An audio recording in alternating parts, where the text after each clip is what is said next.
inner self. And I don't think, and that's unnameable, or for me, it's just a feeling of a connection to something else. And it feels, and as I practice more and more, it feels more comforting and something that I'm always connected with, no matter what. So, but an Om Namah Shivaya being the first meditation that you're being exposed to in this training. Amy, have you meditated before?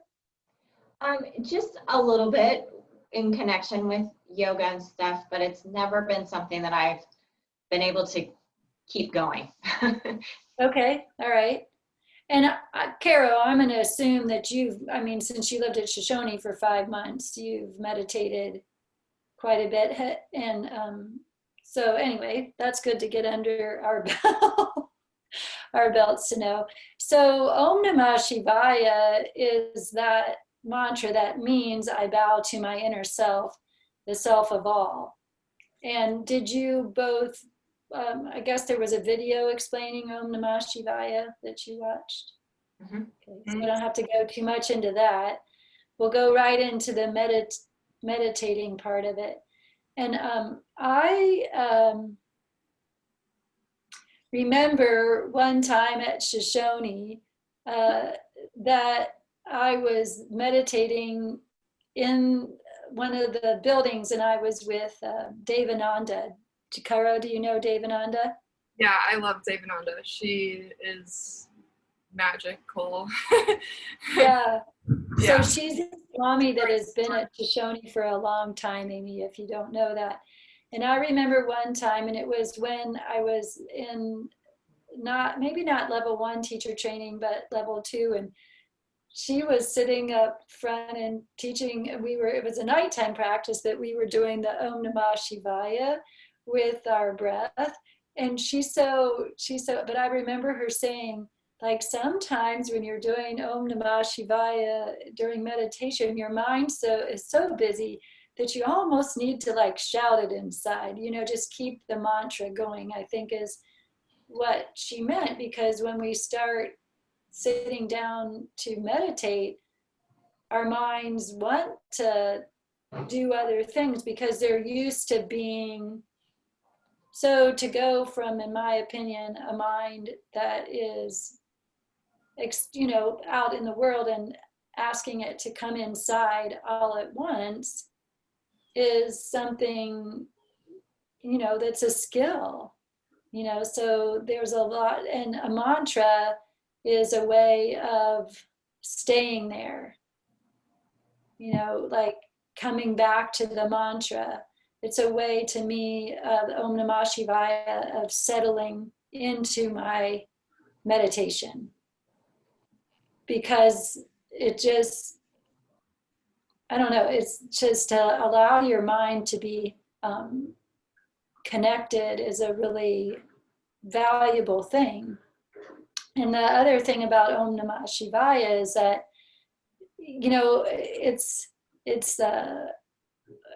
I can't think of a more positive thing to be repeating to myself over and over again. That we're respecting our inner self and the inner self of all beings, which as yogis, that's the goal, right? Is to be connected with that place inside of us and also see it in all other people. So, and go ahead. I had a question that sparked something in me about how you said we could not say anything more positive to ourselves. And I love that. And for me, I think it's hard for me to connect to Om Namah Shivaya sometimes. Mm-hmm. But doing the training has been very helpful. And I'm wondering if you ever are able to if you're not sure what's the best thing for your inner self, like say you're making a decision and do you know, like, if you could use this mantra to help with that? Well, I think in this whole quest of making decisions in our lives is the teaching is to try to clear yourself as much as you can before making a decision. Um, and that's what we can do as yogis. And if you sit down and can release the mind to all the chatters or even all the lists, sometimes you think pros and cons and all that, but just let that all go by focusing on the mantra and just keep letting it go, then that can just be helpful to you in that maybe the right direction will shine more clearly for you because all the chatter is gone of right or wrong or good or bad. And that's another reason why I love meditating and the use of mantra. But it is a time when you can let all of that go.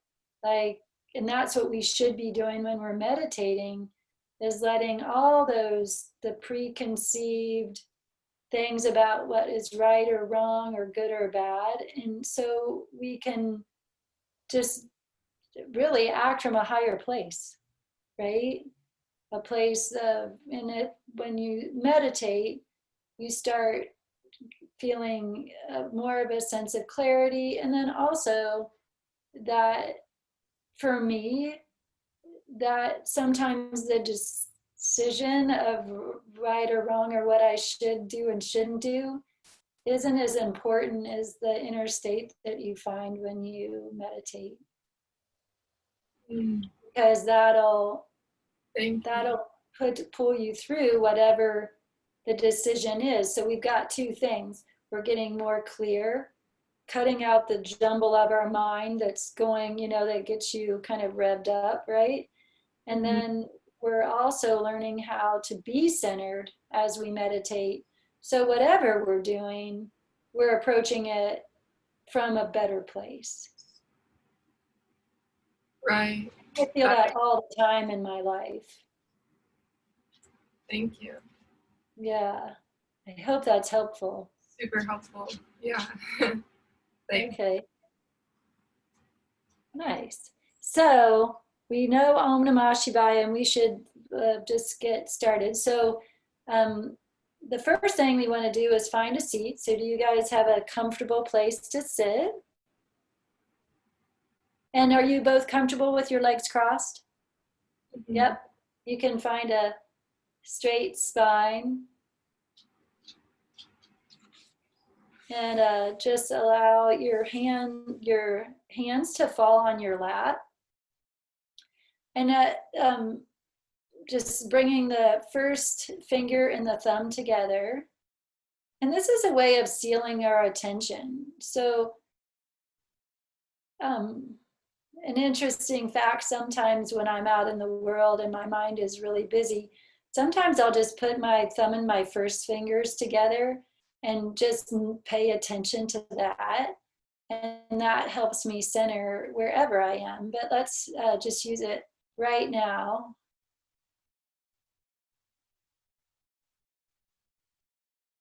Just notice your in breath and your out breath.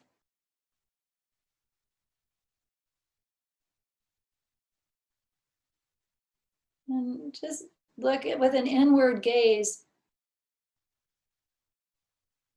Just acknowledge how you feel.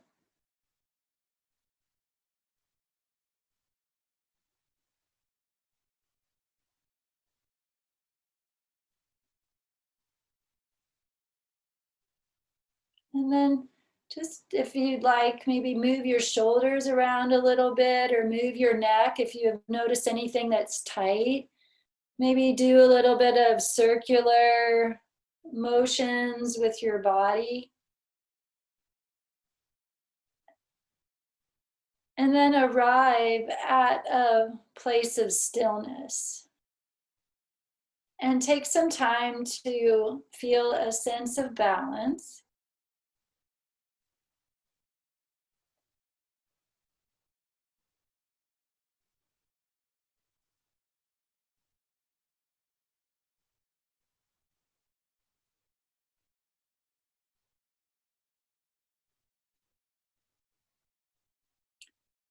I like to start by always just giving myself permission to just be here meditating. Just like you give yourself permission to do Shavasana at the end of your yoga class. You're really letting go.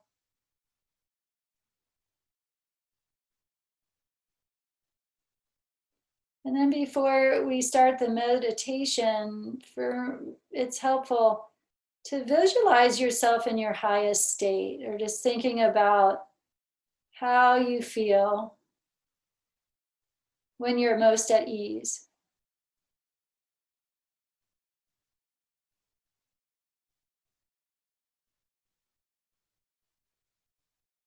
Just notice how your breath is moving in and out.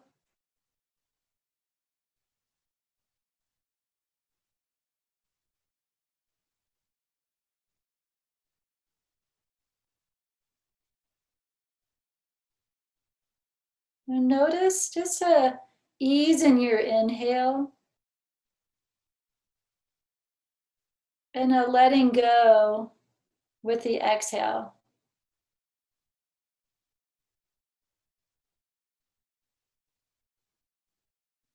And tell yourself that there's no right or wrong to doing meditation.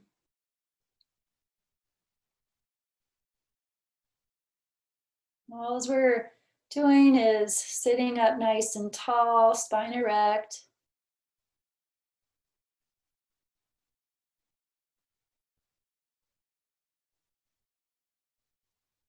And just focusing on a mantra, in this case, Om Namah Shivaya.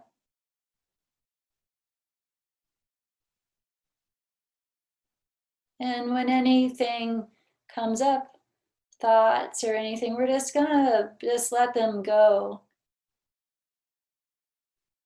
It's like clouds in the sky.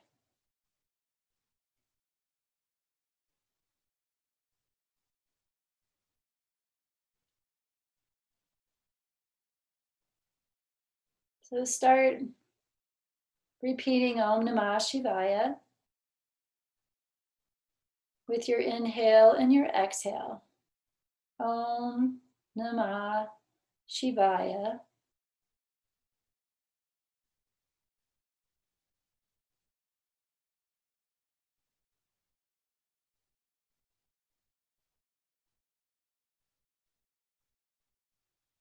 And just settle into it.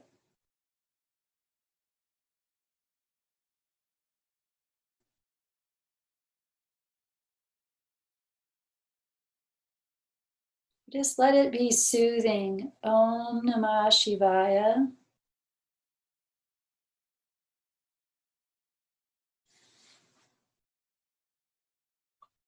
As you breathe in and out.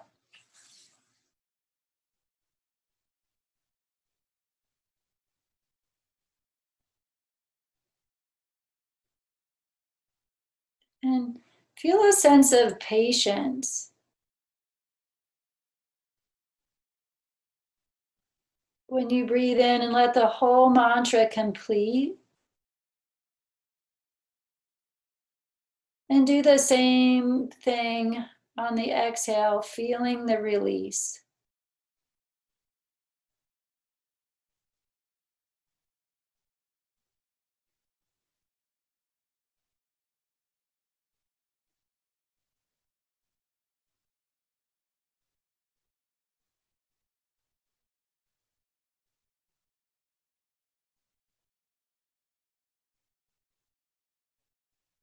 And if any thoughts come up or you feel difficulty with repeating the mantra along with your breath, that's totally normal. And you have plenty of time to work with that.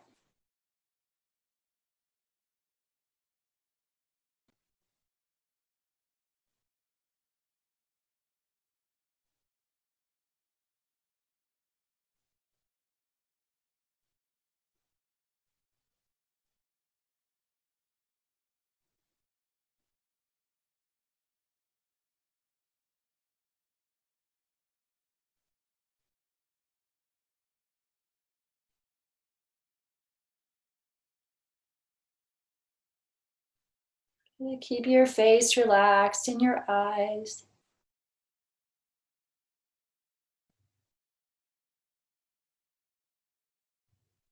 And stay relaxed through the jaw to allow the mantra to flow more easily.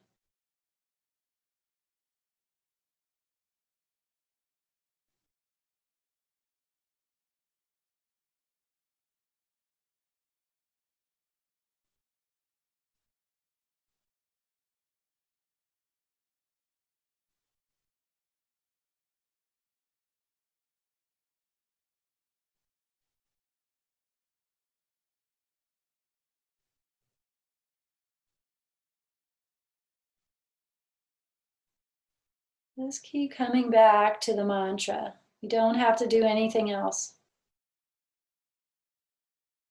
Just feel trust.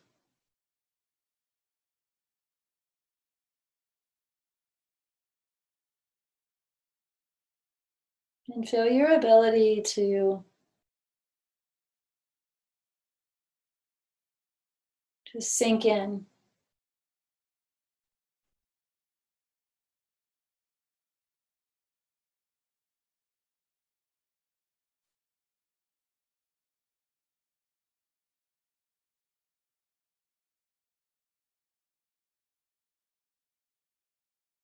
Hmm.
Just repeating, keep repeating the mantra. And just feel that sense of relaxation within.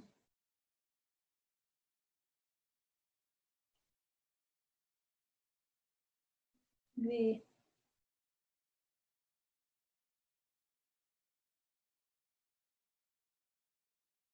closing down the eyes or just softly gazing forward.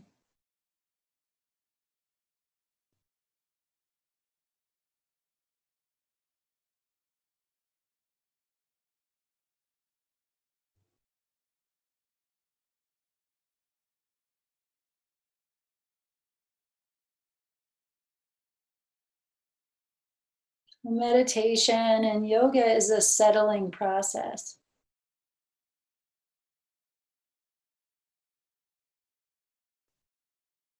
The settling inward.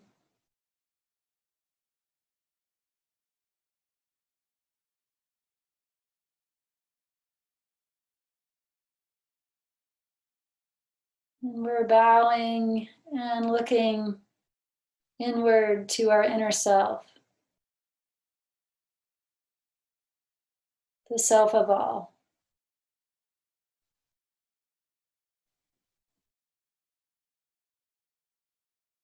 And dedicating ourselves to that at this moment.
to close our time for meditation, just notice how you feel.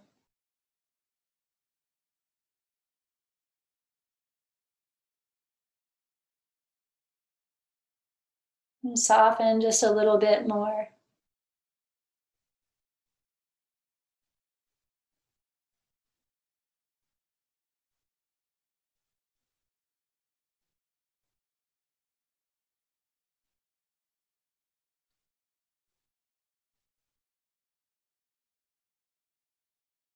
Bring your hands to the heart.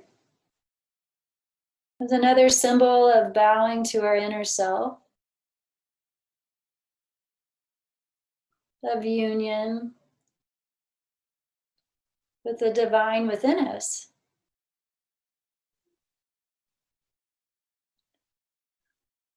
And feel a sense of gratitude for being here on Zoom with other yogis.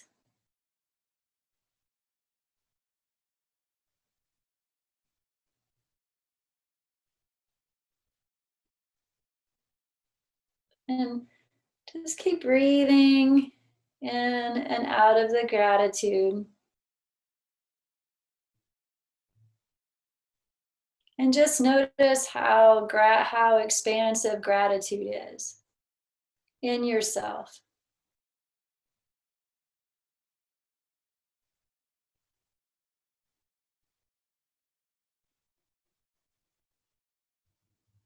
Now, I'd love to think just like love, gratitude is just like love, that we can generate limitless amounts of it.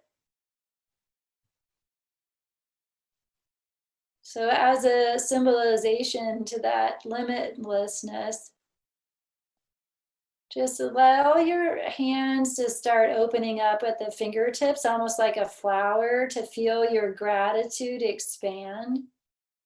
Just breathe in and out. Maybe you can feel that gratitude in your heart and in the expression of your face.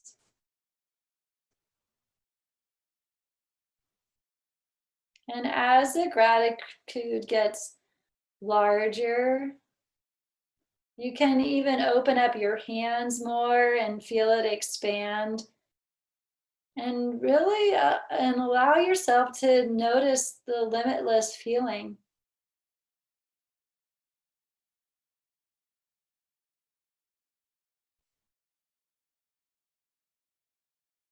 And offer up this gratitude in an upward direction, which it naturally goes, naturally floats up.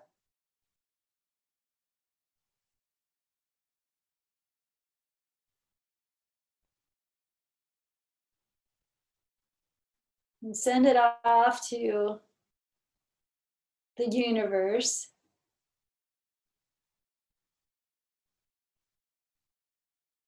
And we'll let them float up with it.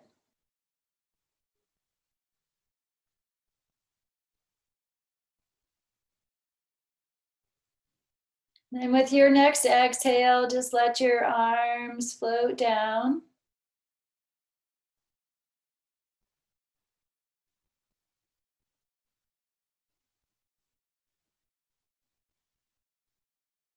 Just feel the effects of your practice. There's no right or wrong.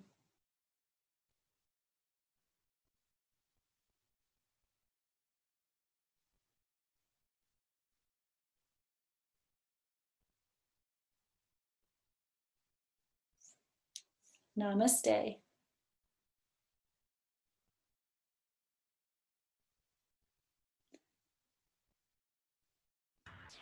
There you go. Thank you so much, Usha. Yeah. So try to take that wonderful space that you've cultivated inside with you on a 5-minute break. that 5 minute 5 minute break, and we'll meet back for our next portion of class. Have a great day, Usha. Yeah, and I'll see you all four of you next Tuesday, I believe. All right. Yay. Thanks.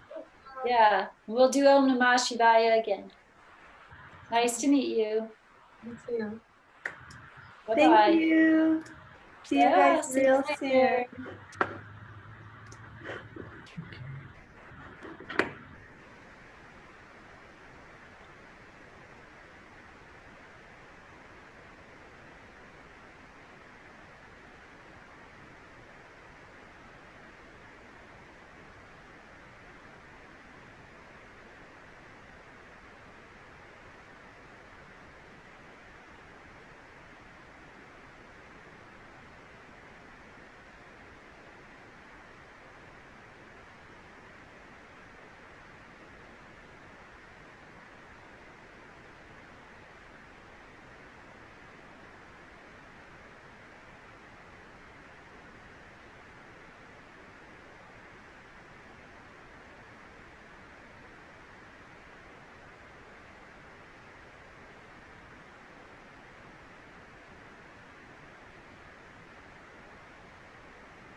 Hi, can you hear me?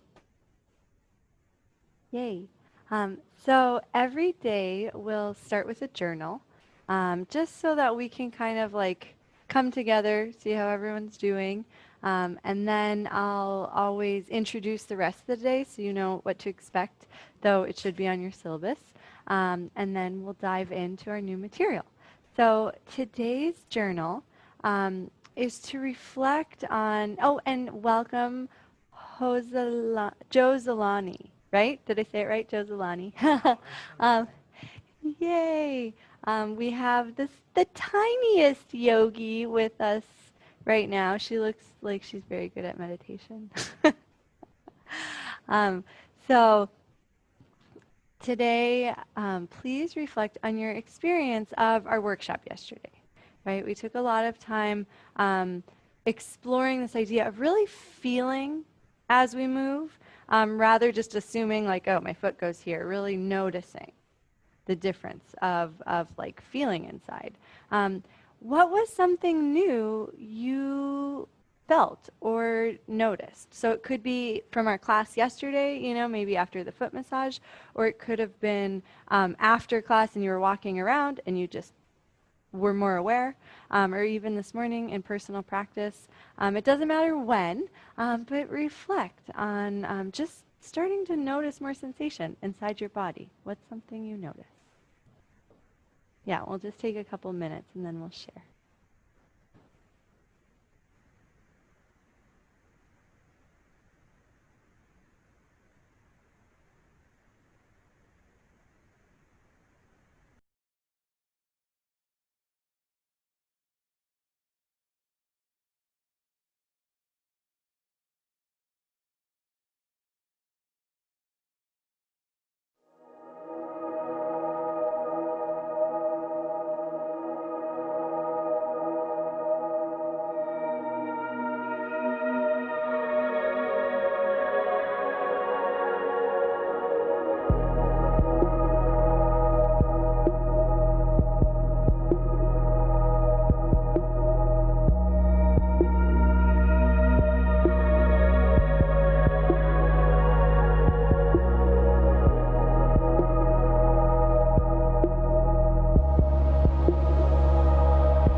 underline or circle one or two keywords, right? And it might not be able to, summarize your whole idea, but there's probably a really juicy word. Try to just notice what jumps off the page and underline that word.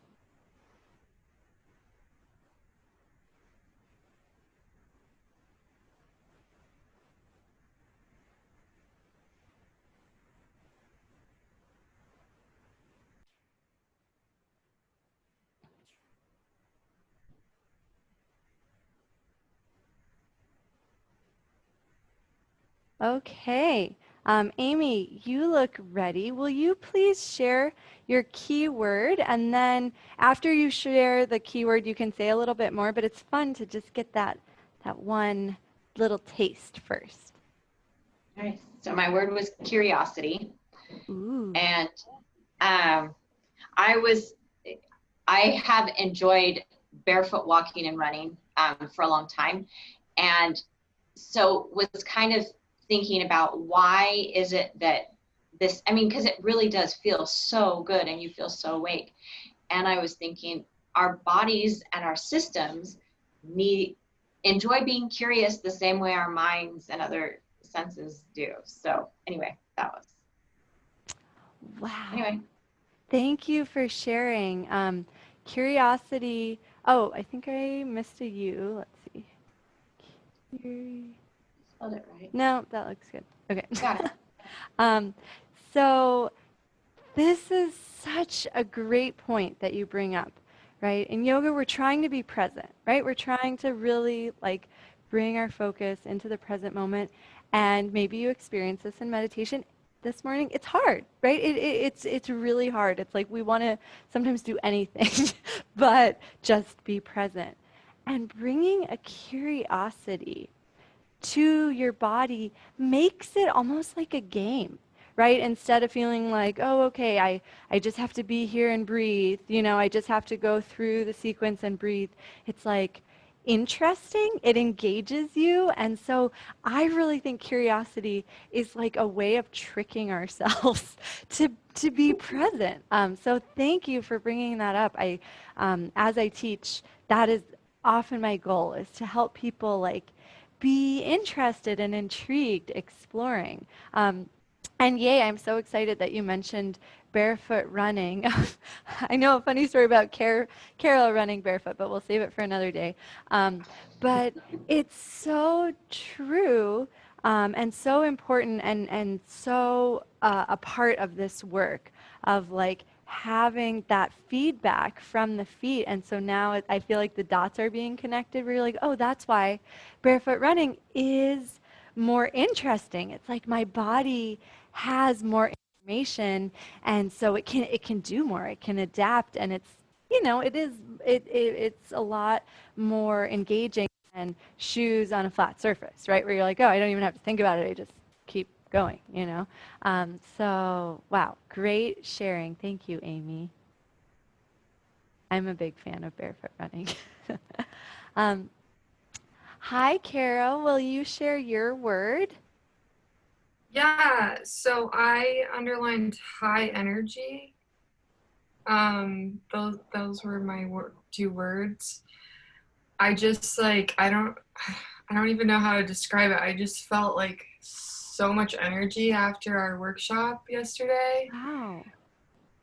Yeah, and I've experienced that before with the practices, so it's always kind of like a challenge for me because I have a hard time balancing my energy.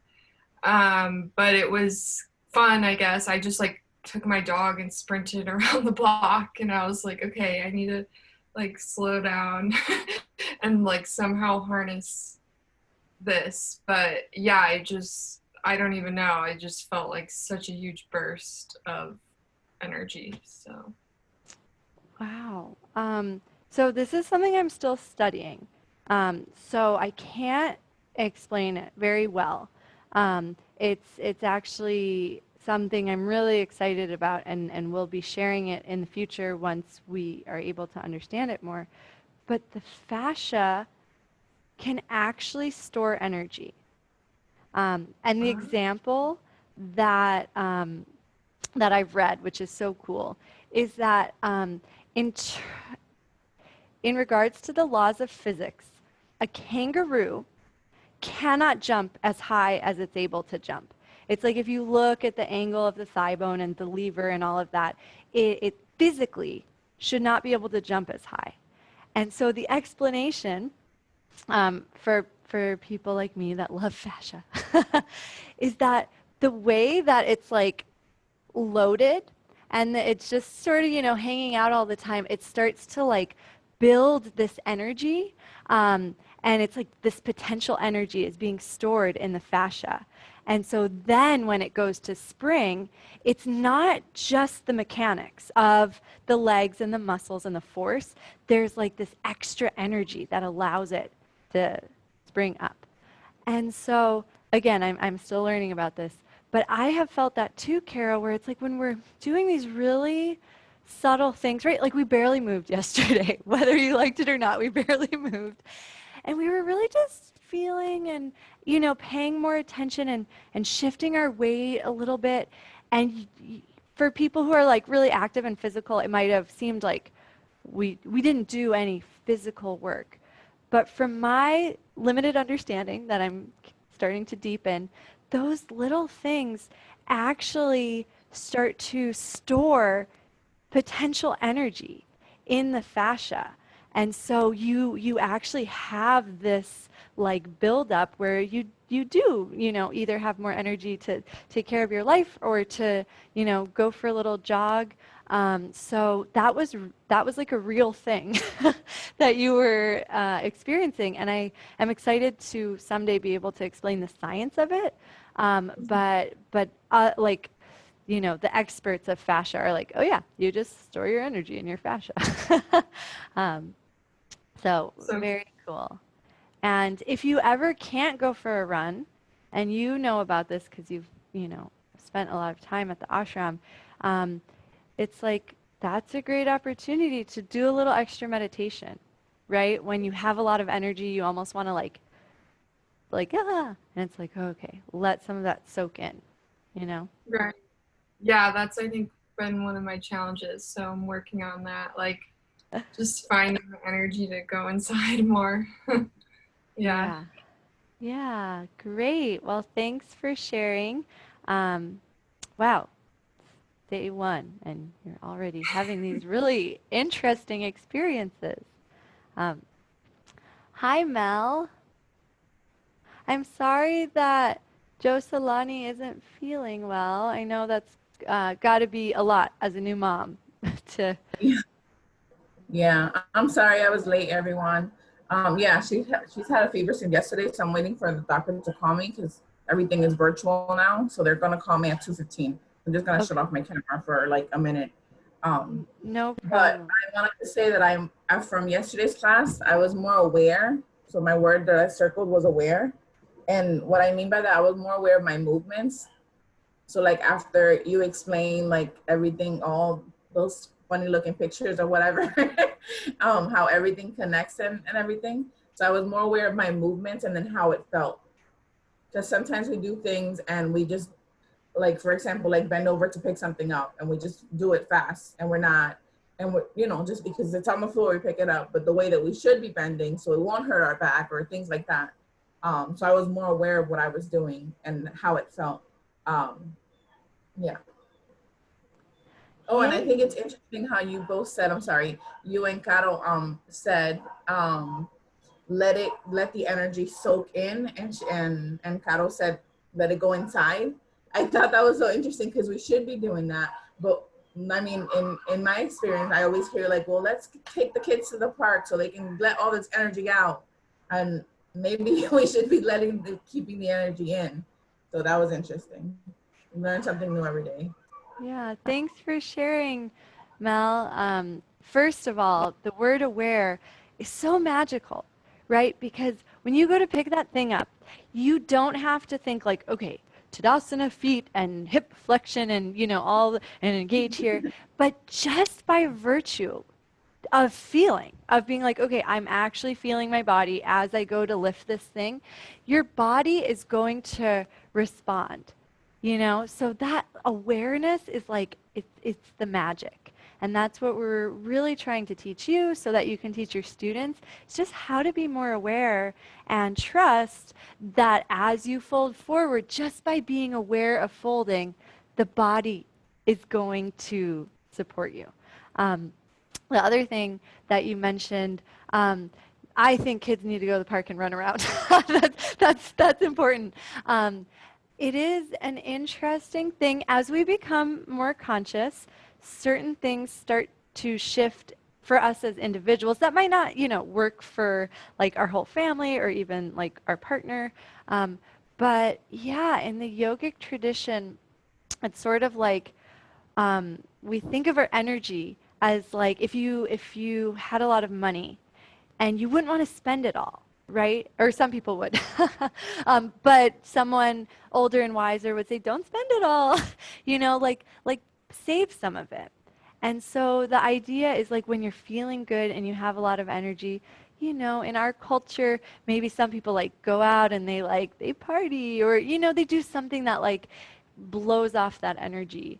But in the yogic tradition, it's like, oh, like you can like let some of it soak in, you know, so that on that day in the future, when you don't have as much energy, you have like these reserves inside that help support you.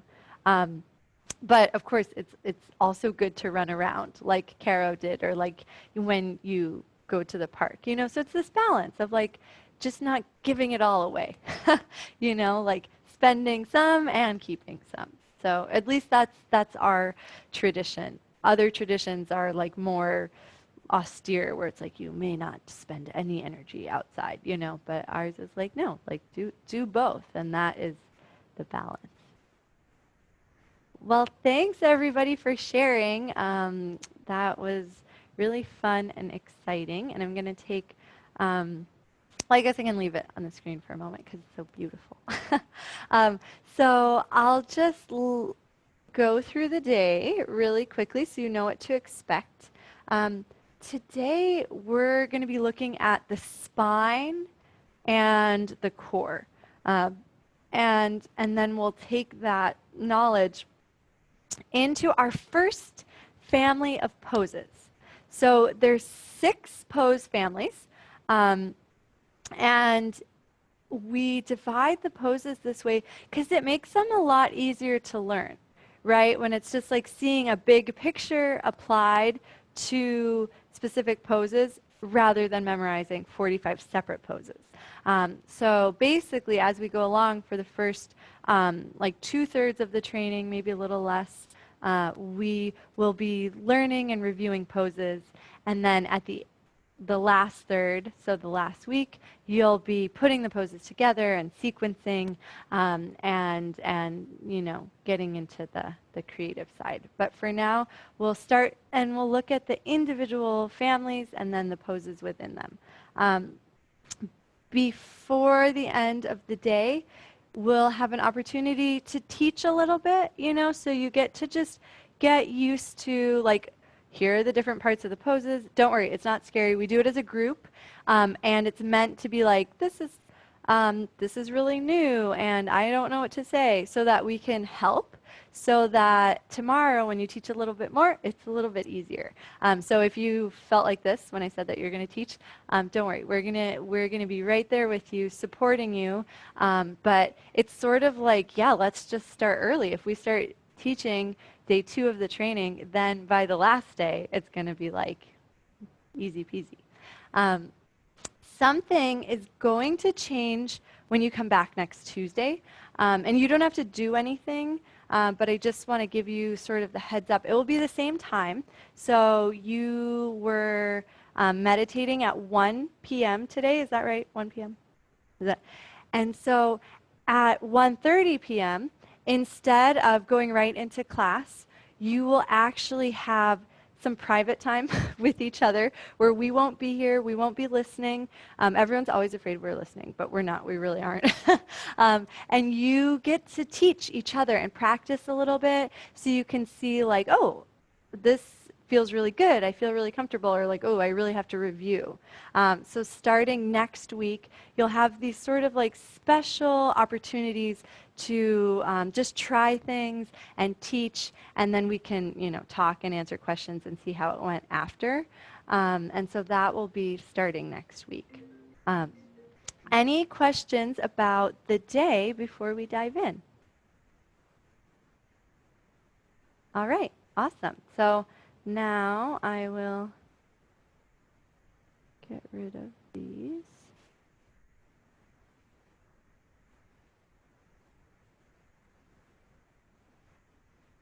Okay, that looks familiar. Don't worry, we're not doing that again.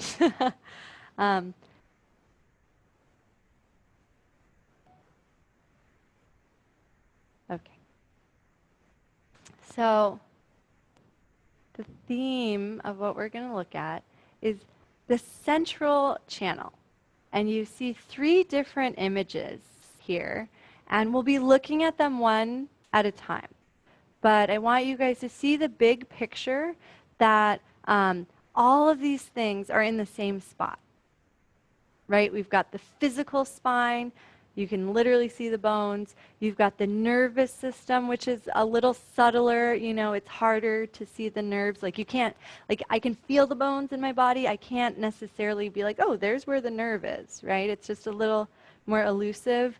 And then even harder to grasp is the energetic channel that runs in that same spot. So we'll be diving into each of those central channels, starting from the densest, or I love that it's the grossest. I always get a kick out of, like, we're going to start with the grossest thing. So this is our spine. You'll notice that there are curves in the spine. Maybe in yoga classes you've heard things like come up with a flat back, or sometimes we think of this like pillar of strength, and those things are true, but there are natural curves in the spine. It's actually amazing. These curves form from like learning to lift our head as a baby. The curve in the neck forms, and then as we start to move around and we bring this leg forward, can you see how my back arches? That's how the lumbar curve forms. So if we didn't move at all, maybe our spines would be straight. But as they're really soft and malleable when we're babies and we start to interact with the world, these curves form, and thank goodness that they do, because the curve is such a strong shape. Right, we've got the arches in our foot. Those are really strong. I always think of the Roman aqueducts, these like ancient structures that have stood the test of time, and they're all arches, right? It's a very strong shape in terms of architecture, but also the architecture of our body. So this is how we can, you know, jump and take the impact, because there's this nice little curve and it's not like everything just like, right? That would feel pretty terrible. But here we can really take a lot of movement and impact. So let's look at each of those curves. At the very bottom of the spine, it says sacral. This is the sacral vertebra or vertebrae, and you can also call it the sacrum. Same thing. So this is like a triangular plate at the base of the spine. We'll be looking at it again when we look at the pelvis. You can see there's little bumps on it, but it's really just one solid plate, right? So you can't really like articulate it. It's really, it just is as it is, right? And you might move the whole sacrum, but you can't get any movement within it, right? Because it's just fused vertebrae forming one plate. Just above that, we've got the lumbar vertebrae, or the lumbar spine. And there's, can you see how much bigger those are than the other vertebra?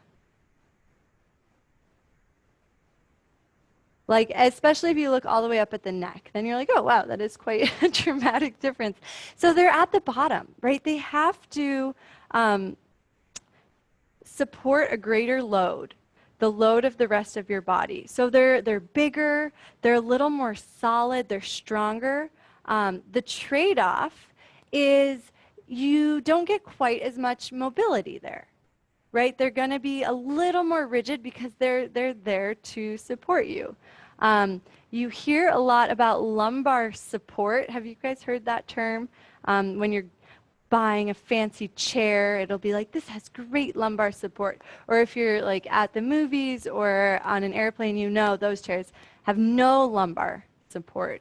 The good news is, as we get stronger, our muscles give us all the lumbar support we need. So you don't need a special chair. You can just support yourself in any chair. So the lumbar curve is concave.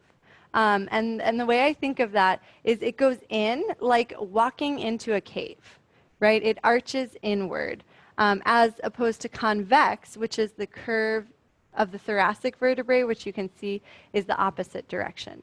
And so we naturally have a little bit of an arch in our low back. Some people, it's exaggerated, right? And there is some dysfunction there. It's like actually not healthy for it to be so exaggerated. But it is really valuable to acknowledge that the curve is there for a reason. A lot of times I hear cues, and you've probably heard this too, of like tucking the tailbone under and like really like lengthening through the lumbar vertebra. I used to cue that and do that, and that actually creates a lot of compression in the front of the lumbar vertebra because this is their natural positioning. And so we don't want to like exaggerate it, right? But we don't want to eliminate it. It's like, oh yeah, let the spine curve as it naturally curves and work with it instead of against it. So that'll be fun when we start looking at our forward folds and our back bends in a few days or weeks. I'm getting used to the extended format where we take a break before our next class. So any questions before we look at the last two curves of the spine? Okay. So the next, oh yeah, go ahead, Carol. I was just gonna ask because I do have like that over exaggerated arch, and I've done like different types of exercises to help it, but would you recommend doing like a still small adjustments if the curve is like over exaggerated? Great question. And this is sort of similar to Amy's question yesterday, where she, was talking about the adductors and having cues that help, or I guess actually it was more the pelvic floor, but cues that helped her engage something that she was working on. So I think if something's working for you, like great, but just don't overdo it. I can only speak from my experience, but I know I always thought like, oh, okay, I have to have a lot of length in my lumbar vertebrae when I do a back bend. For example, let's look at like Virabhadrasana 1. So I would really, can you see how my back goes from having a slight curve to like flattening out? Do you see that? So I would really do that, and I would feel opening here and a lot of length in my spine, and I don't think it was harmful.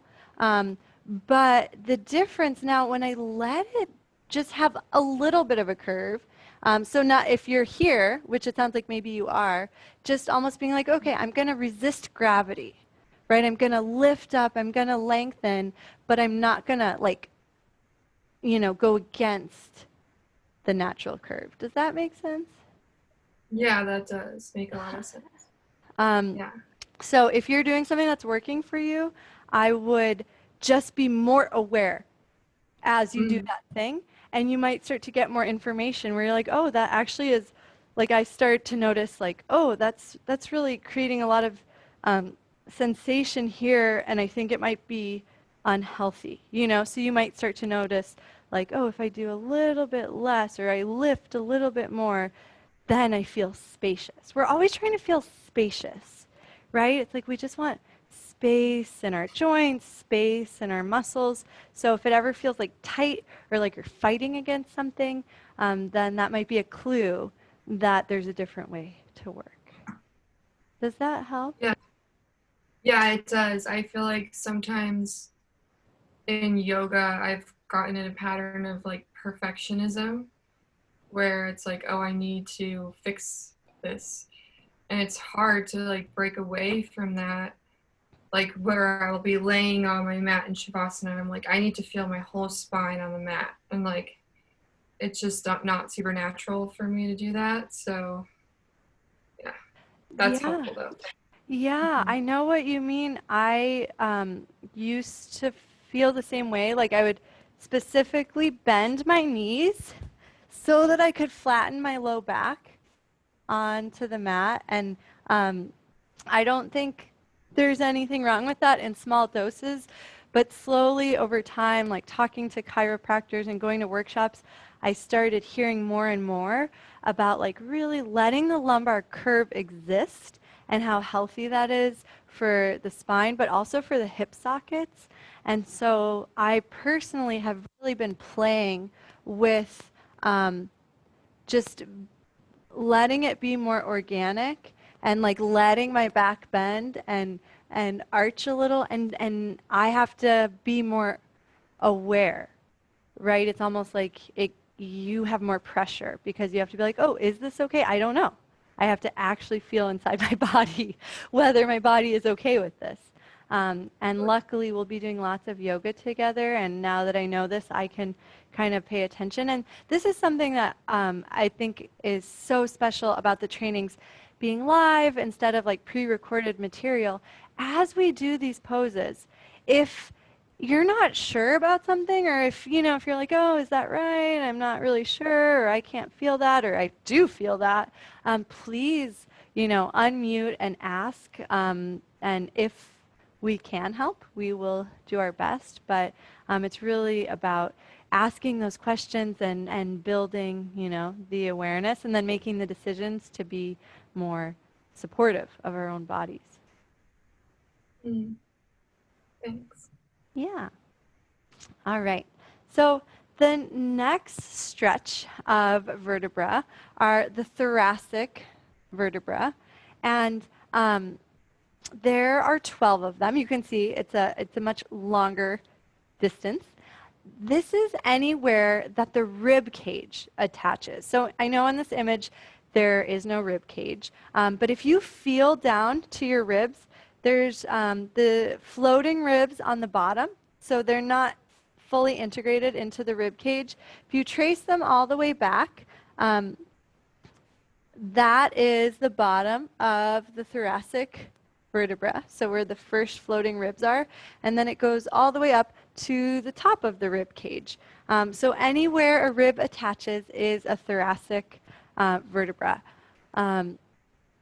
So what is unique about the thoracic vertebra? You've got basically a big cage attached to it, right? And this is probably a really gross description of the body. This cage is filled with organs. So there's so much attached to it that it restricts its movement, right? It can be harder to get movement here if you imagine the whole rib cage attached and then organs filling the rib cage, right? So we're working with that, and we're being compassionate and not forcing anything in the thoracic vertebrae, of course. But it also means, we need to have quite a bit of strength to get some mobility there, right? Otherwise, it's just going to start to get more and more stagnant and still, because that rib cage restricts how much it can move, right? So it's great to bring a little extra awareness to the thoracic, and it might not move as much, so you have to work a little harder to feel more, right? But there's plenty to feel. Last but not least, we've got the cervical vertebra. And there, I said there were 7 lumbar, there's 5 lumbar, and there's 7 cervical. Sorry about that. So it's, the sacrum is just one fused bone. Lumbar is 5, thoracic is 12, and then the cervical are 7. And they're dainty and they're tiny because you need to get a lot of movement in the neck, right? You need to be able to look around and interact with your environment. So the cervical vertebrae are delicate, they're fine, they give us the most movement out of any of our vertebrae, and the trade-off is they're less strong, right? And you can see that when you look at how tiny they are in comparison to the lumbar. We need to do more to protect them. And that will come up in a few weeks when we get to inversions. But don't worry, we have a ton of time to build strength through our whole spine before we focus on that area. So that was a little roadmap of the spine. Any questions or comments about the thoracic or the cervical before we look at the nervous system? Okay. I think the big takeaway is the curves are there for a reason. Let them be there. If they're exaggerated in the case of like Caro, or maybe you have some, I know I sometimes have some of that like head forward, you know, so I do have to like work against it. But let there be a natural curve, right? And then we're just finding strength and space within that. Okay. So now we're diving a little deeper. And don't worry, I know you can't read those teeny tiny words. You're not supposed to be able to. I'll explain what that is in a moment. So we just zoomed into the spine, right? Now we're just looking at a couple of the vertebrae and what's happening within them.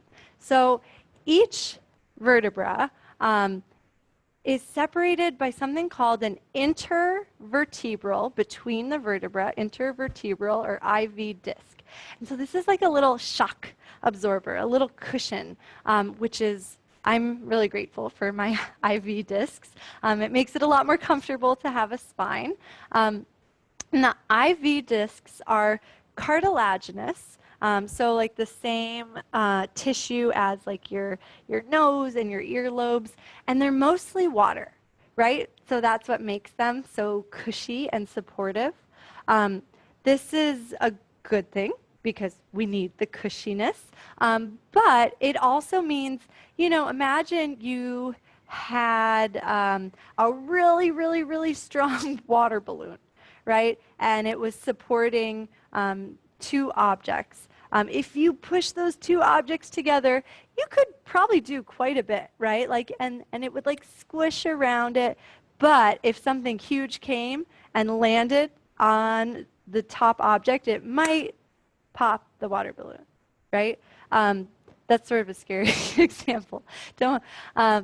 So, you know, we have a lot of give here. Our body is very adaptable. But if we're doing something that's constantly putting a lot of pressure on the discs over and over again, they're water. They can actually collapse. It's called a herniated disc. And we'll actually look at that next Monday. When we look at forward folds, we'll look at disc dysfunction. But now we're just focusing on healthy discs. So the discs provide cushioning between the vertebra. And the vertebra also protect the spinal cord. So you can see that the vertebra have been cut away, and then the spinal cord runs inside of them, right? Can you guys tell how that works from this image? I know it sort of takes a little bit of imagination. I think of it kind of like a turtle shell. It's like the vertebrae are a turtle shell. They're this hard, protective exterior, and then there's something pretty delicate and sensitive that runs inside of them. And there's literally, like, if you had a vertebra and you look down, there's just like a hole cut out, and that's where the spinal cord runs all the way through them. So the vertebra not only allow us to stand up straight and move in all these different directions, they protect our spine, our spinal cord, which is very, very delicate, right? That's why it's a really big deal if like someone breaks their neck, because it could be impacting the spinal cord. So looking at the spinal cord, there's these little nerve roots emanating, and so you'll see that label, nerve root, and it looks like it's pointing at almost like a branch. Here the branch is cut off, but in your body, the nerve roots extend from the spinal cord and they reach out to every stretch of your body, all the way down to your fingertips and the bottom of your feet. And that's how we actually feel, right? We're not really aware of our nerves, but the fact that you can put your hand out and touch something and receive feedback from that, as we did yesterday, is because of your nerves. It's why your body can feel great and your body can feel pain. Any sort of feeling is coming from the nerves. So the spinal cord is very important. And it's also giving information to your body. It's how you have motor control, how you can walk around and do things and pick things up. So all of our sensation and all of our movement is because of our spinal cord. On the left-hand side, you can see the different parts of the spine, like the red, the purple, the green, and the blue, are showing the sacral, lumbar, thoracic, and cervical vertebra. And then there's these little tiny words next to each one, and it's because we don't want you to memorize these words or like worry about them, but they're listing the different functions of the nerves. And I'll read some of them. It's too small on mine too. Like breathing, for example, hand and finger coordination, extending the knee, digestion. There's just such a huge array. And the reason we point this out is so that when you think about, like, oh, supporting the spine in yoga, a lot of times we think of like, oh yeah, I don't want back pain, right? It's like, oh yeah, of course, I want to have a strong back so that it doesn't hurt as I age or whatever. But it's not just about the sensation from here to here, right? Keeping this area safe and supported means that our whole body of nerves works well, right? Like all of the functions of our body, our motor functions, our sensory functions, and even things like breathing, my goodness, breathing, will also be healthy and optimal, right? So it's a lot bigger than we might actually realize. Is that surprising to anyone, or you already love your spine and know that it's important? Cool. Great. We will probably have time for a couple more slides, and then we'll take a break around 8:30, just in case anyone is wondering when you'll be able to run to the restroom. So this is a really interesting slide. It shows the stages of pregnancy and the development of the embryo. And what is so fascinating is at 3 weeks, right? A lot of people not even probably don't even know that they're pregnant at 3 weeks, depending on the person. The spine has already formed. It's gonna, it's gonna grow more. It's gonna evolve, of course. But sometimes there's this idea that like we're our brains, right? Like that's our personality. That's how we talk and we think. But really what formed first as we grew was our spine. So this is our interpretation, but it really seems like this idea of feeling and trusting like the sensations in the body really is how we're designed, and then everything grows out of that. It's like when you're excited about something, the things that you see support the way that you see it. So I think Satyam and I are doing that a little bit here. But how amazing that our spine forms first. Let's listen to our spine more, right?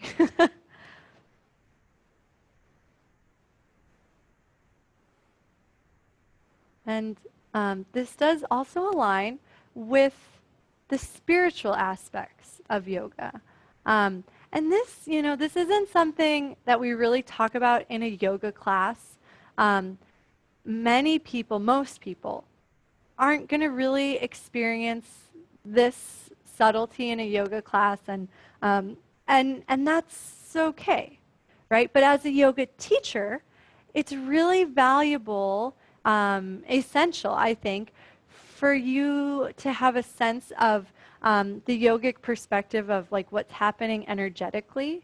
And there might actually be a point in one of your yoga classes where a student says like, oh, I'm feeling a lot of sensation at my heart or my navel. And then you'll be like, oh, okay, I have a sense of why that's happening, So it's okay if you're like, I don't know about this, or we don't actually want people to talk about it in yoga. It can kind of put people more in their heads, or judge themselves because they're not feeling anything. This is not an expectation, but as a teacher, you have to know more than you say, right? So in yoga, there is also an energetic spine. There is an energetic channel that runs along roughly the same space as the spine. It is called your Sushumna. So that's the bottom word there, Sushumna. And this is almost like your energy superhighway. This is the biggest energy channel in the body. Eventually, that means it would have the most energy flowing through it. And you have probably had an experience, maybe after Shavasana, maybe not you, Mel, because I know Shavasana is hard for you. So, so don't feel bad if you don't feel this way after Shavasana. It'll get easier. We'll work on it. Sometimes after a whole yoga class and resting in Shavasana, you just feel sort of content, right? Just sort of like grounded, balanced. Do you guys know what I'm talking about? Maybe a little bit like happy for no reason, like nothing changed, but you're just like, those are signs that subtle energy is flowing, right? Just those feelings of being balanced and content. So it's not necessarily like this like firework light show kind of cosmic thing. It's just being balanced and happy and grounded for no reason. And so that's the Sushumna. And then there are actually tens of thousands of smaller energy channels. Don't worry, you don't have to know about all of them. Has anyone ever gotten acupuncture? So a lot of times in the doctor's office, there's those charts of the meridians. Have you guys seen them? And they're very complex, right? There's like so much going on. Chinese medicine was actually born from Indian traditional medicine, Ayurveda. Like Indian Ayurveda preceded Chinese medicine. So there's a lot of overlap, though, Chinese medicine evolved and changed, and there's lots of different things. But the meridians are actually the exact same thing as the nadis, which is just the Ayurvedic term for these channels. So if you've seen those complex maps, those are all of the nadis. Thank goodness we just focus on the two main nadis.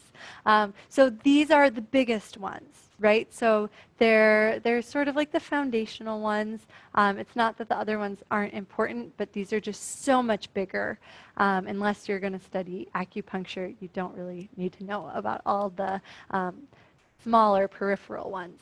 So there's the Ida and the Pingala. And they originate at the base of the spine, and they crisscross back and forth over the Sushumna, right? And you can see that here. The Ida starts at the bottom left of the spine, and it crisscrosses back and forth, and then it ends in the left nostril. It's said to have like a cooling element. So there's different ways of talking about this. Some people equate that to the moon. Some people equate that to feminine energy. Again, you don't have to know this or think about it or worry about it, but some people like those little things, so I'm just adding them in there. And then the Pingala is sort of the opposite. It's masculine, it's solar, it's heating. In a yogic perspective, all beings have both, right? We're balanced within both things. So it's not like only women have, an Ida and only men have a Pingala. The goal is to have equal energy flowing through both so that we have all of those qualities in perfect harmony. So people will talk about like feeling really hot through like meditative work, or even feeling really cold. Sometimes they are having an experience of energy flowing through one of those channels. Again, this is not a common thing, probably not something you have to worry about, but it's good to know when you hear about things in the yogic tradition, then it's like, oh, wow, okay, now I can understand what they were talking about. Any questions about the energy channels? Okay. So last but not least, where the Ida and the Pingala cross the Sushumna, there is like this hub of energy, right? It makes sense. If each one of those three is pretty important on its own, where the three cross is like, whoa, there's a lot happening there. That is where the chakras form. People love chakras. Like you probably seen like a poster of the chakras, or it's just sort of like a cool thing that people talk about a lot. Again, not something that we need to talk about in our yoga classes. Probably better if we don't, but it's good to know what they're referring to. So where these energy channels cross, these big hubs of energy, are called the chakra. And chakra literally means wheel in Sanskrit. So it's just referring to this like hub of energy. Just like the nadis, there are thousands of chakras, but we only focus on the 7 main chakras that run along the Sushumna. So you can see all these different rainbow colors. There's one at the crown of the head, the 1,000-petaled lotus. There's one at the third eye. There's one at the throat, the heart, the navel. It's sort of hard to describe, but it's called the sex chakra, so you can kind of imagine where that would be. And then there's one at the base of the spine. Again, you don't have to do anything. In fact, like you don't try to do anything here. But you've probably had an experience of your heart chakra, right? Like, especially those of you that have kids, right? Just looking at your kids, sometimes you feel like your heart, like, open, right? Or maybe you haven't seen someone in a long time and you see them and you just feel that like space inside. Do you guys know what I'm talking about? Have you had that feeling? So the experiencing the heart is really natural and common. It's like a human experience. Most people wouldn't say like, oh, now I'm experiencing the opening of my heart chakra. But it's like, oh, okay, so there is this sense of something energetically happening inside. Sometimes the experience of the navel chakra is like butterflies in your stomach kind of thing, like if you're nervous or if you feel like a knot, where you're like, oh, I'm not sure, and you feel that like tension. You've probably heard of like gut feeling, right? Like, oh, I just had a gut feeling. That's a description of what the yogis would say, like the navel chakra. So maybe you're more familiar with these spaces than you've realized. And in Shambhavananda Yoga, you don't try to make anything happen. You don't have to worry about anything happening. As you meditate and as your mind quiets, sometimes you might notice something happening inside, and sometimes you might not. It's different for everyone, and it's not a bad or good kind of thing. But in case you are having an experience and you're not sure what to do, you can always ask me or Satyam. We're here to help with the physical stuff and also the subtler stuff. Any questions about the subtle body? No. Anyone I know it can be hard to be like, I'm uncomfortable. But I don't know, sometimes this stuff is unfamiliar and it can bring things up inside, especially if, you know, you're like, oh, I just wanted to learn about the spine. So I just want there to be a space if anyone is just sort of like, oh, this makes me feel funny. It's good for me to know, you know, so I can like just best support you. So don't feel bad. Don't feel awkward. Is anyone like feel uncomfortable with talking about energetic stuff? Okay, cool. Um, well, that offer is always on the table, you know, as we talk about things that are so unfamiliar in Western culture. Please always feel safe just speaking your truth. We are here to support you, even if you don't agree with what we're saying. Cool. So that is the perfect break time. And yay, I will give you a sneak preview. When you come back from your break, we will be doing things with our muscles. We'll be moving our bodies a little bit. So we'll just take our standard 6-minute break and we will meet back at 40 after the hour. And I'll put a little timer up too.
Hello, hello.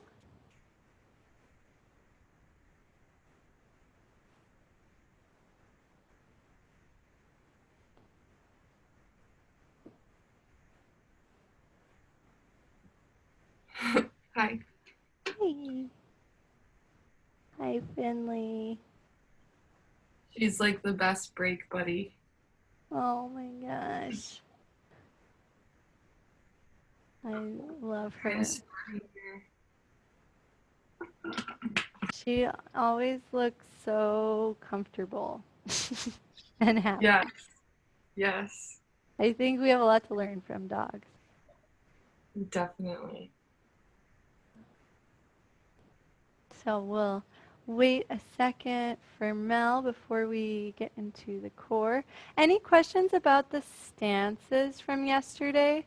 Oh, go for it, Carol.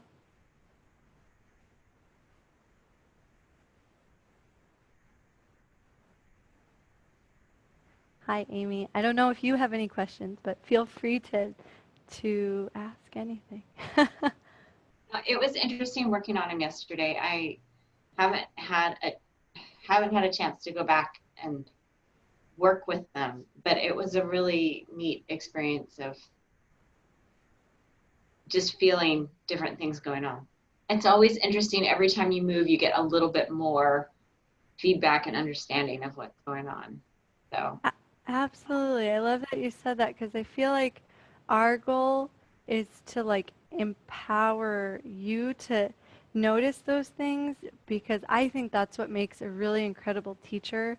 It's like not just that they know the anatomy and like have memorized cues, but they can, explore and have an experience in their body and like help almost like guide others on that journey. It's more authentic when you've discovered it from your exploration. So that's kind I'm trying to figure out how you teach an hour class with all of this fun stuff. Like I keep thinking, oh, this is so fun in a class, but no, you just have a little bit of time. Yeah, everyone finds their own way.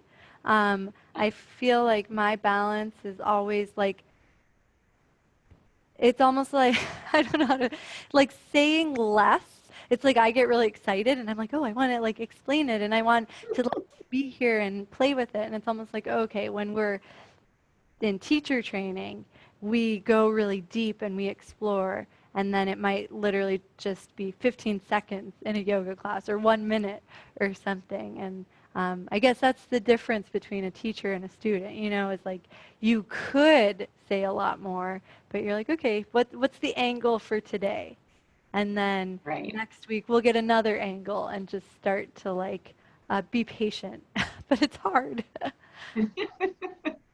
I feel like I have to figure it out every time I teach. It's like, okay, how deep do we go? So, Yeah.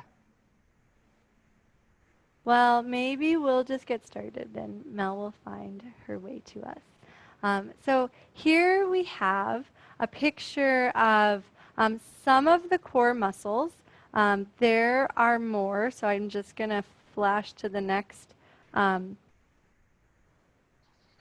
slide. So there's 2 slides of core muscles. But first, I just want you guys to notice that picture in the top, the pink cylinder around the spine.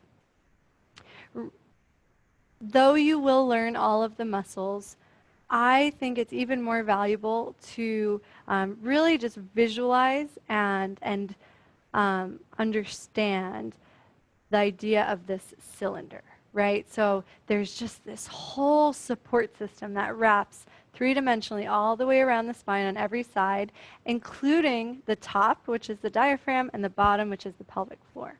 And we see all these specific muscles. There's 4 on this page and another 3 groups. The pelvic floor is made up of many muscles. So that's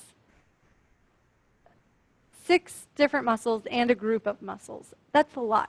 Can you imagine cueing that in every pose? It would be exhausting, probably annoying for you and for the student.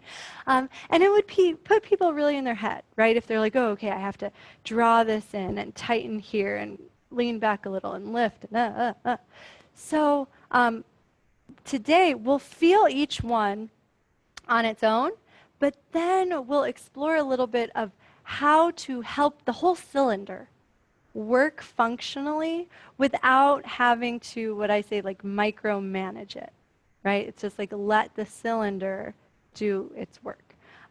So let's start by feeling, and then we can look at the muscles. Come to your mat, and you can lie down, and I will zoom in so that you can see me a little bigger.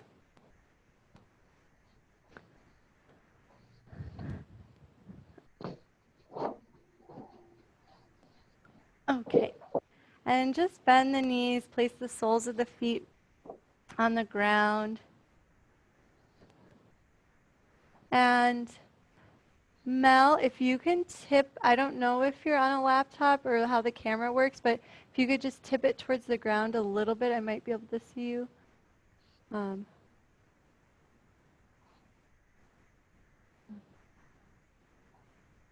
And so we'll start with just our totally natural standard crunch. Place fingertips behind the ears and slowly start to lift the heart, the neck, and the head away from the mat. And just notice the front of your body tightening. This is rectus abdominis working. We'll look at it afterwards. So just take a few pulses. Don't worry about going really high, but just notice the sensation of tightening, maybe a little shaking, just that work of this muscle in the front of the body turning on and then relaxing. And then we'll look at the sides of the core cylinders, which is internal and external obliques, and we'll do some really slow motion bicycles. So hover the right knee and slowly start to bring left elbow towards the knee and just notice sensations in the side body. You could do a couple on one side, or you can alternate, whatever feels best for you. Take a break if you need to, but the goal is to really try to feel, right? Doesn't matter how many we do, it matters how much we can feel the side of the body working to twist us. And then come back down, grab behind the knees, and just slowly rock and roll forward and back, coming up to seated. And so the movement we're about to do it's a weird one. It takes a little bit of figuring out, but this is going to help us turn on all of the muscles at once. So I like to call this falling through space. And the goal is to not just stay in like your safe zone, kind of like a boat pose, but to almost like let yourself go a little too far where you feel like you're going to lose your balance. And when you lose your balance, something turns on to catch you, right? And let the arms and the legs move independently of one another. So reach one leg out, reach one arm out. Almost the more you can vary what the limbs are doing, the more it will challenge the core. And it should feel really hard. Place the soles of the feet down. You guys both looked good, but I want to check in. Did that feel hard? Like you wouldn't want to do it forever? Okay. Kara, I'm like, I see you thinking like, would I want to do that forever? Trying to figure out what it feels like. So I feel like it took me a couple times to like really be like, oh, and we're going to be doing that in the yoga class today several times. So hopefully it'll become more and more familiar. But my advice is to like really like reach into the gray area a little bit, you know, and it's when we reach just beyond where our core is used to going, then more stuff starts lighting up. Did you notice a difference from the 2 exercises on your back where it was, you know, crunching, bicycling versus moving organically? Was there any like different quality? I just felt like more embodied. I think it was like harder for me almost to like think about it because I was, since it was full body, I was more in it. So I had less thoughts around it. Cool, yeah. I feel like my translation of that is sort of like goes back to Amy's curiosity word. It was like it almost demanded more attention because there was so much more going on. So it like brought you more into your body because you sort of had to be there. Amy, did you have a similar or different experience that you'd like to share? Well, it's pretty similar. I mean, it takes everything to do that. Okay, then you were doing it right. Great. So we have a couple more core exercises, but I just wanted to get to hear from you because that was fun. So you can make your way back to your mat, and we'll actually be on our bellies for the next little experiment. And take a moment to let the elbows come wide. Oh, sorry, you can't see my head. Elbows wide, stack the hands forehead to hands, and notice your next few breaths. And just try to notice the sensation.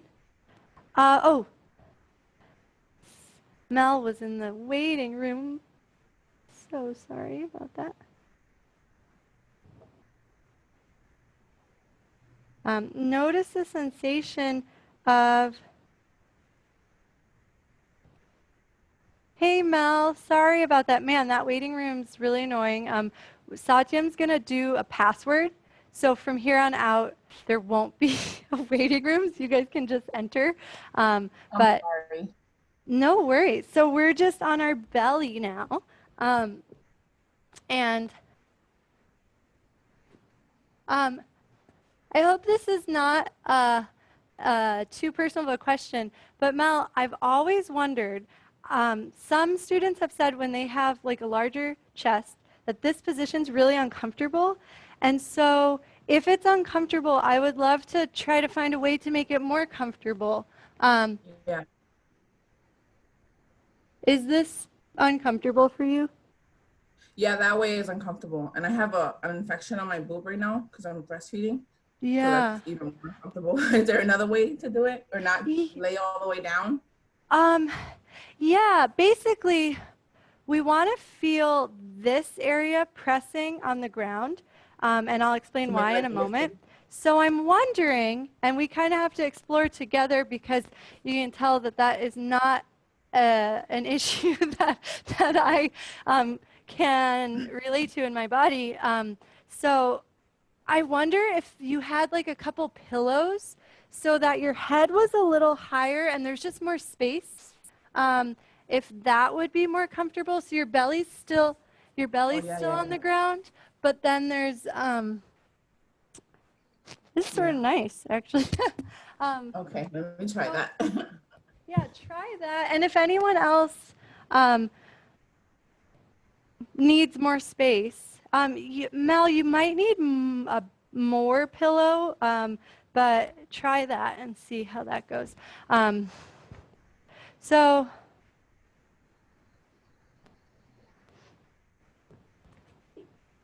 this position is actually, you are actually doing a diaphragm strengthener, even though it feels like you might be taking a nap.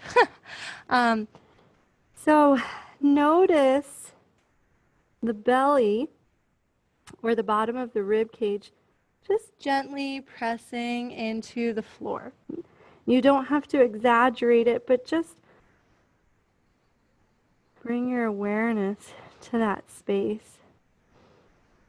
Is that better, Mel? Is that helping? Great, yay, thanks. And if anybody is ever uncomfortable, let's work together and find something that is more comfortable.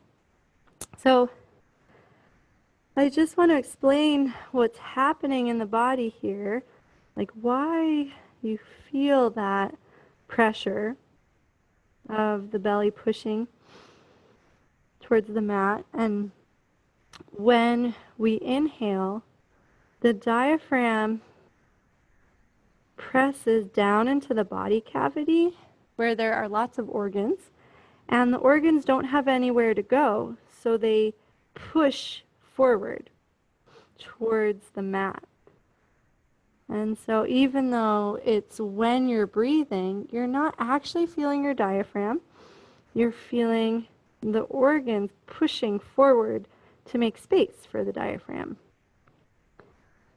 And this actually takes more effort from the diaphragm than just normal breathing.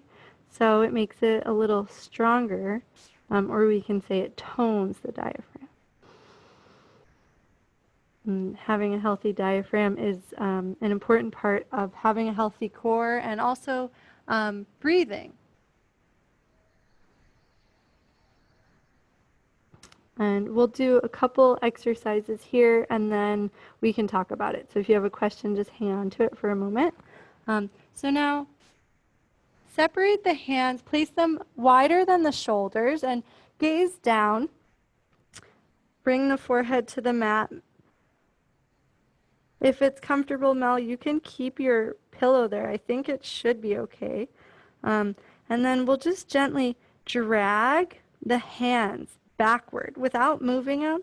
As you drag them backward, just notice any sensation in the arms or the shoulders.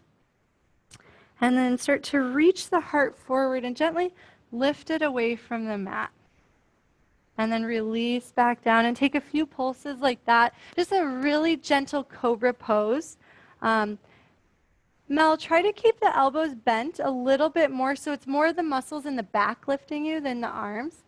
And everybody, see if you can just notice and feel the sensation of what's turning on in the back to lift you up. Maybe you feel sensation along the spine. Maybe you feel more at a certain part of the spine.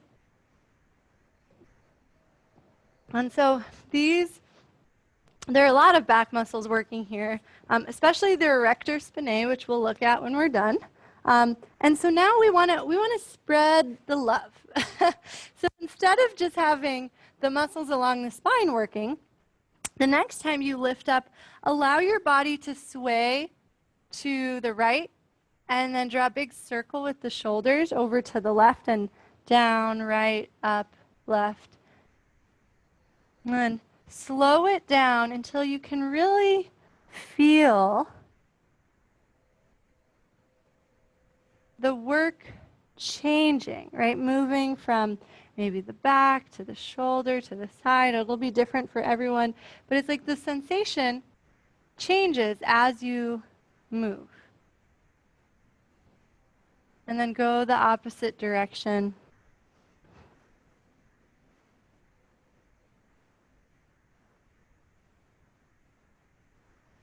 And then come back to center, and just for comparison, do one more of those simple cobra poses, just noticing the difference when you just come right up to center versus circling.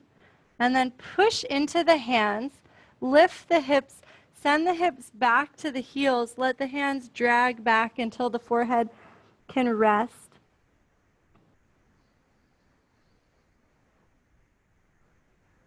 And gently start to press the shins down. And as you press the shins down, notice what happens in the legs, in the hips, in the spine. You don't have to do anything, but what happens as you push down with the shins? Notice any sense of the body rising or lifting or becoming buoyant. And bring your awareness to your core. I'm not cueing any core action, but what happens to the core as you push down into the shins and let the hips rise a few inches? Do you notice any sensation in the core? Push down into the shins, slowly rise all the way up, reach the hands up, and then go back the way you came. letting the hips lower, slowly control the release of the body. And just take a few pulses like this, just pushing into the shins to rise up, and then gently bending the knees, sending the hips down, controlling your way forward. As you move, just pay attention to what the core is naturally doing. And try not to change it. Try to just observe.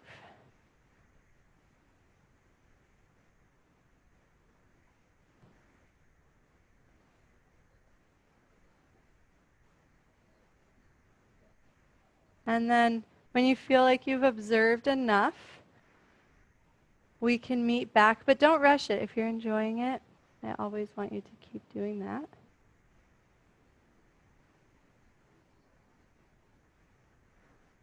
So let's talk about our experience of the core cylinder.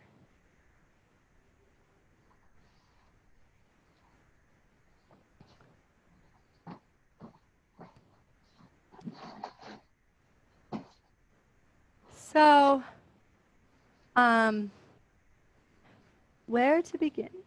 Let's look at when we did the cobra, right? We did some pulses like this, and then we did some circles.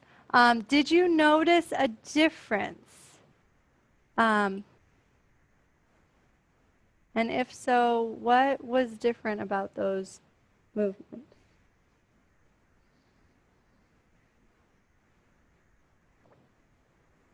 Is it too far away to remember? When we were just doing the baby cobras, I felt more just the back muscles in the middle. And then we did circles, and I could feel more of my back waking up. So when we went back to it, I had more engagement in my shoulders and back. Wow. So when you went back to the baby cobra, it was different than the initial baby cobra. Yes. Yay. So can anyone else relate to that? And it's okay if you can't, or if you can't even remember, but just curious. Thank you for sharing, Amy. How interesting, right? So we did that initial movement, which also is pretty isolated, right? Like, and what I mean by that is like when we do crunches, it literally is like, I am toning rectus abdominis. When we do bicycles, it's like, I am toning the obliques. And so as you start to do more yoga poses today, and we have yoga class later, and we've talked so much about like, hey, let's keep moving in the poses. Amy, I think what you experience is how moving, right, in those circles turned more muscles on. But the beauty of that is once the muscles are turned on, you can do anything, right? You can do that same crunch or that same cobra, and all those muscles will be on to support you. So what an exciting like revelation that, yeah, we have to move to get things turning on, but once things are turned on, anything is fair game. Right? So, maybe there is a time where you do like a more standard version of a pose once everything's turned on. So I just want you guys to feel really empowered that everything is fair game, but we do really want to turn things on. And then once we have the support, it's going to totally change the experience of movement. Follow up, Amy? So, yeah, was that kind of like now that you're talking about it, it's kind of like the foot massage and waking up all the fascia in our feet and getting them to work together so you get more feedback. Maybe they were doing stuff before, but now you're getting the feedback and understanding what they're doing.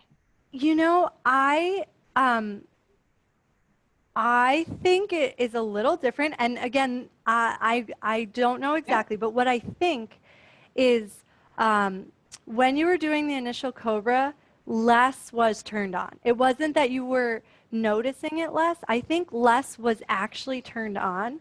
But then, and here's the magic of our bodies. By doing the circling cobra, you literally turned more muscles on because you had to use them. And our bodies are so smart. They want to be as efficient as possible. Because think of our ancestors way back when. They needed to have the energy of like when the saber-toothed tiger came, they had to like run or climb a tree or do whatever to like survive, right? And we are wired to survive.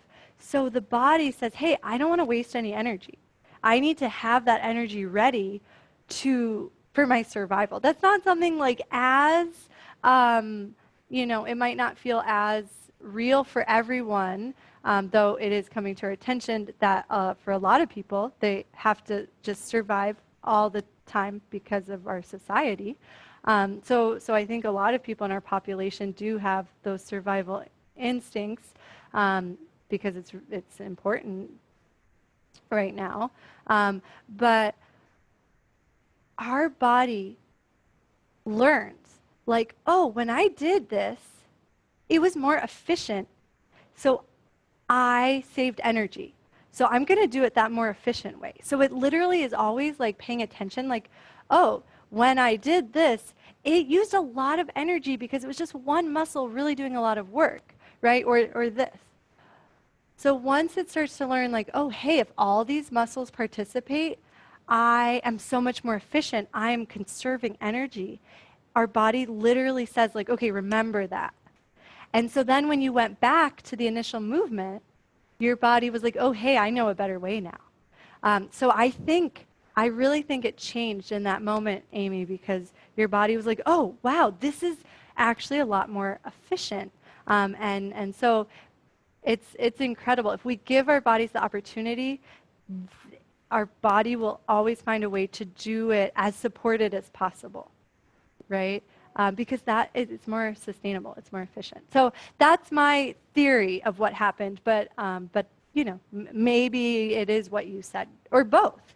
You also were more aware of everything that was happening. Any other questions or comments about the Cobra? Yeah, Carol, and I'm just going to turn the fan on, but I can hear you even though you can't see me. Yeah, so this kind of came up from the exercise, but it's like I had been working with a trainer before in the gym, and I remember explaining yoga and why I do it, and he was like, well, I think that's great for like relaxation and quieting the mind, but this functional training makes more sense for the body. And all this new information is kind of like bringing a whole different sort of perspective, I guess, because I feel like the goal with this new training in the yoga is actually functional as well. I'm like trying to figure out how would I put that in words of like, we're doing this to do this, like, does that make sense to simplify it?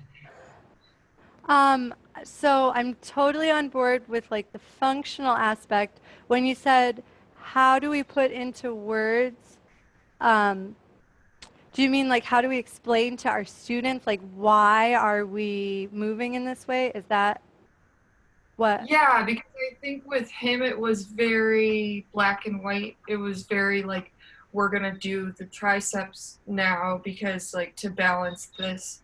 And so for me, this is more like it encapsulates so much more that I'm wondering how to explain the physical strengthening part of it, and how maybe this is actually could be a replacement for me from the weight training. I don't know if they go hand in hand, but I'm thinking maybe this is my only thing that I do now. Yeah, I will say yoga is, I like weight training, but I just don't have time to do everything. So yoga has sort of become the only thing I do just because there isn't enough hours in the day to do all the things I want. And my body feels stronger and more functional than when I used to lift 3 times a week. And like maybe my muscle mass was a little bit bigger, but because it was more like targeted, it was like I don't know, I would get injured sometimes, or I didn't feel as holistically strong.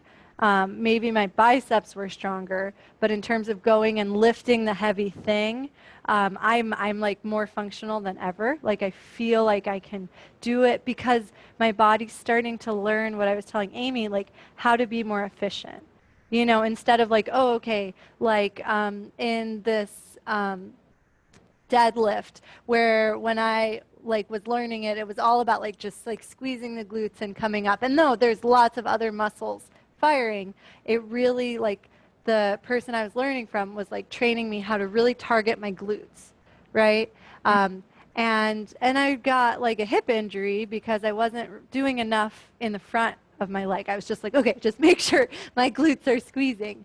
And so now I feel like my hips are like smarter than they were. They sort of know like, oh, like there's all these muscles that I can turn on to like to support this movement. So there's more space in the joint. So when I go to pick up something heavy, it's almost like I've got a whole team there helping me. So I'm partial, I'm biased. I think that this approach is very full. Like I feel like it is, you can go very far with it. But then, you know, maybe once a week you do some weight training or you go for a run or you swim or, you know, whatever. And then you'll just notice like, wow, I feel so much better when I run or I feel so much stronger when I lift. And you don't need to know the answer now. You know, it's like maybe you're going to be so excited that for the next few months you're just like yoga, yoga, yoga. And then when you go to do a different physical activity, you'll realize how ready you are to add the extra weight, you know. So tell your trainer to call me and I'll just tell him how awesome this yoga practice is. Just kidding, don't do that. Yeah, no, the holistically strong, that was like a word that helped kind of, I guess, like pinpoint it maybe. I was just trying to think of like a language to describe this, and that's helps. Great. Yeah. And I think the more we explore together, you'll even start to come up with your own way of describing it because you'll feel it. But I, yeah, it is just functional, integrated. It's safe, you know, and it's we'll learn a word, synergistic. We'll learn that later today. So just stay tuned for the word synergy. It's a good one. Great. Last comment before we move on, or question. So at the end, I had you guys like lifting up and then going back down without any force of the core. Did anyone notice their core doing anything as you were lifting and lowering? Could you feel anything happening? I know it was a long time ago now.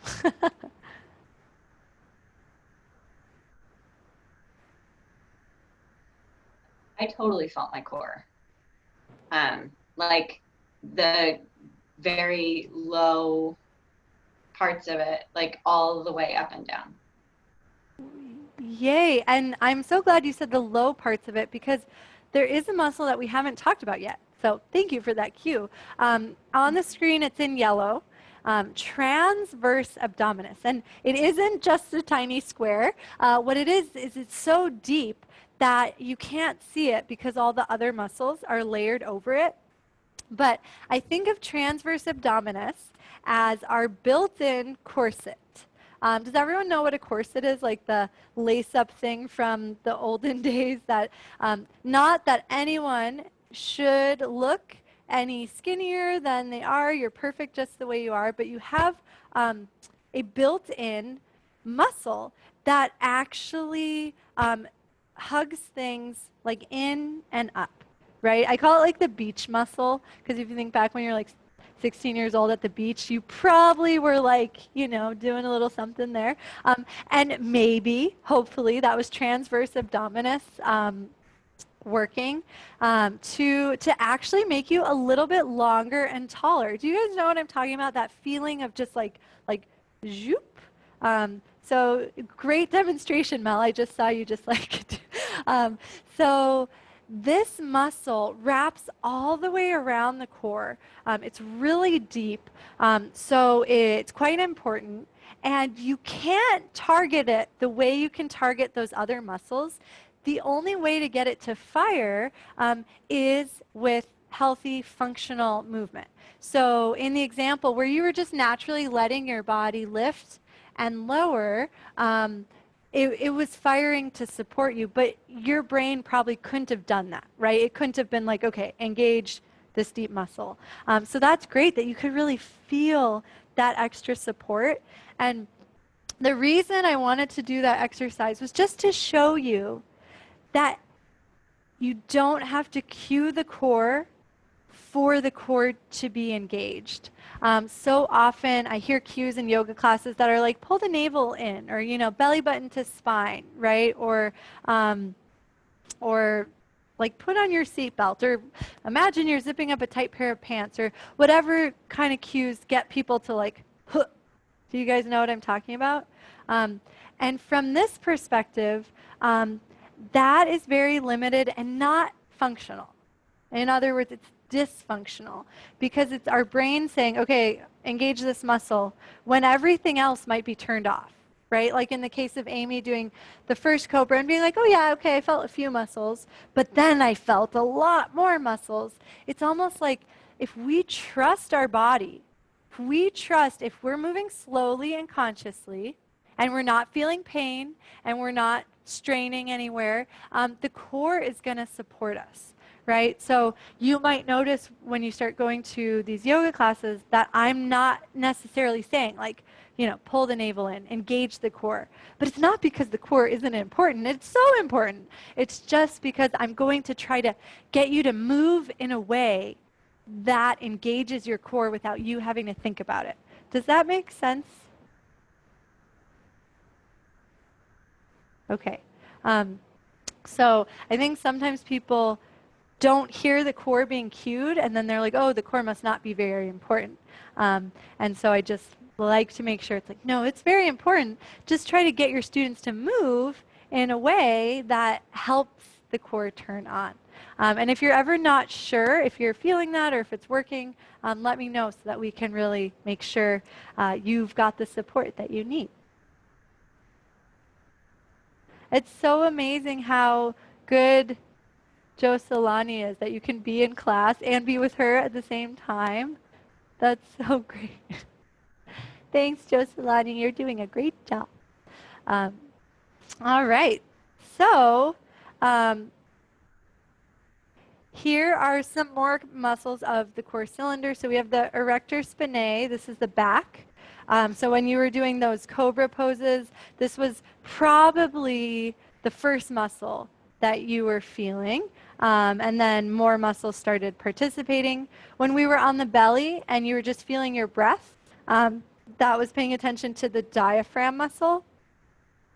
And you may be wondering, what about the pelvic floor? Especially because Amy brought it up yesterday. So the pelvic floor is a big deal. It's like you know how physical therapists are like actual doctors that have to go to school for a very, very long time? Physical therapists have to do a special training to do work on the pelvic floor. Like, I just say that to sort of like show that there is so much there that even like a doctor of the body has to do special training to understand it and to work with it. So in this tradition, we don't specifically cue the pelvic floor, not because it isn't important. I think our hope, as I was telling you yesterday, Amy, is that like as we're doing this work, everything just starts to come on board. But the flip of it is some people have less tone in their pelvic floor and they really benefit from more tone. And it's also very common for people to have too much tone, like a lot of tightness there, and it actually is a big issue, especially when people are like having children and stuff. There can be a lot of injury that happens if there's too much tightness, and so there's no one size fits all cue. And so I personally am like, this is out of my scope of practice. And so it's not something that I'm necessarily going to cue. And I think it really is out of the scope of practice for most yoga teachers to like safely do something that will benefit everyone. It might benefit most people, but then what about those few that need more tone or less tone, you know? So that is why we choose to sort of keep our cueing out of the pelvic floor. Any questions or comments, and especially Amy, because it's something you're working with, do you feel okay with that? Does that make sense?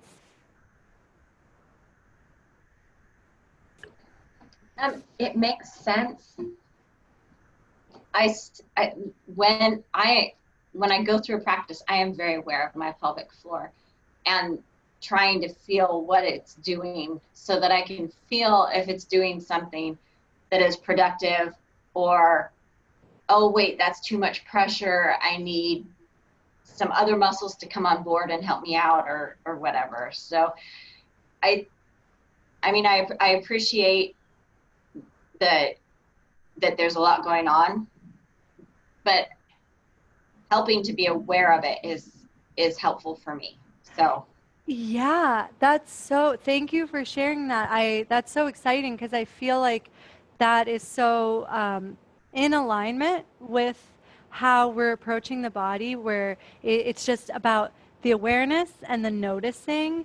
And I think that is something that you could safely cue to your students, where it's like not telling them what to do, but really just the building of the awareness of that area. So that sounds something like in the scope of our practice. And so I'm actually really excited by that, because I'm like, oh, yay, there's a way that I can be helpful.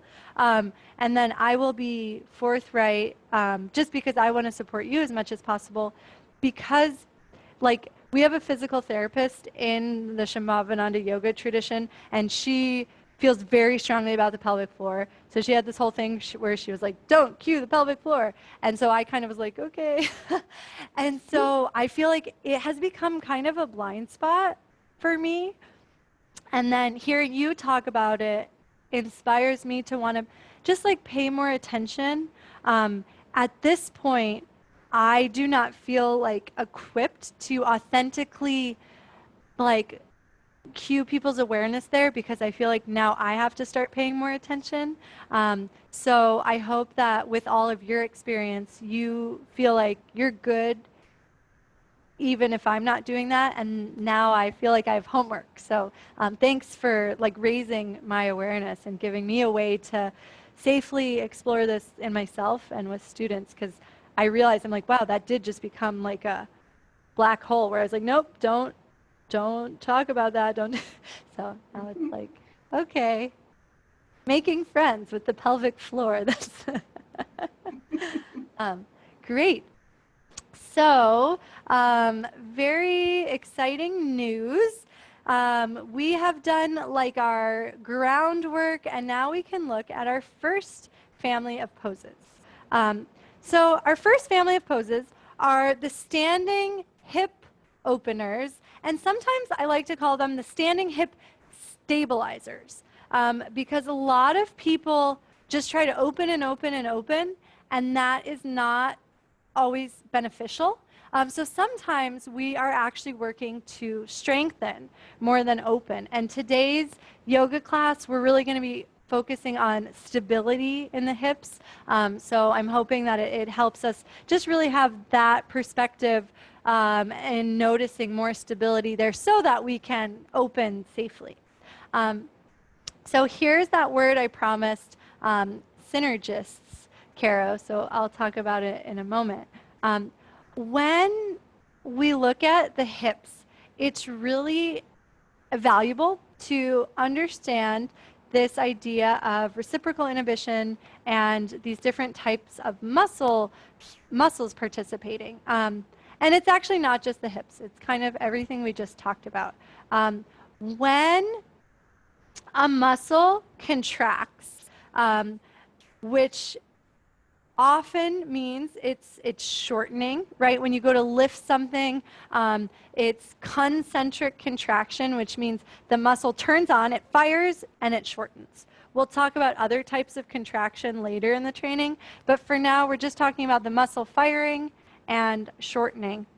Something amazing happens in the body. The opposite muscle has to release, right? Which makes sense. If you go to pick something up and this muscle's shortening, but this muscle's staying the same, like your arm would just be like this, right? So for this to shorten, this has to release.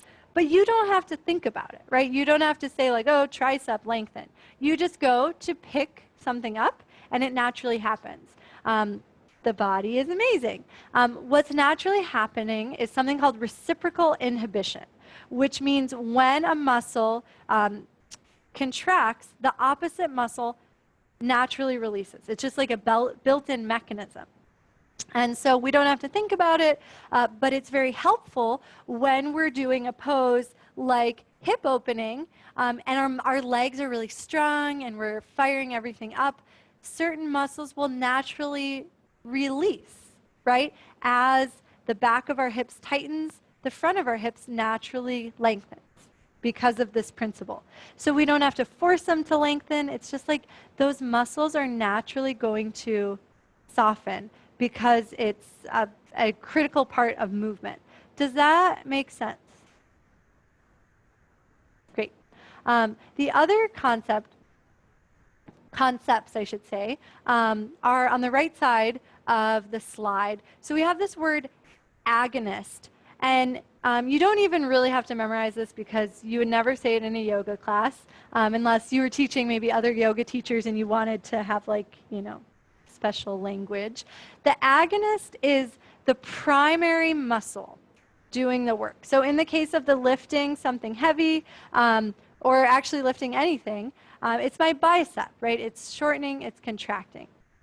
The antagonist is the opposite muscle. So the tricep muscle, that's just naturally lengthening, right? So it's like these muscles are working in pairs. There's the agonist and there's the antagonist. That is sort of like the most basic view of how the body works. And I think it's quite limited, right? Because it's just boiling it down, kind of like when Kara was talking about being at the gym and being like, oh, okay, I'm doing this thing for my triceps, right? It's really like just looking at a snapshot of the body of like, okay, I'm looking at this muscle and this muscle. The idea of synergists, I think is a lot more exciting. And synergistic muscles are almost like thinking of your body as a whole community instead of it just being a pair of muscles, one muscle contracting, one muscle lengthening. It's like we have so many muscles that can support us in those movements, right? And so maybe even if it is just something as simple as like some tricep work, and having the space for the synergist to turn on means like, oh, okay, there's more support in the shoulder. There's more support like down into the back and the obliques, right? It's the idea that it's not just two muscles. It's like this whole group coming together to support the body. So our goal as we move, kind of like Amy experienced, is for it not to just be one or two muscles doing the work, but to really like invite the synergy, right? Invite all these muscles to come online to support us. Any questions about that? Okay.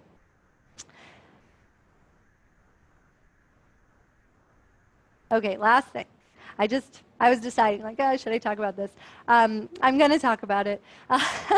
So for many years, like I want to say maybe 150 years, scientists thought the way that muscles contracted was that in the brain, there was like a center for each muscle.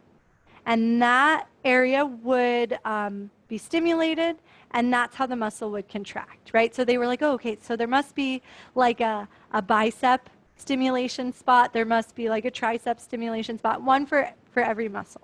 And they were certain. They were like, this is how the body works. It makes perfect sense. And so they tried to test it with some creepy machine where they could stimulate certain areas of the brain with an electrical impulse. And they were certain that when they did that, like the bicep would fire, right? They would send the electrical impulse and they were like, oh, well, of course, like that one muscle will fire. It didn't work.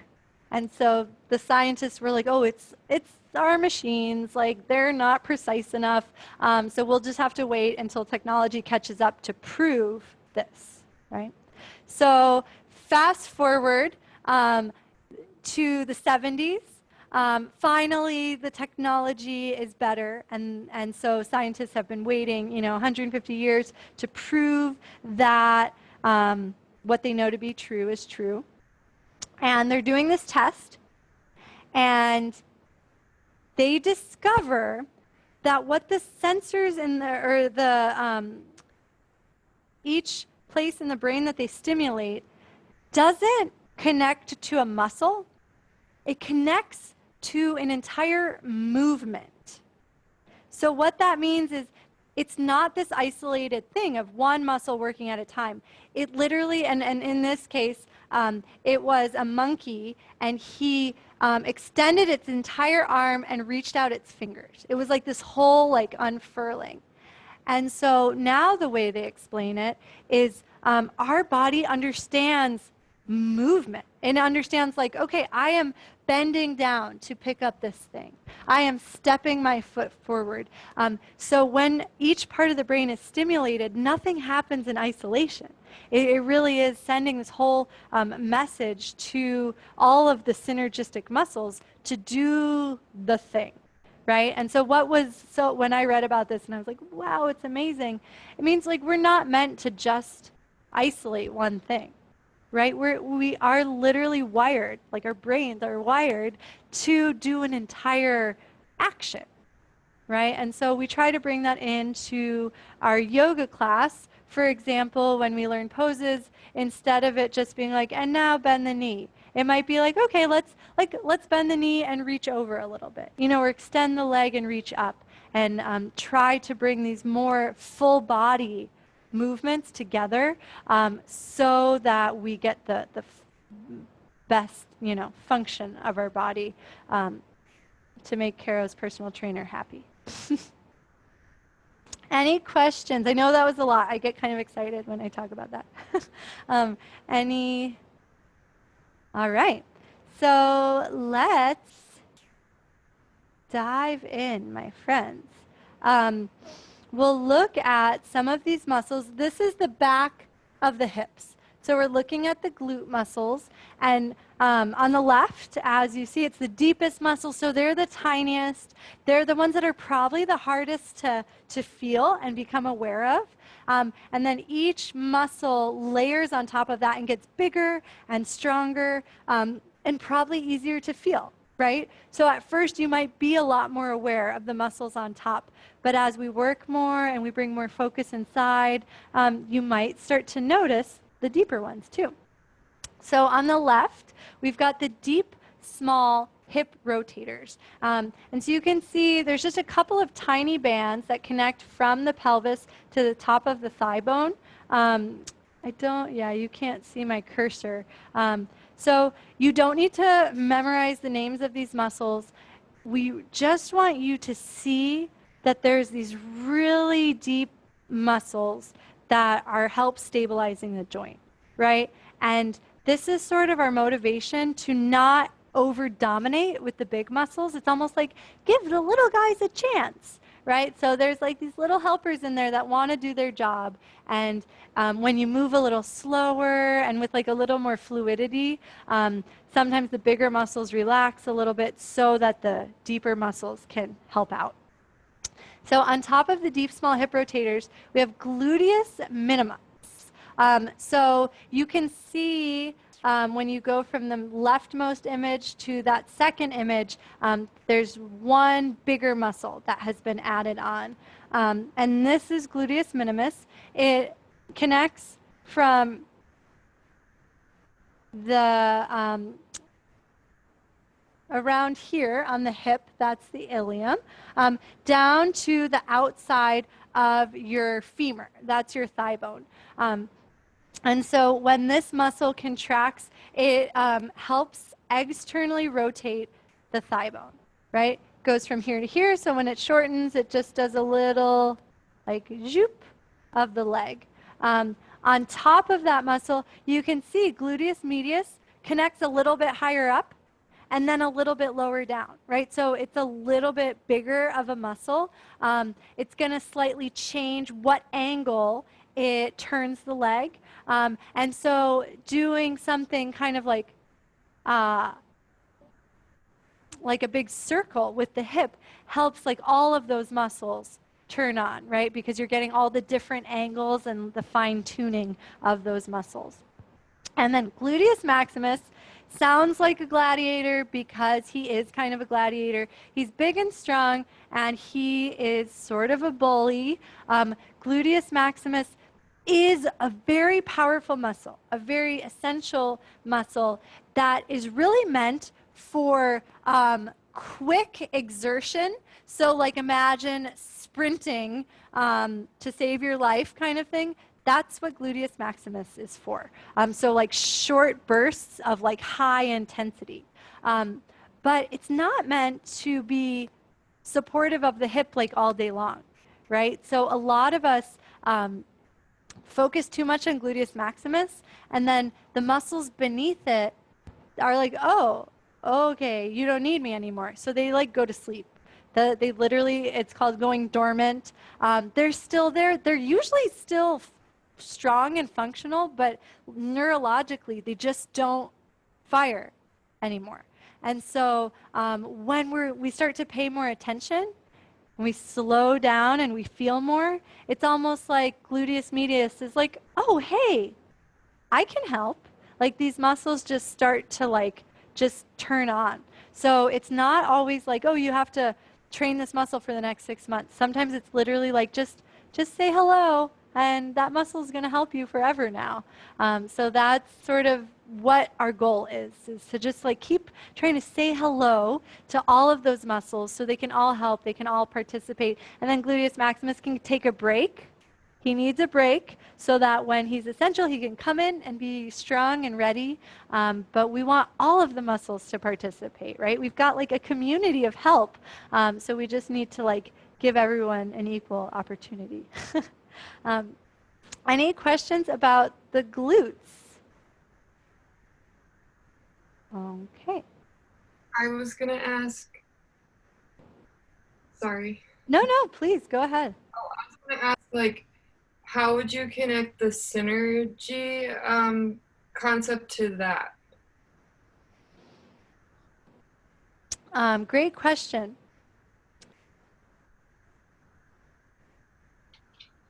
My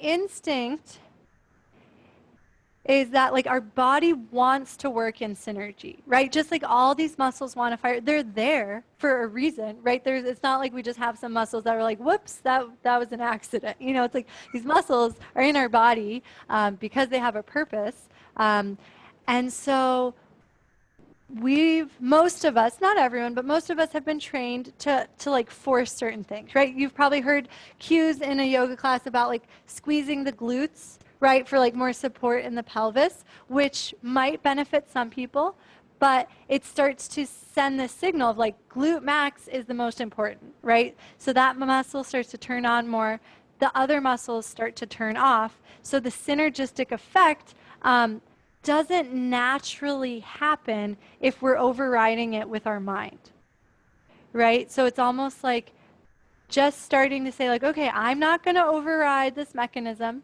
I'm going to bring my consciousness.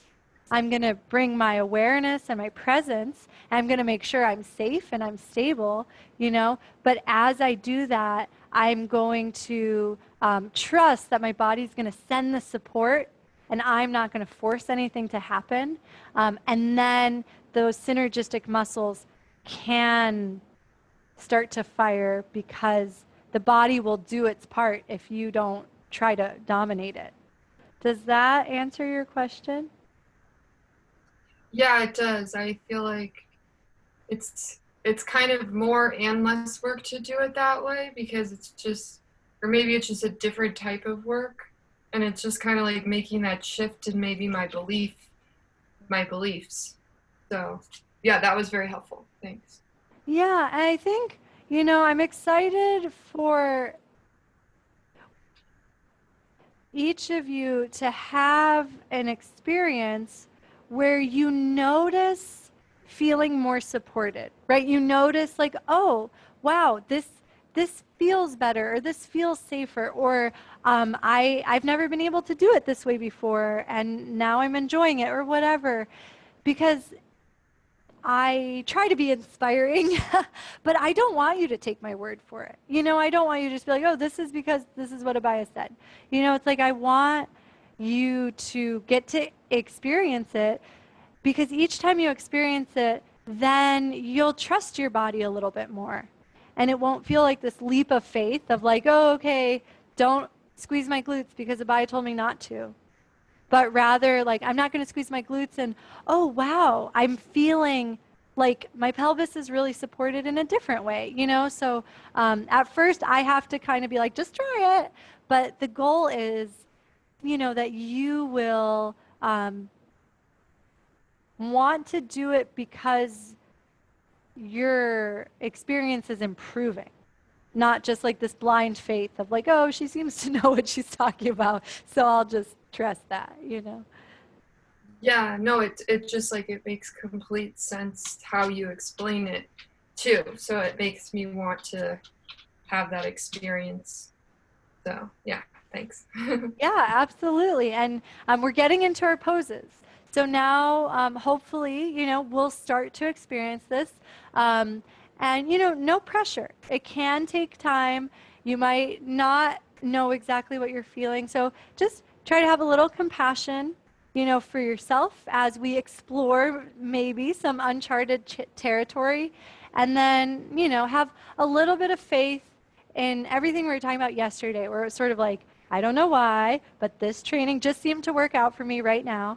And I'm just going to like have faith that I'm meant to be learning this, So there's a little bit of trust. There's a little bit of surrender. And then hopefully the gifts, the rewards start to rain upon each of us.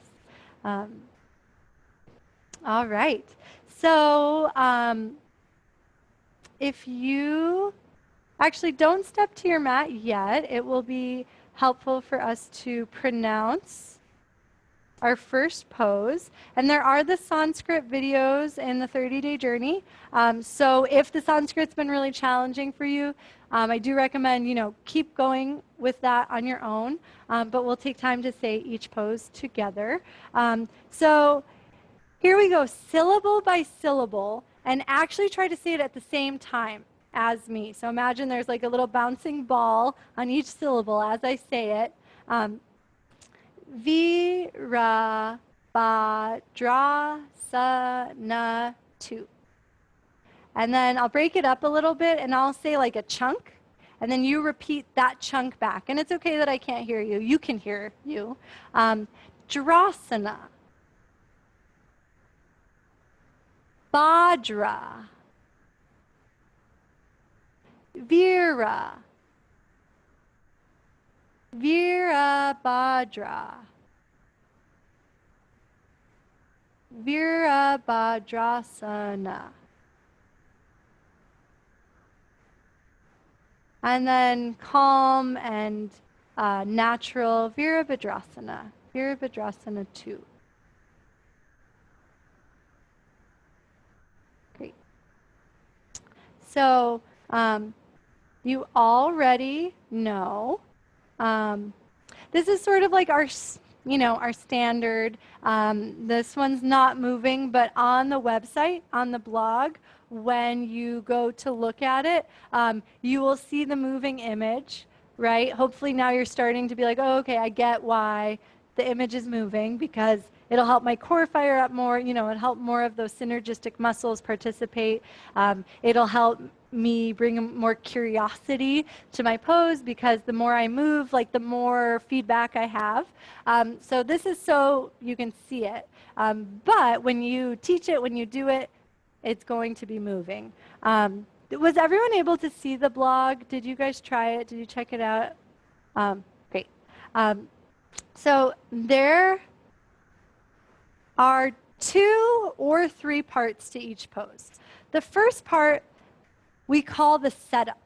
And this is basically like before you're even in the pose, the positioning that the body needs to be in to safely enter the pose, right? So the setup, yeah, I'm just pretty much you're just standing, right? Like, yes, my feet are in a precise position, but I'm not really doing anything yet. And this is what you learned yesterday, right? You learned heel to arch stance. You learned all of the stances. So this is a bit of review, but we will do the setup. And because you'll be on your mat, I just want to show you what happens next. After we're set up, there's something called the primary movement. And so in this case, it's different for every pose. It's just bending the knee, right? It's like, okay, how do you go from the setup to Virabhadrasana 2? And there's other things you can be doing. You can add in the arms. You can add in a little movement of the spine. But Virabhadrasana 2 is not Virabhadrasana 2 without bending the knee, right? So we want you to be able to see what is the primary movement, what is essential here. And then later we'll look at how to explore and how to add things on. It says primary movement plus sensation, because when we tell our students to, let's say bend and extend the knee, we want to give them something to pay attention to. So otherwise they'll be in their heads, or otherwise they'll be, over dominating something. But if you say, bend the knee and notice how the weight in the foot changes as the knee bends and extends, all of a sudden it's like they've got their 1,000 eyeballs in the foot and in the knee, right? And so it's like you want to make them curious. Give them a little like secret to listen to as they move. So let's try it. Yay. Come to your mat and step to a straddle. And please make sure I can see definitely your feet and hips. And if I can see more, that's cool, but it's okay if you're cut off a little bit. And I'm going to do part of it so you can see me, but then I might stop doing it so I can observe you more closely. So just if you're like, where's she going? What's happening? That's what's happening. So from a straddle, before we go into heel to arch stance, bend the knees a little bit and notice the weight in your feet.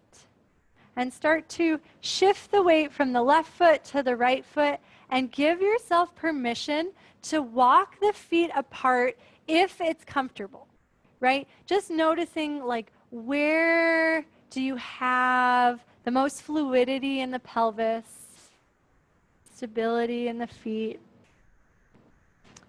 And then from that straddle, lift the right heel, turn the right toes out towards the short edge of the mat, and let the left heel drop out a few degrees so the back hip can close a little bit. Nice, great, and hopefully this feels like review. And then this is our setup, right? Our heel to arch setup. So phase 1 is complete. Now we're moving into the primary movement, which is bending the left knee. And so take a few pulses here to very slowly bend the knee and bring your awareness to the sensations around the knee.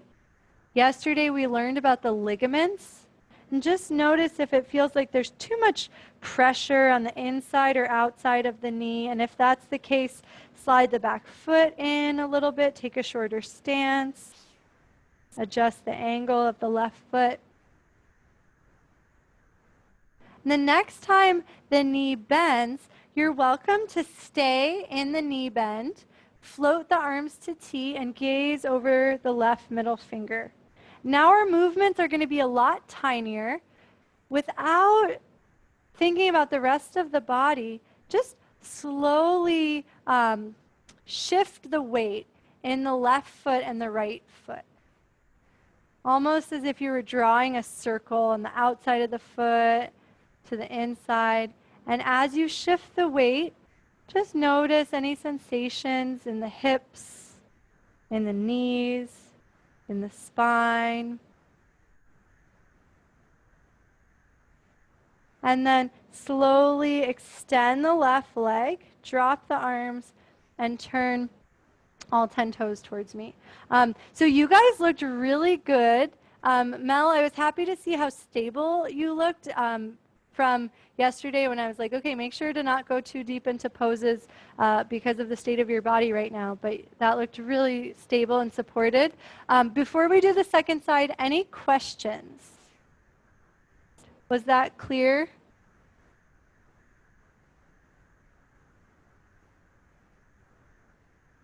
Okay, Great. So we'll add something on for the second side. Yeah, great idea, Amy. Feel free to take any notes. If you felt anything, if you noticed anything, you're always welcome to do that.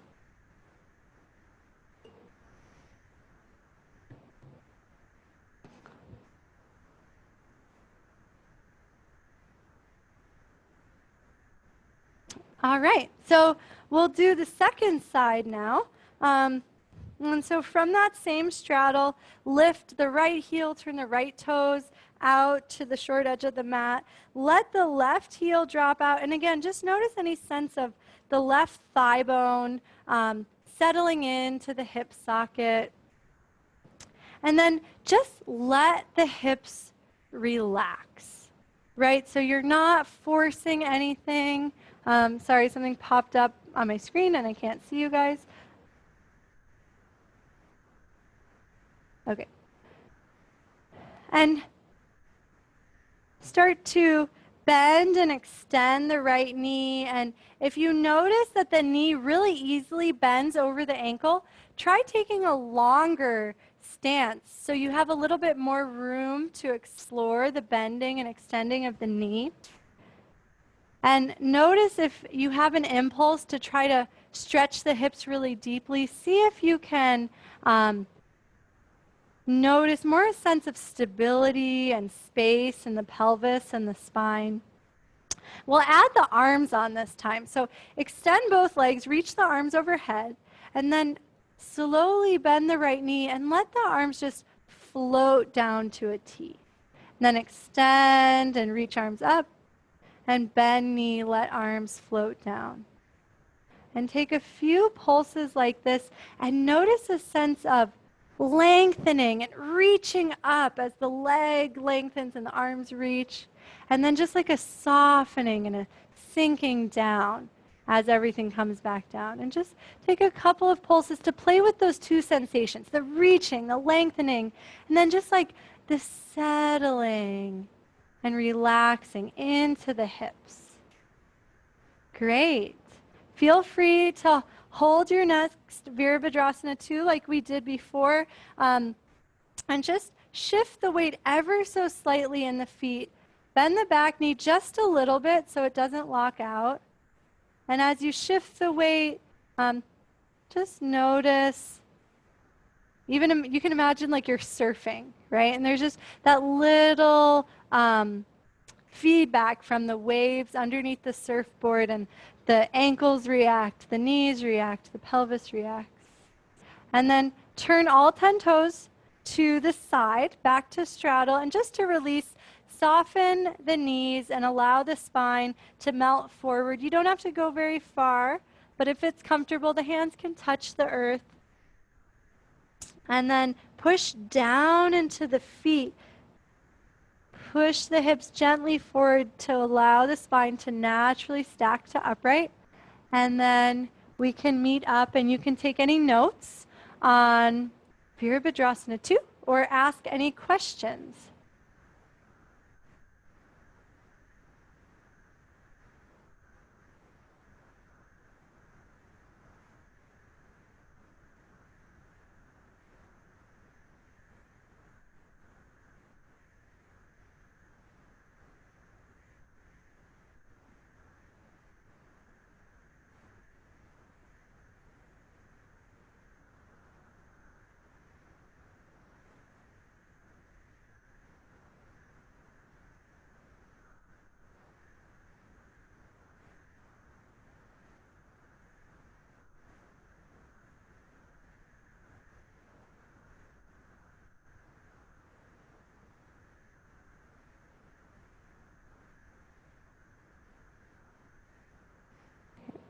So it's just about our break time. So I will put the break clock up. You're welcome to take a couple extra notes if you're still writing, and then take some time for yourself. And I will give you a couple minutes extra because I know that 6 minutes just like flies by.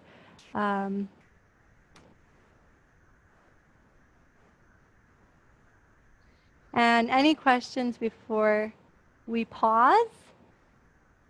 All right. See you guys very soon.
Hi, guys.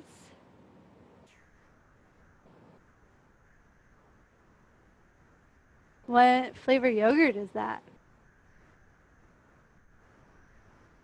It has honey in it. It's just like Greek yogurt with honey, my favorite. That's pretty fun. All right, welcome back. So before we go on to the next pose, I just want pop quiz. What was the primary movement of Virabhadrasana 2?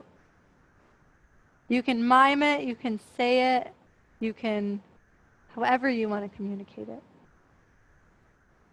Bending your knee. Awesome. Is that clear to everybody? Yay. So feel free to write that down in some form.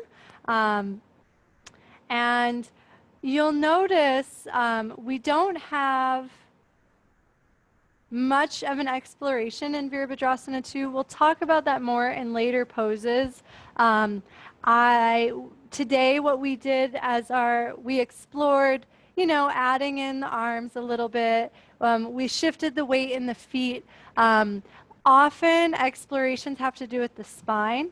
And I feel like in this one, I usually don't find myself feeling too inspired to explore the spine.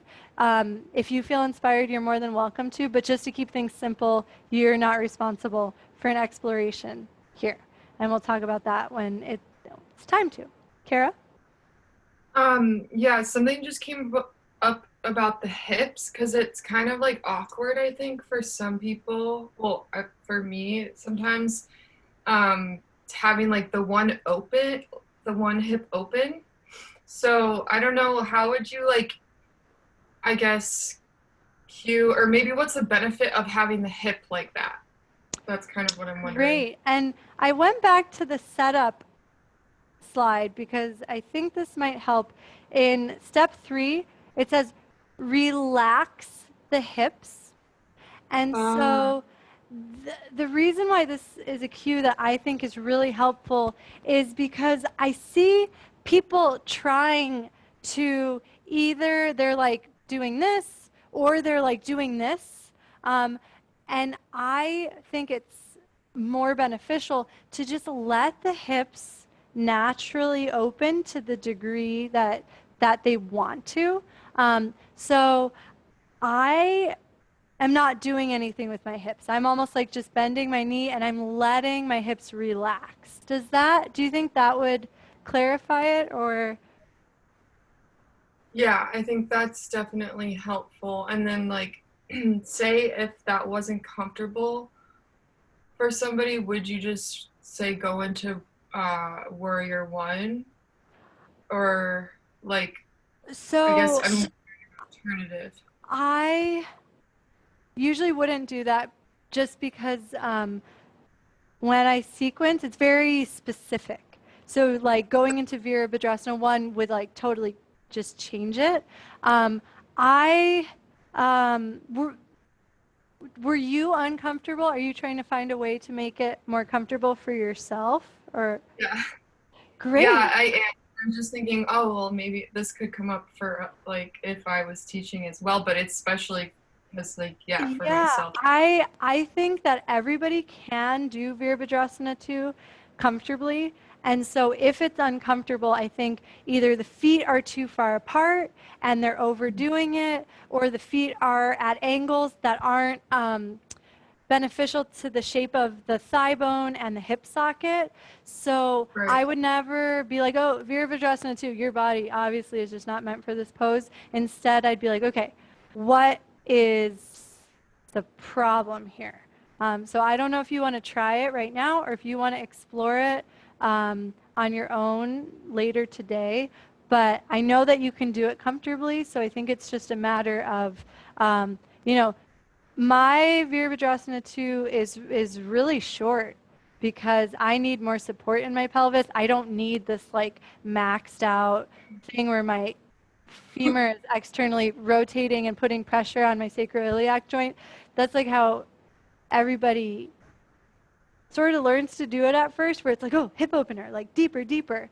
So I think almost just like forget that pose exists and just think of this as like, oh, okay, my hips are just supported.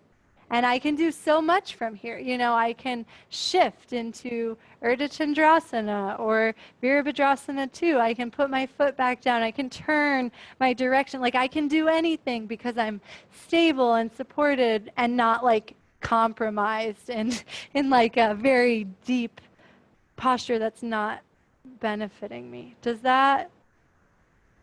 That landed. Yeah, I think it was just the like having that adjustment of, oh, the legs don't have to be super wide. Like, I don't know. Yeah, it's funny how in the past I feel like that was like the mentality, but it's, yeah, that like helped a ton, just shortening the stance.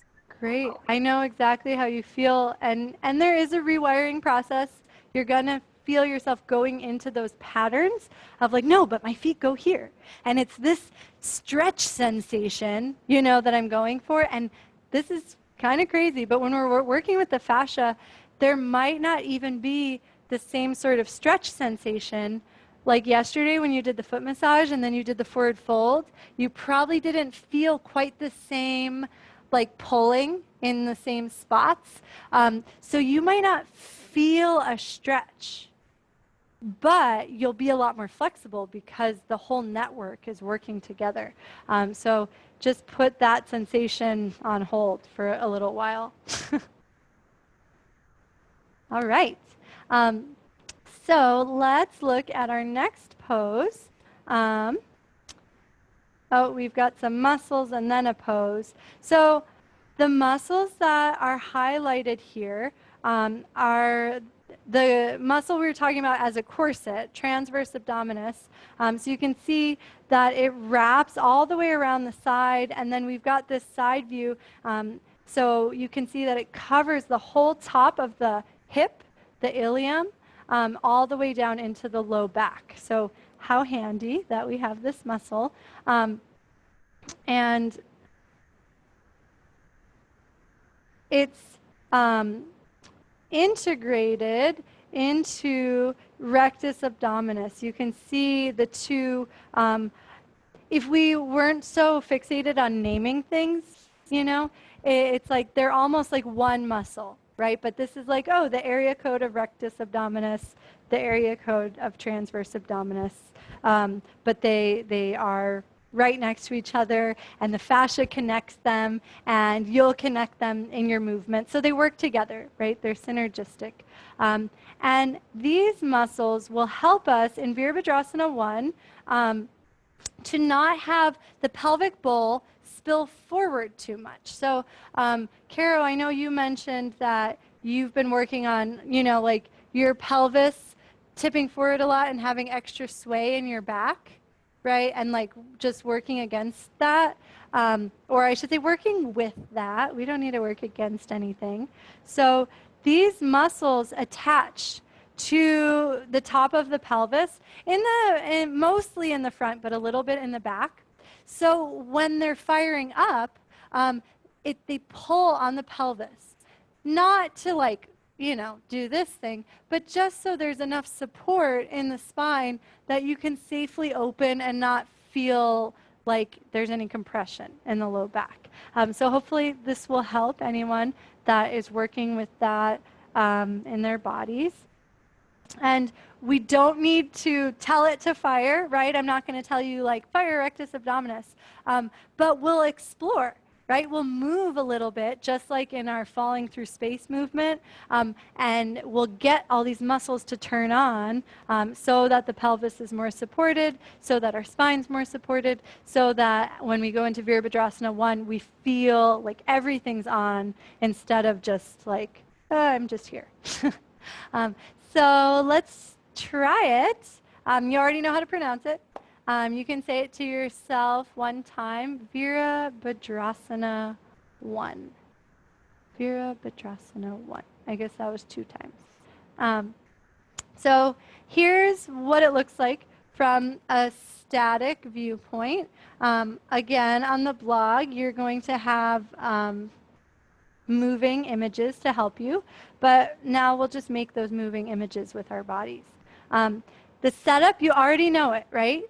It's heel to heel stance. So from Tadasana, you either step forward or step back. In today's yoga class, we're going to be playing with stepping forward into heel to heel stance, but you've probably most commonly stepped back. And then from there, same primary movement as Virabhadrasana 2, just bending the knee. We will add on one more layer. So there is a concept that we'll talk about, roaming in our poses. And there's that third slide that's for exploring. So we'll talk about that when we get there. So please come to your mat and let's play with stepping forward, because that's usually new for people and it's quite fun. And Caro, I know this is the one where your hip was uncomfortable. And so I'm going to be really adamant. Take a really small step. Like just start with like almost like baby steps until the hip is happier, and it will happen pretty quickly. But I think this will help a lot. So step towards the back of your mat so you've got room to step forward. And walk the feet underneath you nice and wide. Finding your Tadasana stance, you can shift the weight until the knees and the pelvis feel supported.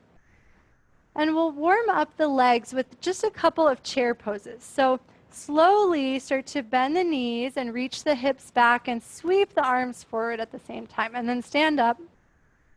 And just do that a couple of times, reaching hips back and reaching the hands forward and up.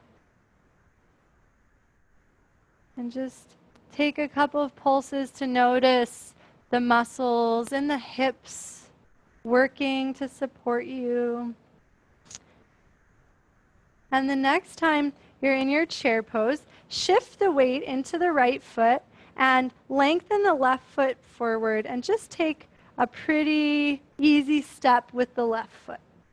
It's probably going to be shorter than you're used to, and that's okay. Set the hands down and shift the weight from foot to foot to explore the pelvis, right? So as you shift the weight, just notice if your pelvis feels spacious. And if it doesn't, try stepping the feet wider, like you're on wider railroad tracks.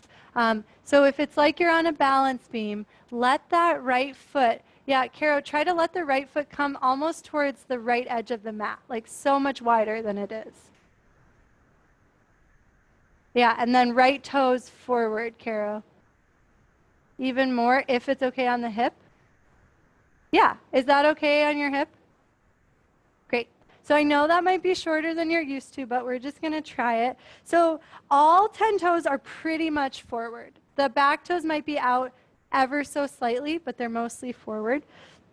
And so first, let's explore the primary movement. Just gently bend into the front knee. If it easily comes past the ankle, you can walk the foot forward a little bit.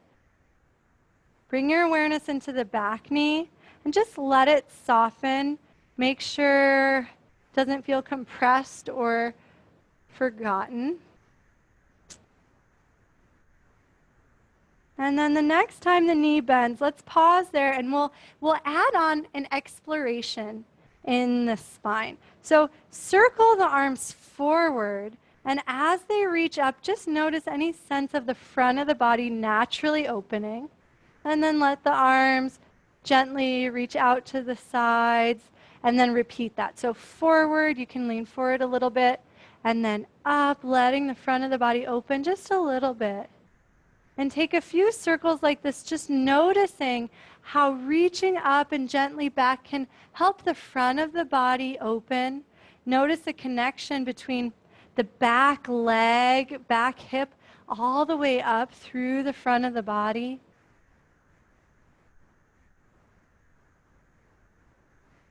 Keep doing this, or if your brain can juggle one more thing, you can play with Actually, no, let's keep the knee bent.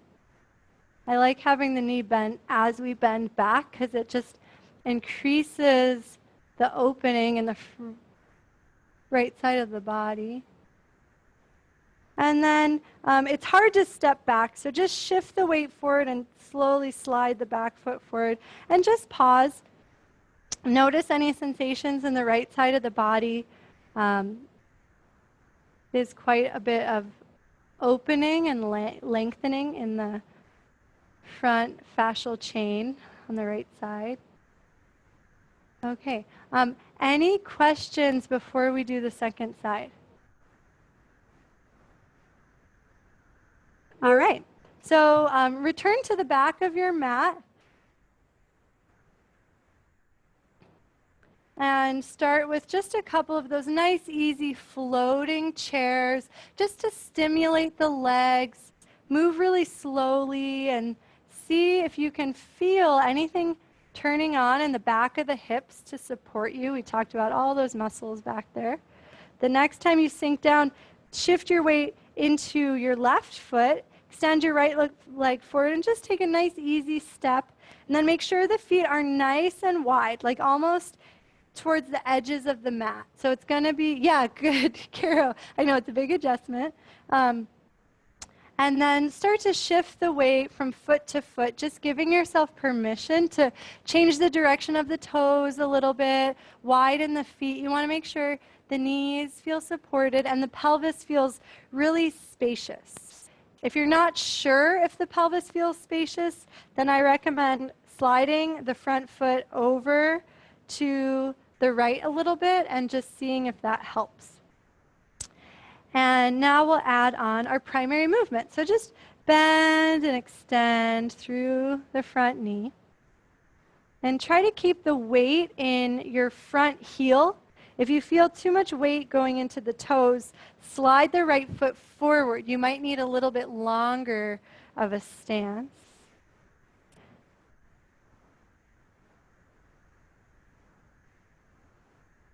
The next time the knee bends, circle the arms forward and up, just letting the spine lengthen. And then repeat that, circling the arms forward and up. And check in with the low back here. Sometimes if you overdo it, it can feel like a little compressed in the low back. So if that's the case, don't reach back so much. Instead, just reach more up.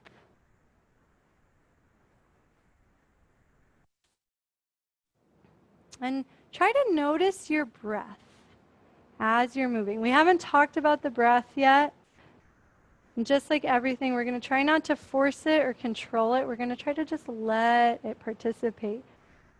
Looks really good, all three of you. Nice controlled movements, Amy. And I really like how spacious your stance is, Mel. It looks very supportive. And then when you're ready, shift the weight into the front foot, slide the back foot forward, and just pause in Tadasana. We learned Tadasana setup yesterday. Give yourself permission to adjust your feet. Make sure the knees feel soft and the hips feel relaxed.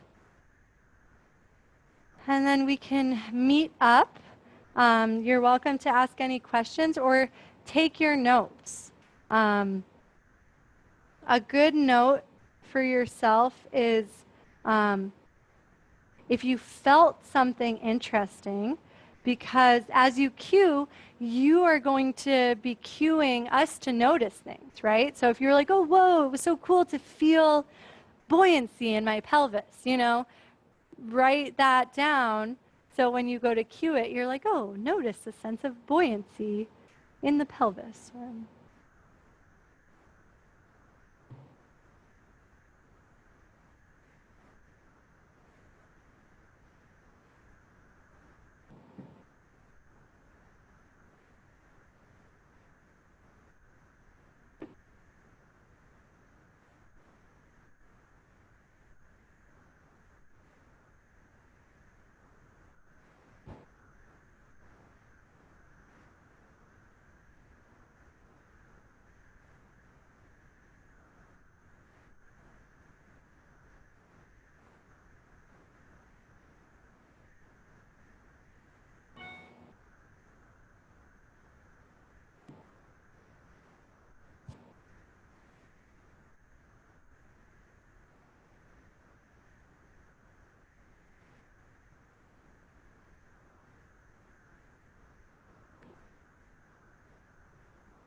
Okay, and I do want to bring one little anatomical thing to your attention about this pose.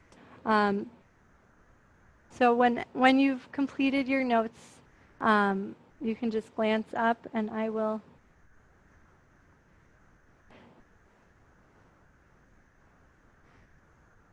So this is a slide from yesterday that we didn't get to. So if you're looking in the PDF, this is with the knee, but I wanted to save it for when we're actually looking at the poses.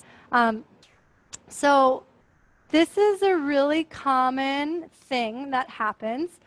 People turn their back toes out a lot, and then they try to square their hips forward. Okay, you learned yesterday that the knee isn't supposed to twist too much. So if the toes are turned out and the hips are forward, the knee is going to have to twist to make that possible. Does that make sense why that would happen? So a good rule of thumb is to have the knees and the ankles, or the knees and the toes in the same direction, right? So if my toes turn out, my knee turns out. Right? So in this case, if my knee is turning in, then my toes have to turn in. So I haven't yet found an exception, but there are always exceptions, right? But for what I have seen, just keep the knees and the toes in the same direction, or keep the angle of the foot the angle as the thigh. So for example, if someone had really open hips, their feet would turn out like this when they squat, but if they had really tight hips, their feet would turn more forward because their thigh bones would be more forward. So there's like a couple of tricks, but just keep the knees, and oh, this is a fun way to test it. So keep the angle of the thigh the same as the angle of the foot, and you're good. So I've heard a lot of teachers say, like, square the hips to the front of the mat, which is okay, but if their toes are out, it's actually going to be dangerous. So a way that we recommend is what you're already doing, shifting the weight, letting the toes adjust, letting the angle of the feet and the hips adjust. Instead of forcing the hips to do something specific, it's like, okay, just keep seeking support in the pelvis, and that's going to be a lot safer than, specifically squaring the hips. Does that make sense? And then just so that you can see how the ligaments play in here, let's see. Actually,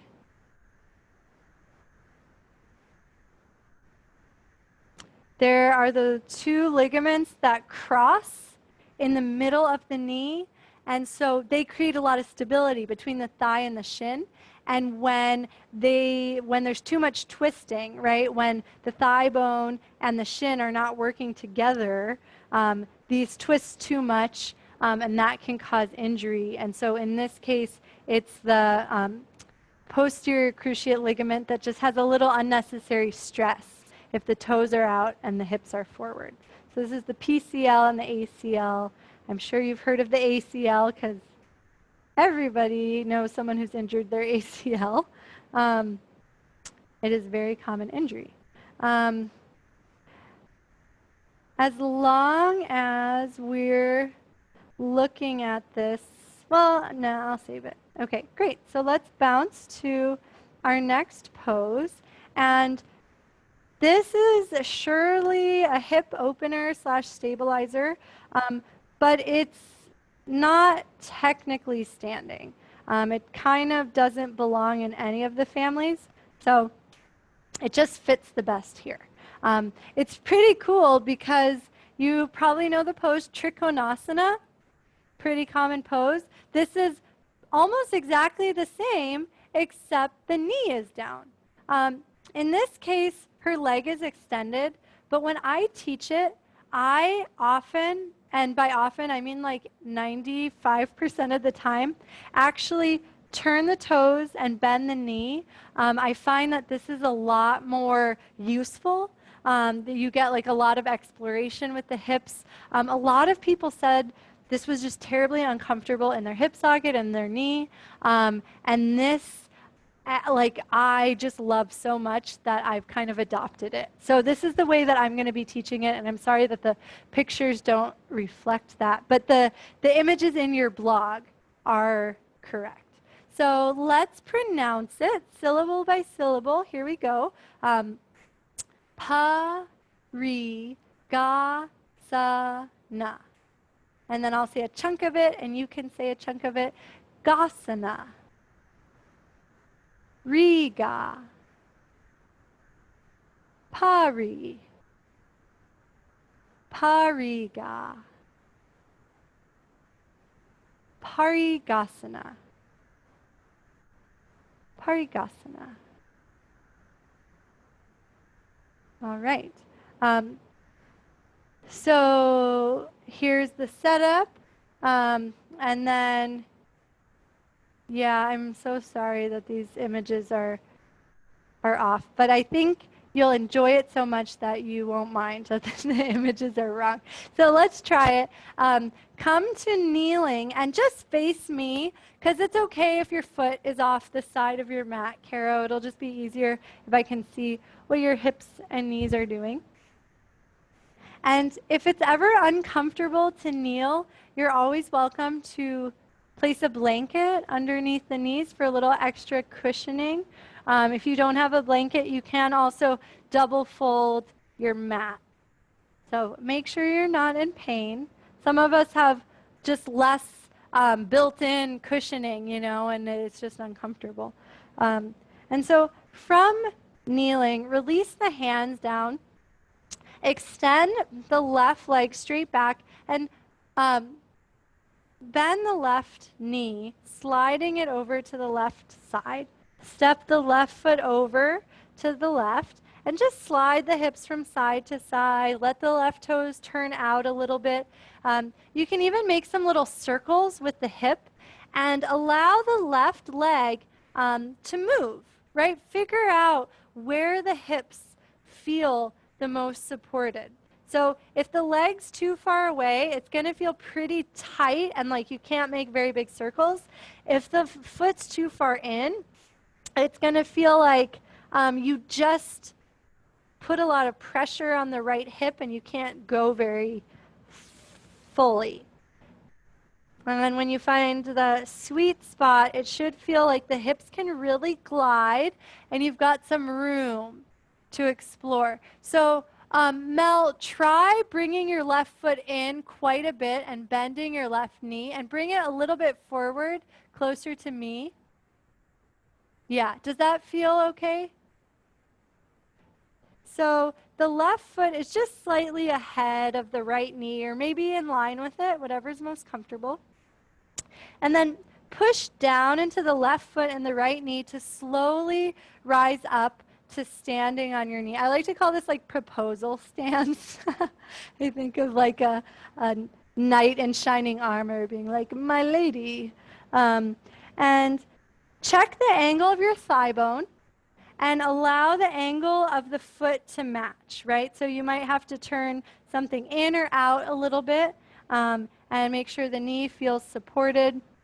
Mel, can you bring your right hip? Oh yeah, great. Exactly. You did what I was going to ask you to do. So here's the setup. You can also do it from kneeling, right? You don't have to do all of that. What I like about from table is that you have like the opportunity to sort of test it a little bit before coming up. And so the primary movement here is simply bending the knee and allowing the spine to follow. So let's try it. Bring your left hand to your thigh, reach your right arm up, and push down into the foot and the knee to create a little bit of space in all your joints. Try not to make it intense. Just imagine you're inflatable and you're like just filling up with a little extra air everywhere.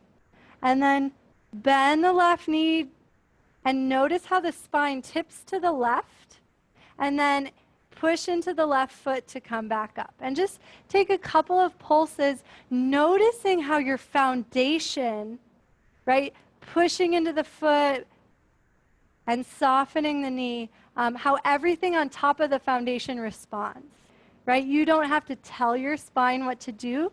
You're just allowing it to follow. And so here's our primary movement, and we'll add on an exploration. So now, as the knee bends and the spine sways, allow the arm to follow that momentum.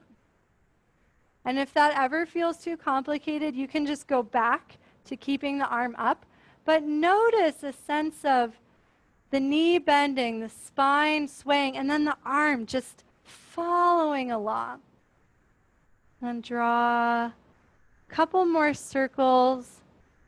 Bring your awareness to the back of the left hip.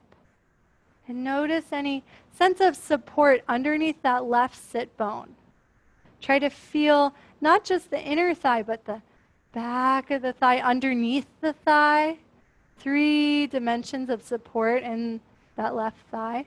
And the next time you come up, reach both arms up, bring the left knee underneath you, just like you're standing, but you have very short legs. And then release the hands down and just pause for a moment. And Carol, I saw you doing a little extra stretch, which might be an indication maybe that you went a little too far, if something felt like, ooh, that was too much. So I don't know if that's how it's feeling for you, but give yourself permission to take it easy on this second side. So now step the right foot over to the right, and then take a moment. This time we'll try upright. Bend and extend the knee a couple of times, and give yourself permission to walk the right foot out until the knee feels the most supported. That looks really good, Mel. That looks great, Amy and Carol. I think you guys got it. So now let's explore the primary movement.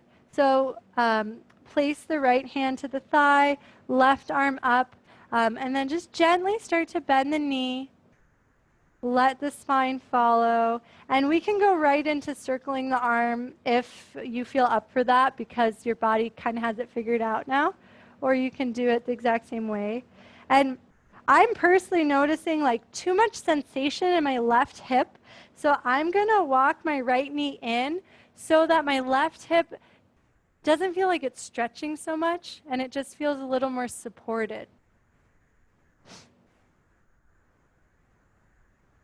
And then just for fun, try circling the arm the other way, and just notice what changes about the experience. Does something feel different? Does something different open? Just give yourself the space to feel something new.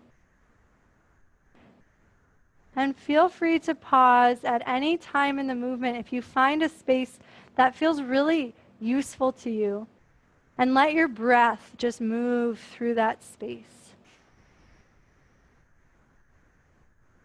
And then shift the weight back into the left thigh, bring the right leg underneath you, and just pause, just being aware of both sides of the body. And then we can meet at the computer. You can take any notes.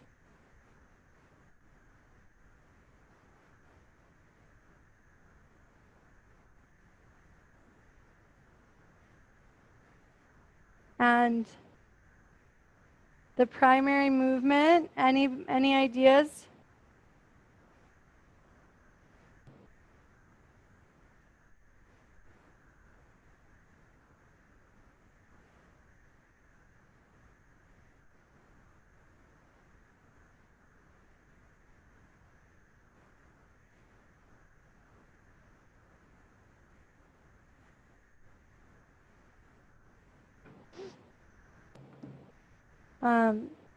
So the primary movement is bending the knee, and the exploration can be different, right? I hope that you discover ways to explore that feel good for you, but I always want to give you something concrete so that you have an exploration. So in this case, we allowed the spine to follow bending the knee, and we added in the arm, right? So we just added in those arm circles with the momentum of the body swaying. So it's not the only exploration, but that's the one that we did together.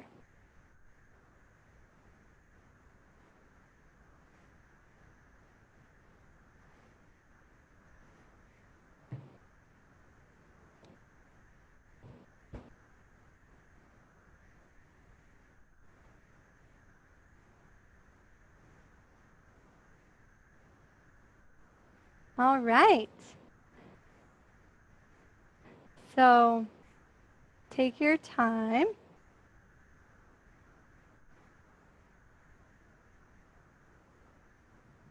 Is crossbar is also gate pose? Is that okay? Yes, you got Okay. it. I don't understand why it has those two names, but it does have two different English names. Okay. Great. So our next pose is Trikonasana, which is very similar. It's really similar actions with the hips and the body. The difference is you're on 2 feet. So we'll practice saying it and then we'll try it. 1 syllable at a time. Trikonasana.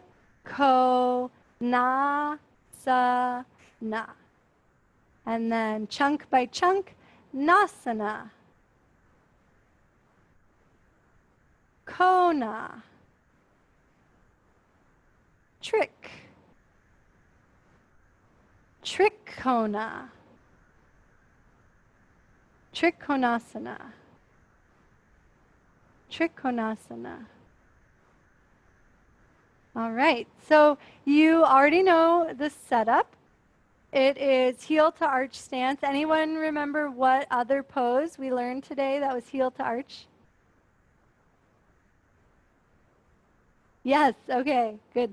Virabhadrasana 2, so the first pose of the day. So here, same setup, but different primary movement.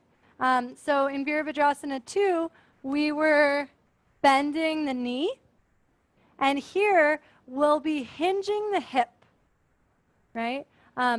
So here we'll do a primary movement, and then we'll have an exploration pretty similar to Parigasana, where we add in the circling of our arm to help us get more support in our core and more range of motion, more sensation. So let's try it. Come to a standing straddle.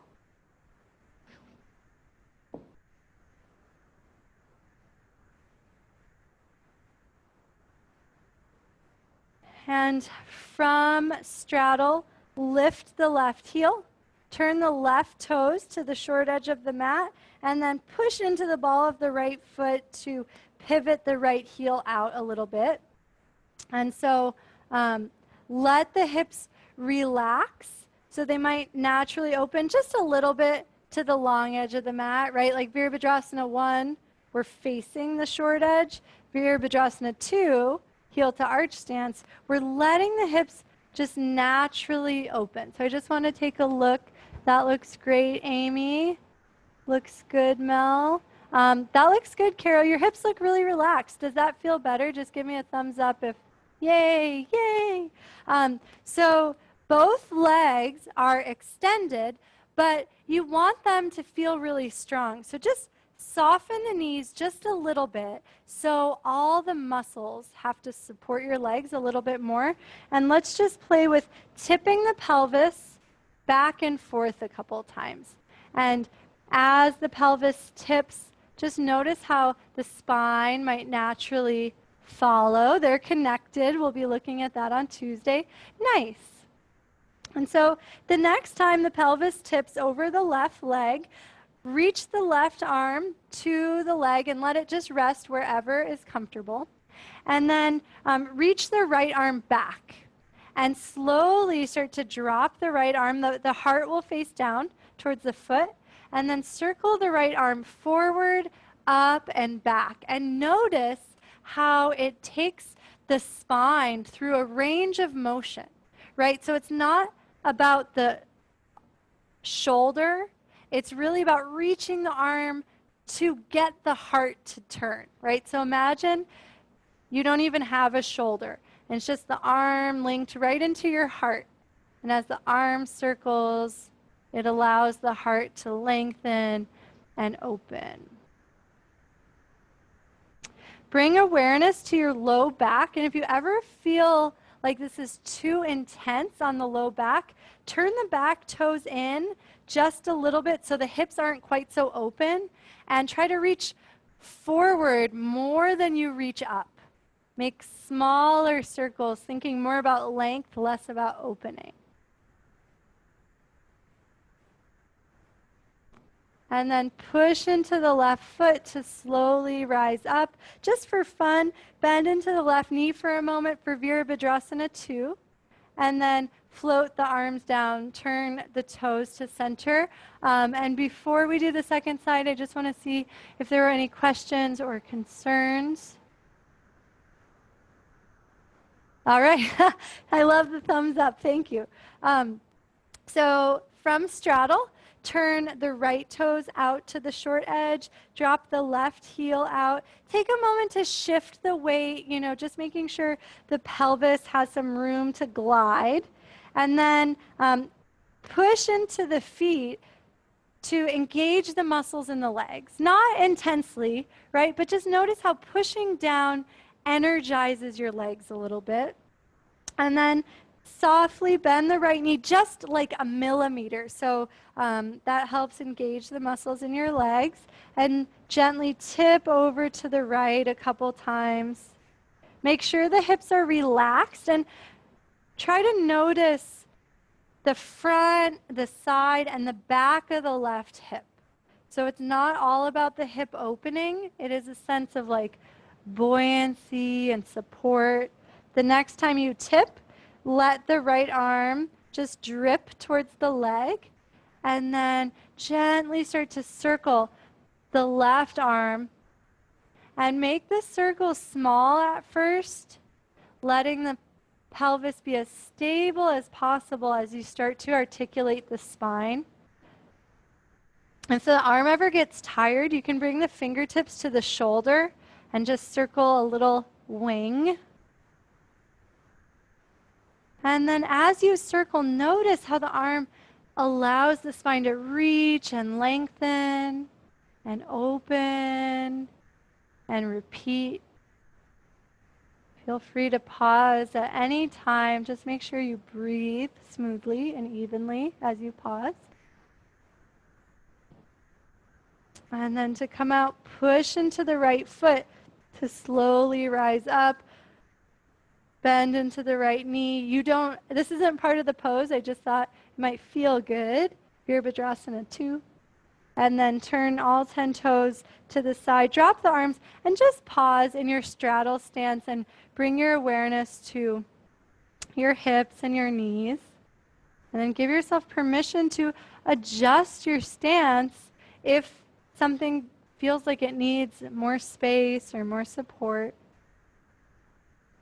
The more you listen, the more clues your body will start to give you about what it needs. And then consciously make your way to your notes, where you can write anything down or ask any questions.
All right, so just a little bit of anatomy. Again, we looked at the knee yesterday, and you're probably intuitively starting to pay attention to the sensations in the knee, but it's great for you to get to see what's happening anatomically. So the red line is showing something called hyperextension. And this is when the leg is, instead of being straight, it actually goes beyond where the knee is safe. And this is really common. It's a genetic thing. Some people just have more mobility in their joints. So it's not your fault. It's nothing you did wrong, but it does mean you might have to be extra careful if you have this tendency. It means usually your work is to find more stability and strength and less flexibility and release. So the cue to straighten your front leg can actually be a little bit harmful for someone who hyperextends, because what happens when the leg is straight, it's almost like those muscles can turn off and all the pressure goes into the knee and pulling on the hip. And so the cue that we recommend is, and it, doesn't have to be exactly like this, but saying, slight bend in the knee or keep the joint supple or springy. And I think this is something people will naturally start to do as they start to feel more in their bodies. But we have to definitely help them become more aware of their joints. Does anybody know that they hyperextend? Is that something anybody's being careful of? Okay. Mel, I'm not totally sure, but it might be something helpful for you to pay attention to, because like I mentioned yesterday, just with things being more relaxed in your body right now, this is definitely something that could happen more easily. So let's look at the ligament that goes along with this. It's the other cruciate ligament. So there's one in the front, one in the back. This is the famous ACL, the anterior cruciate ligament. It's the cross ligament in the back. And so you can see it's in the back, right? So if the knee started to push backward, it would start to put pressure on this ligament. Does that make sense? Great. All right, so my friends, one more pose, and then just one more ligament that goes with the knee, and then we'll take a break, and you'll be done with your poses for today. There's 5 poses for today, so you're in the home stretch. We're on to number 5. And of course, it's the hardest to do and the hardest to say. So if you're following along, this is slide 66.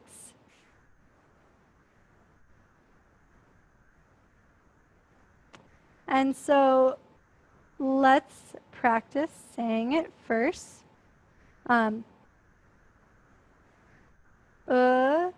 Tita parshva konasana.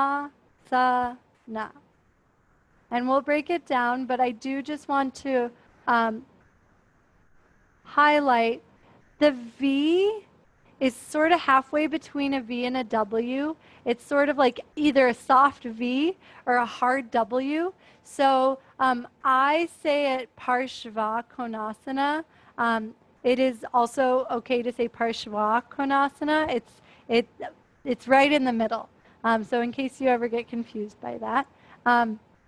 So let's break it down. You already know Konasana because Trikonasana. So now we're adding Parshva. So let's try that. Parshva, Parshva Kona. Parshva Konasana.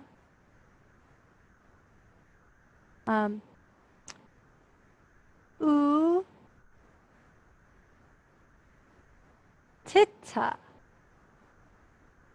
Utita.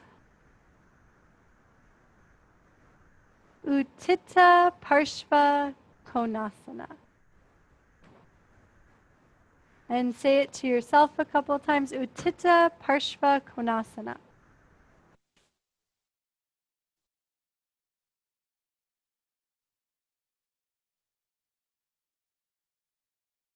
Um, so, though it is a challenging pose, the good news is you literally know all of the parts to it.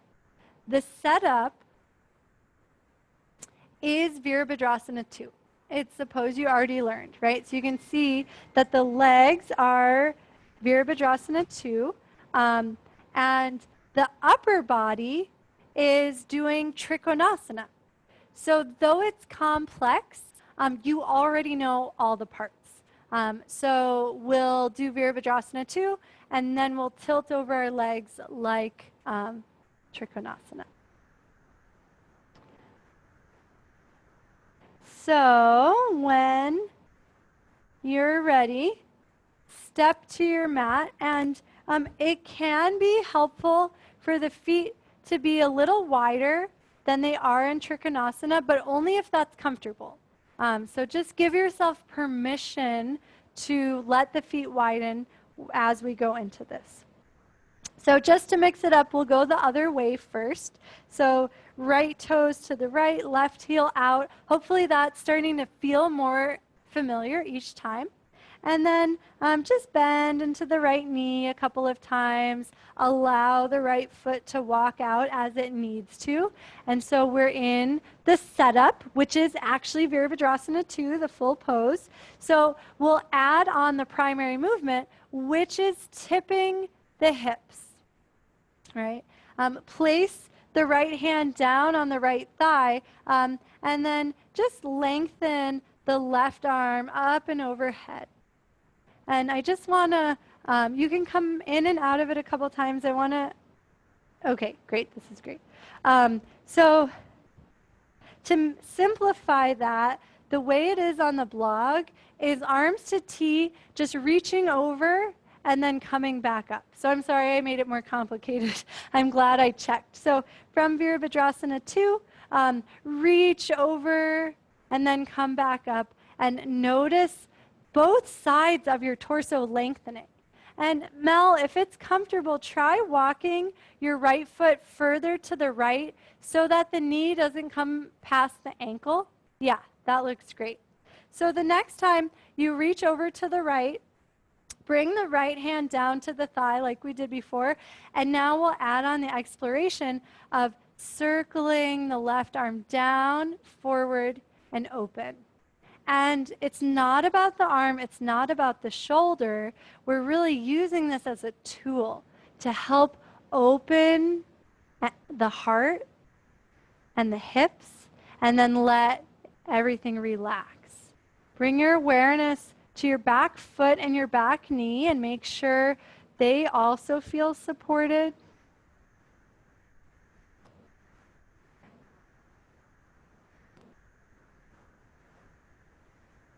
Yeah, nice job moving really slow. If you ever have trouble feeling what's going on, try slowing down. If you're already feeling, then you don't have to do that. And I know this is a hard pose, so push into the feet. It can feel really good to let the left hand drop behind you and reach the right arm up just to lengthen the right side of the body after being flexed. And then come to neutral, turn the toes towards me. Any questions before you do the other side?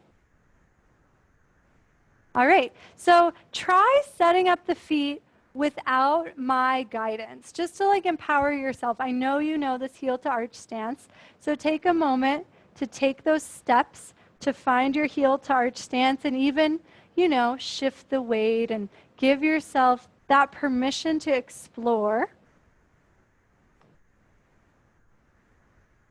And when you find a supported posture, start to bend the left knee, and then arms to T, and just reach over to the left, lengthening through both sides of the body.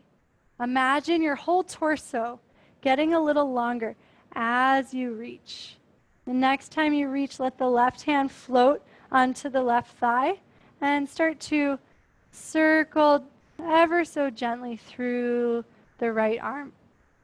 And notice as the right arm reaches and connects into the right side of the body and all the way down into the right hip, notice the changing sensations in the hip.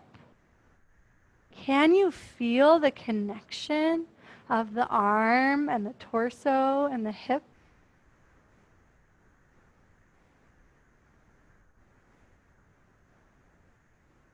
Give yourself permission to slow down, to pause, to change the movement if you're feeling something different.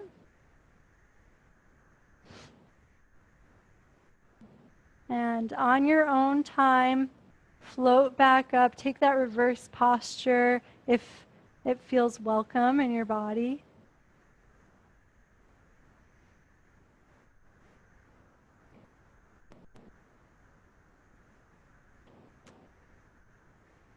And then take a meditation walk back to your notes.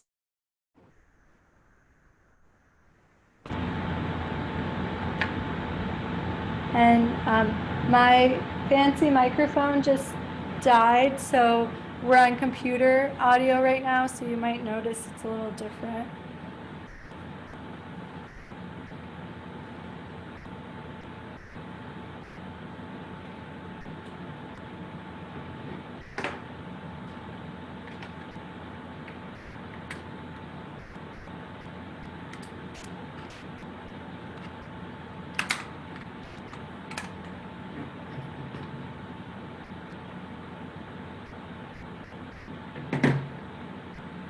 And of course, feel free to ask questions at any time.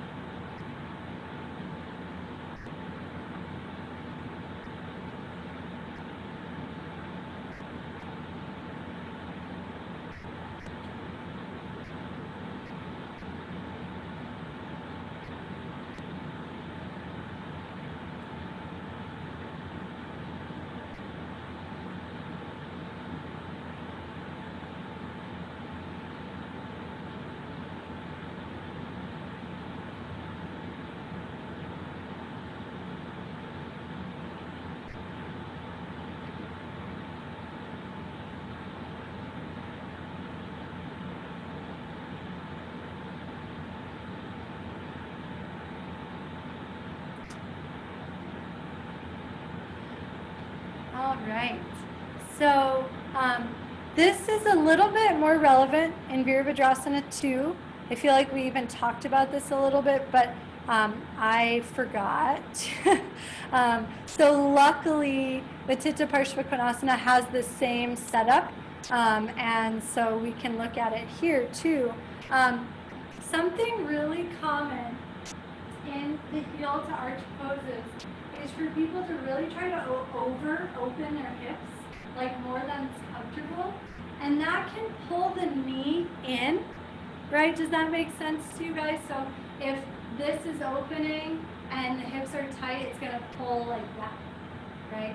So that's what you're seeing in the picture. Like her knee is pulling in, right? And that's putting pressure on another ligament in the knee that I'm gonna show you.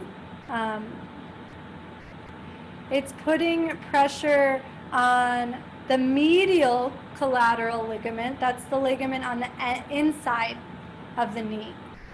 So the cue that we talked about today to relax the hips instead of opening them, to just let them relax, that will help. It can also help to have them bring their awareness to the knee and shift the weight around on the foot until they feel that equal support on the inside and outside of the knee. So just as you play with these poses over the next week, pay attention to your knees. Try to notice, like, when you do feel sensation on the inside, that's the medial collateral ligament. Outside is pretty rare, but that's the lateral collateral ligament. and then we looked at the cruciate ligaments, where it would feel like a little bit of tension or twisting. So you'll find your own way to cue those things, but I just want to quickly look at all the ligaments that we have talked about today. So there's the two cruciate ligaments. I'll pop them up in a moment. And now the two on the inside and the outside. They don't hurt when they stretch. You just feel like a pressure, right? So as you pay attention to your knees, it's just like noticing a sense of pressure or pulling. Those sensations are okay, like more in the center of our muscles, but if you're feeling them near a joint, usually it's like, back up. That's not the goal, right? We don't want to feel pulling at any of our joints. So we've got the ligaments on the inside and the outside, and then we've got the two ligaments inside from the thigh to the shin, the two that cross. And the most important thing is just feeling, like, does my knee feel supported, right? Is there any strain? And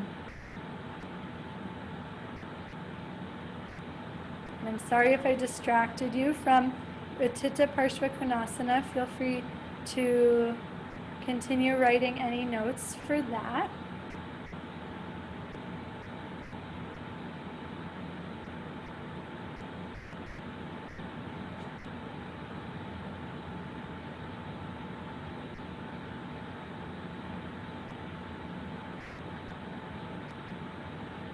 All right, yay, you did it. You made it through your poses. I hope that your hips feel good, or at least strong or tired, but not overstretched.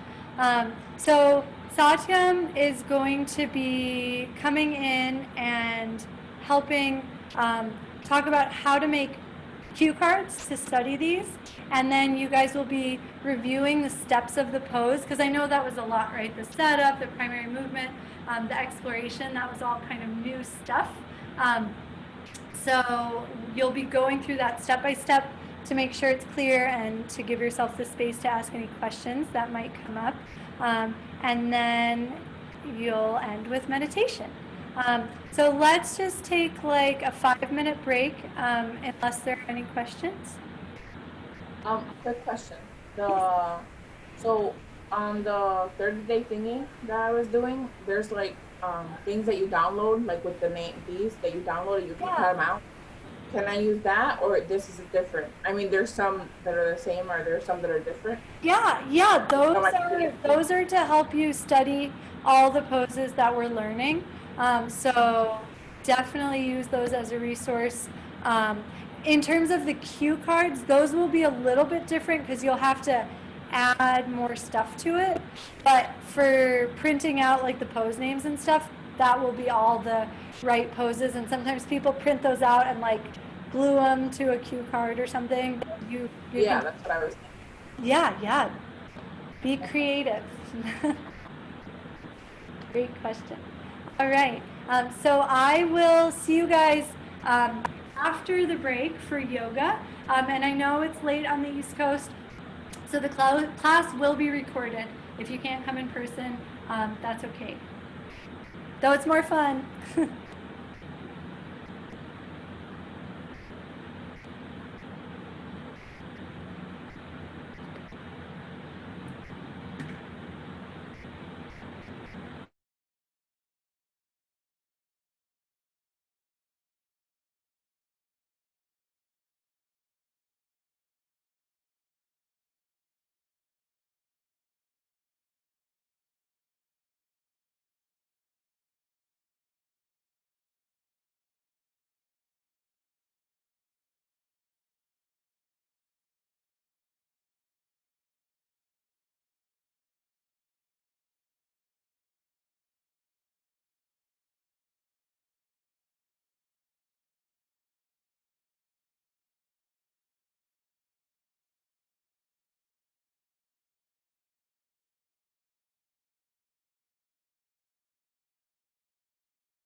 Oh, is that it? Hey everyone, just another 30 seconds. Yuri with you. Oh.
All right. Audio coming through all right? Thank you. Cool. I'm glad to be here. A little switcheroo. Coming in fresh. I'm the relief pitcher. I come in the 8th inning. Trying to finish the game strong. So we're going to just keep cruising through our workbooks a little bit here. First talking about cue cards, then talking about mirroring and arms, and then a little practice teaching, and then concluding with meditation. So a lot to cover in 45 minutes, and then meditation for a half hour. All right. Hey, Mel. All right, cool. So cue cards. Cue cards are a pretty great learning tool for most people. Okay, now I'm not going to sit here and say everybody's got the same learning style, everybody needs to do their cue cards, but I will say in 14 or so years of doing the teacher trainings, cue cards seem to be number one when you're trying to really start to memorize some of these movements. So take this with a grain of salt. I highly recommend doing it. You might find a way that works for you that's a little different, but it's really good for a couple of reasons. One, bringing the information onto a card is a great way to memorize it in the first place. Number two, you having to write it sort of in your own words a little bit here and there is getting you to think through these cues. And then three, of course, being able to like go through them like this, over and over is crucial. So a cue card would have two sides to it. One side you'd have the Sanskrit, because everybody's trying to learn the Sanskrit, it's not easy for anyone. You could be teaching for 30 years and the Sanskrit would still be challenging. So one side would say Trikonasana, for example. Other side would say triangle. And then on one side, I recommend, on the Trikonasana side, take some time to write your setup. How are people going to get into that initial starting kind of position? You really do have to assemble the body to prepare for these movements. It's pretty specific. It's almost like if you had to write how to do a peanut butter and jelly sandwich, you'd be like, take peanut butter out of fridge, take jelly out of fridge, take knife out of drawer. You really do have to set the stage. So those are written down for you in your workbook. I think if there's a better way to say it for you, change it, do it, do a little dance in there, write it how you want it. Draw a stick figure. That'll just help you visualize where that starting position is. Every single pose has one. Okay, flip it over. And then we basically got our work of trying to explain these movements. We know that it's not as simple as just, put one arm here, put the other arm here, call it Trikonasana. On one level, it's easy to remember. On another level, it's not that fun to teach that way for the next 20 years, So this side of the card, the other side, when you're describing movements, can be a little bit more challenging. Take your time with it. You've got your body, you've got the gifts, you've got cues that come through during class. Take your notes there. But we want to be able to describe the initial primary movement, whatever that is for the posture. So for example, here in Trikonasana, we've got our initial primary movement where we're going to maybe bend the knee a little bit, but then really highlight that tilting of the hips and then pressing down through the floor to come back up. So that primary movement that really defines the pose on a big level. And then take time to describe an exploratory movement here. So for example, in Trikonasana, we talked about spiraling the arm open. How are you going to describe this movement? Take a minute, do it in your body, say it out loud. Teach somebody who's not even really in the room. Try to be like, rotate the shoulder in a big circle and try to feel that rotation open up the chest. And I was just saying that as I was doing it, right? And so I might say it again, and then I might say, okay, that's my cue. And then I go to the cue card and I try and just write it like I said. So it's a lot of work, but once you get that cue card down, you've earned it. And now you have a cue card that really reflects your personal experience. It upholds the integrity of the experience that we're trying to give you on the gifts and in the workshops. And so it's going to be, it's going to be something you can use every day. And we're recommending that you're doing these every night that you're learning new poses. So it's really, this essentially is your homework every night. So what do you think? Any questions about cue cards from that little demo? All right, and just a little tip, something that is sort of funny, but actually is true. When you're drawing stick figures, most people forget to include the shoulders and the hips. And it sometimes makes drawing these postures really confusing. But our legs don't connect to our spine, and our arms don't connect to our spine. We have these shoulders and hips. So when you're trying to draw these pictures, it can actually be super helpful to literally draw, if you printed out your workbook, draw over the picture and you're like, oh, that's the body, or if you're using it digitally, just, maybe you can do that digitally too. So yeah, more anatomical and less anatomical. I'm gonna pause here. This is not in your workbook, but it's pretty important and pretty sweet. And it was actually years in the making. And so we've only been able to utilize this with one other training thus far. But it's basically it's a resource that I found. It's an app where it let me upload my own flashcards for anatomy, and I can share them with you all. And I will do my best to put together a little tutorial and put it on the blog about how you can access this app as soon as possible. I'll make it a priority for today, actually, but it's pretty rad. And the idea is, it's making me log in, and I don't have my login. One sec. The idea is that I've uploaded all of the cue cards, all of the anatomy that we're using in our class. I don't want to take up your class time right now with this. I'll just tell you about it, and then I'll help you out later with getting access. But all the anatomy that you're seeing every day, I put those into cue cards on this app. The app is free. And literally you can just swipe left if you got it, swipe right if you missed it, and it'll keep track of which ones you've got and which ones you don't. So it keeps showing you the ones you don't know until you know them all. So that's another cue card thing that I'll work on, getting directions for that tonight. And maybe tomorrow I'll show you the app, or if I get it done really quick, you can read about it online. But there's another cue card help.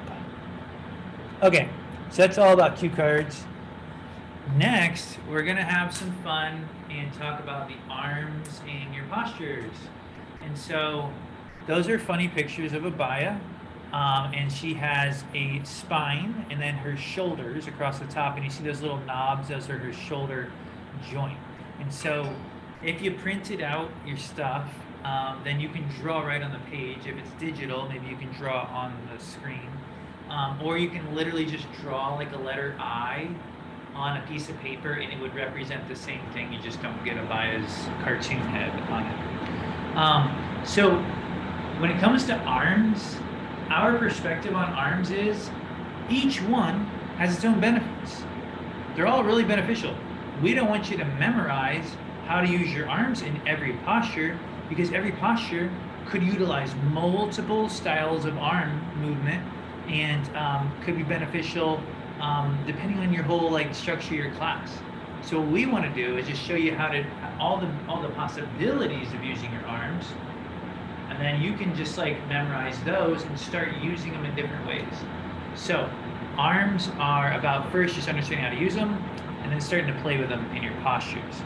So let's talk about, looks like the 4 basic arm variations that you're going to utilize in a lot of these standing poses. So the first one is arms at joints. So what's that mean? If you're in Trikonasana, for example,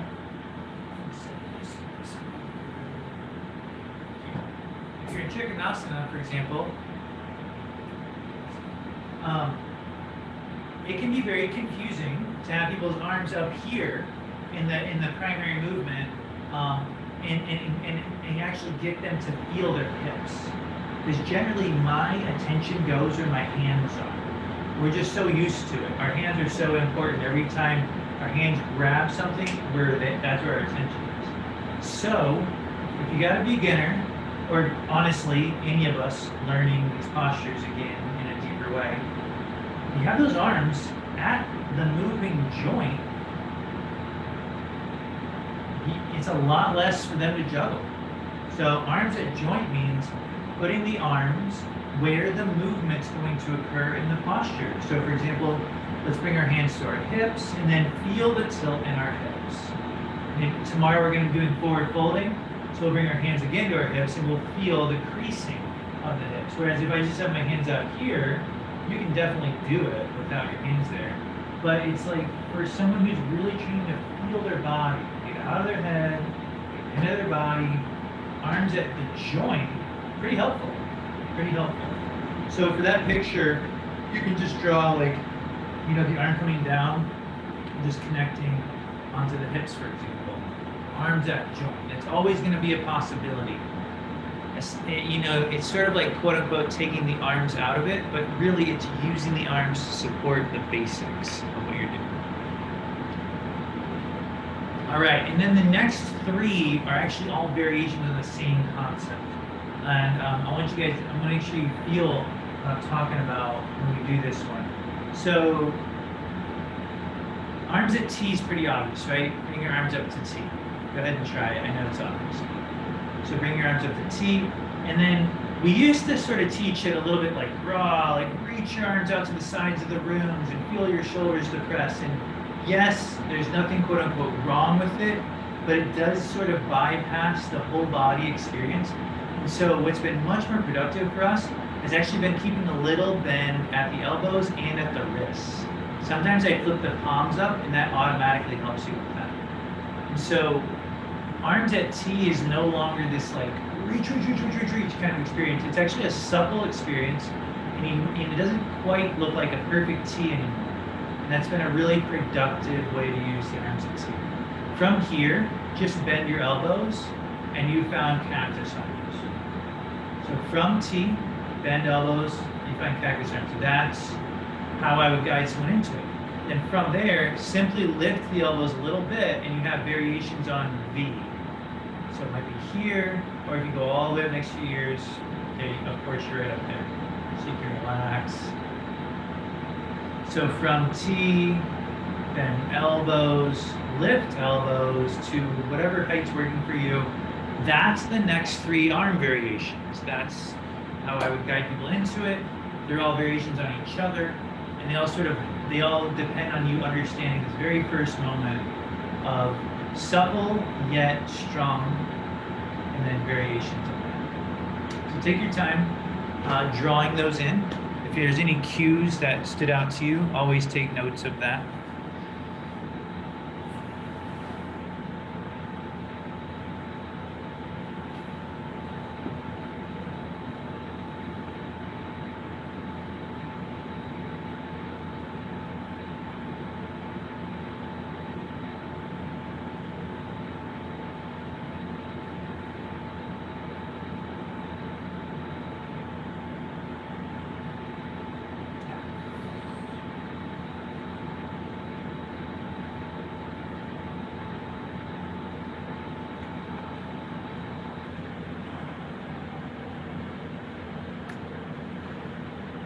second. I am preparing to, I'm trying to share something with y'all.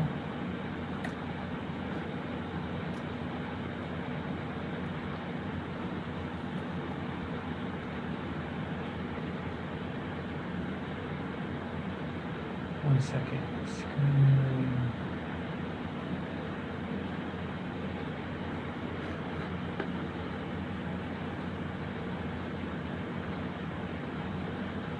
All right, you are all seeing into the intimate life of my iPhone right now. Doesn't it feel like you're like looking in someone's bedroom window when they share their phone? I'm like, ooh, boy, this could be awkward. Okay, so that's my phone, and I'm doing this because I figured out the app I was trying to show you earlier, and I want to talk you through. I want to talk you through what it looks like to use it. Okay, so let me make sure So you guys are seeing my phone, right? It's really, I got a lot of screens right now. You can see my phone, thumbs up. Okay, thanks. All right, so the app is called Study Blue. It's this one on the right that has the SB inside the square box. Okay, Study Blue. So you'll probably want to write that down, and I'll do my best to put all this together for you in a little tutorial. So Study Blue, you click on that. You will not see quite what I'm seeing because you'll have your own profile and stuff. But basically, once you get in here, you go to the magnifying glass option, which, can you see my cursor over the phone right now? Yes, great. So this magnifying glass option right here, you click on that, and then at the top of the screen, you can scroll to what says people. I am just a normal person in this app because that's what they forced me to be. My name in it is Konalani Yoga. Okay, so I'm just a normal person. My name is Konalani Yoga. So if you go to the magnifying glass, and then you click on people, and you type in Konalani Yoga, well, you can see I'll show up. And then you get to see all of my flashcard sets. So I'm going to show you what those look like right now. So for example, you can see, there they are. I got forward bends, inversions, stances, knee and spine, hip openers, and twists. So for example, stances, knee and spine, that's what you guys have been studying the last couple of days. I'm going to click on that. And you see there's an option here that says study 'em. That's what I would recommend. You click study, and then you click start. And here we go. So it says Tadasana. What are the cues to bring someone into Tadasana? And you would sit there and be like, feet about hips width apart, rock your feet forward and back. Tadasana or straddle will be, a leg's length apart, bend your knees, shift weight side to side, find stability. So you do your best to answer those. You click on it, and then there you go. You got your answers. Did I get that right, or did I get that wrong? If I got it wrong, if I swipe it to the left, you see that thumbs down, I got that wrong. If I got it right, I swipe it to the right, got it right, and then it won't show me that one again. So we got our chakras here, we got our Sushumna and our Pingala and Ida Nadi. If you can remember all that, you're testing yourself, then you flip the card. Oh yeah, that's exactly what I thought. I'm so great at subtle body anatomy, swiping it right.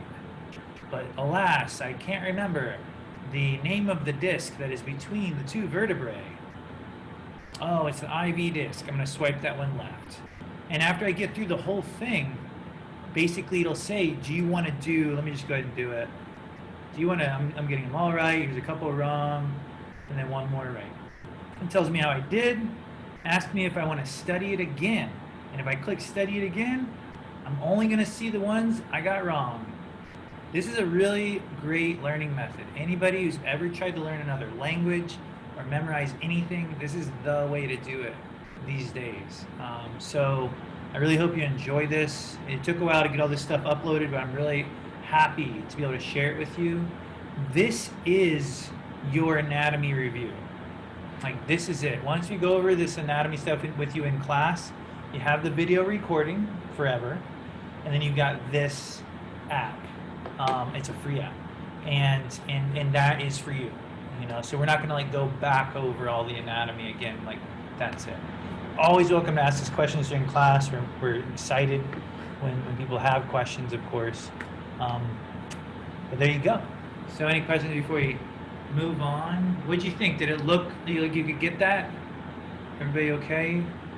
Take your time with it, but once you get it, I'm telling you, you'd be surprised how many little 3-minute windows of time you have during the day when you can do like a whole set, and then you're just like, wow, it's crazy.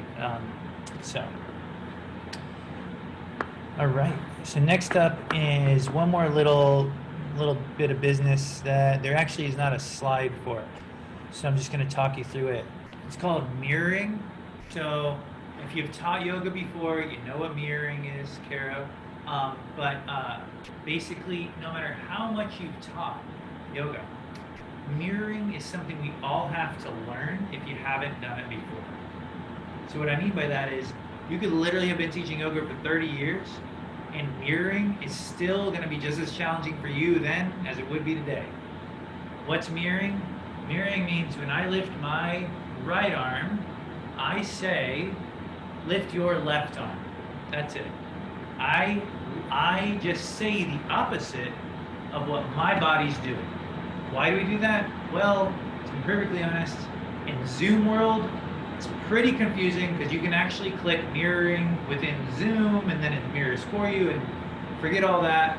But when you're in person again one day and you're teaching in person, people will always lift the arm you're lifting every time, 90% of the time.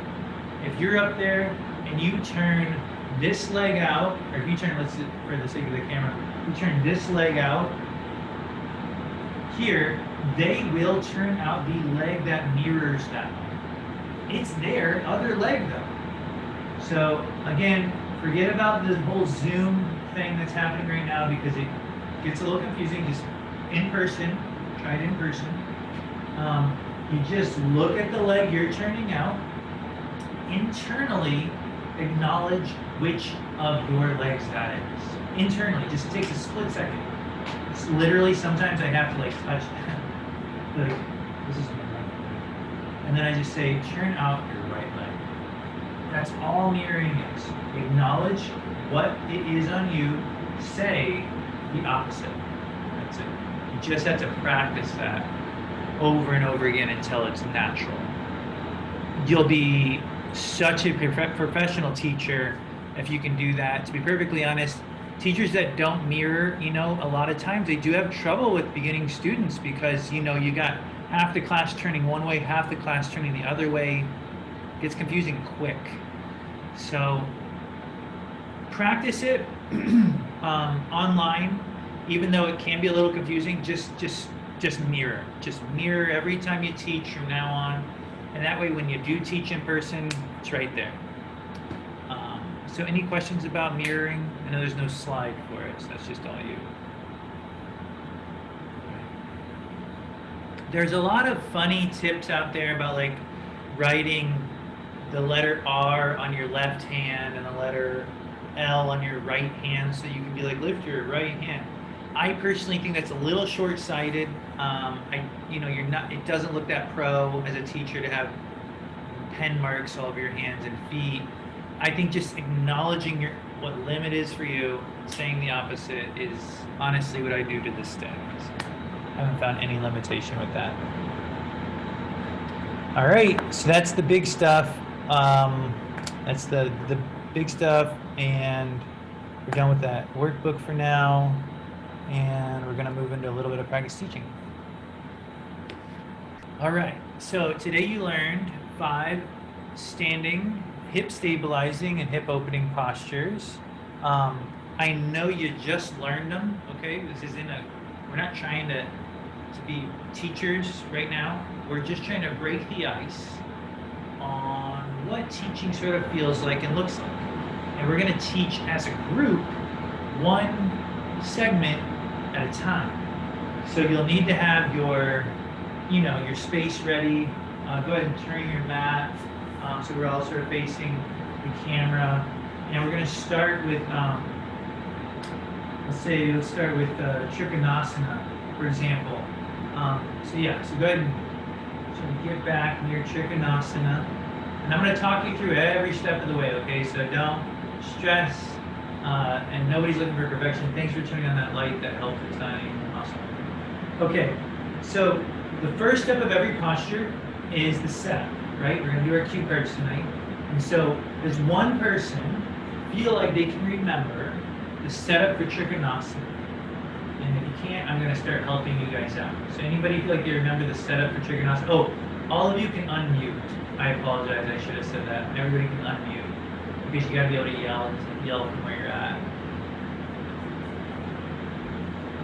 Let's see. Okay, so Amy or Carol, do either of you feel like you can talk me through the setup for Trikonasana? That is simply heel to arch stance, okay? So literally you're just gonna teach me how to stand heel to arch. Anyone feel good about that? Wow. Okay.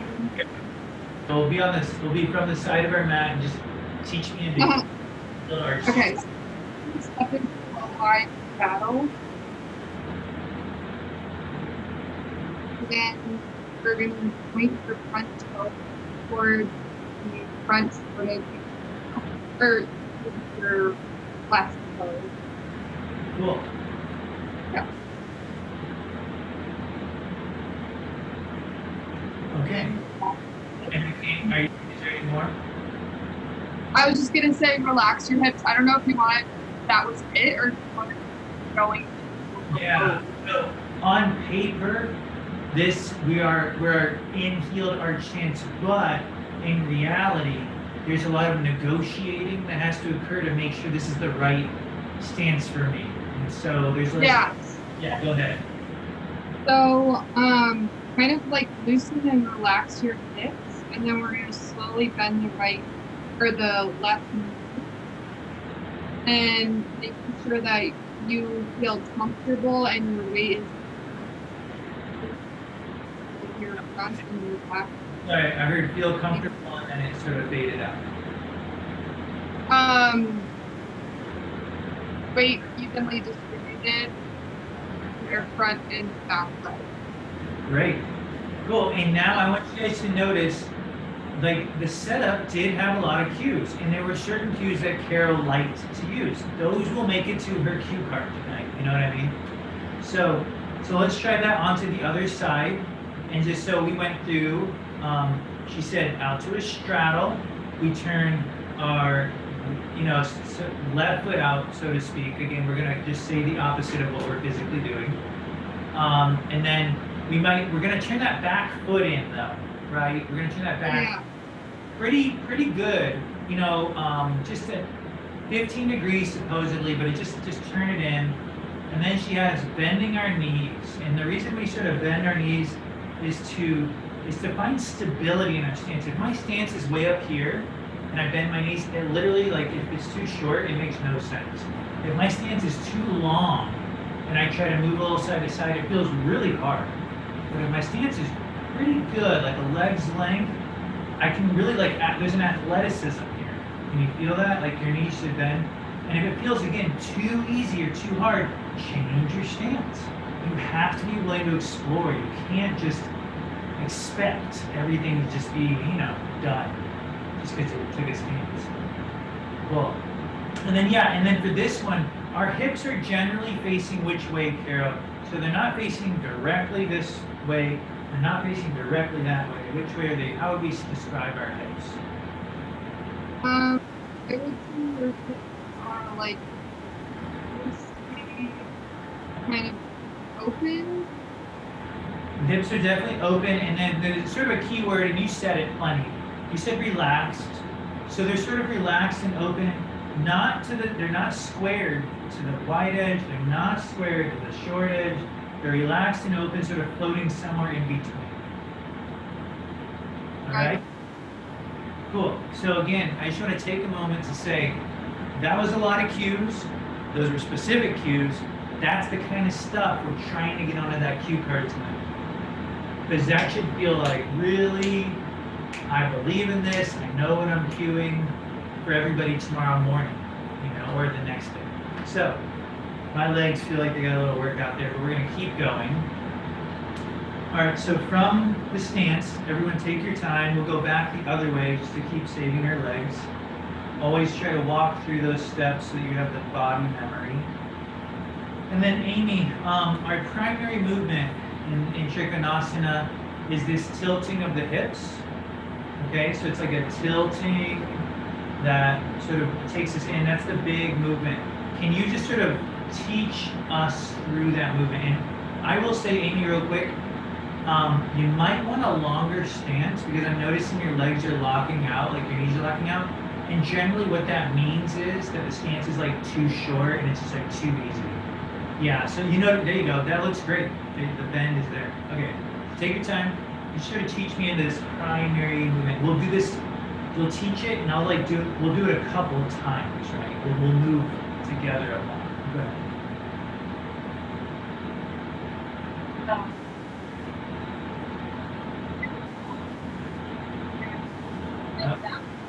Yeah, you know, I'm having trouble hearing you. Go ahead and just step like pretty close to your computer. Don't worry about the camera being able to see your whole body. Yeah. Okay. Can you hear me better now? Yeah, it's a lot better. Okay. So stand strong and press your feet into the ground. Lift up through your chest and reach your chest towards your left foot. Tipping your hips and stretching your spine straight and reaching your head to the far end of the room. There you go. There you go.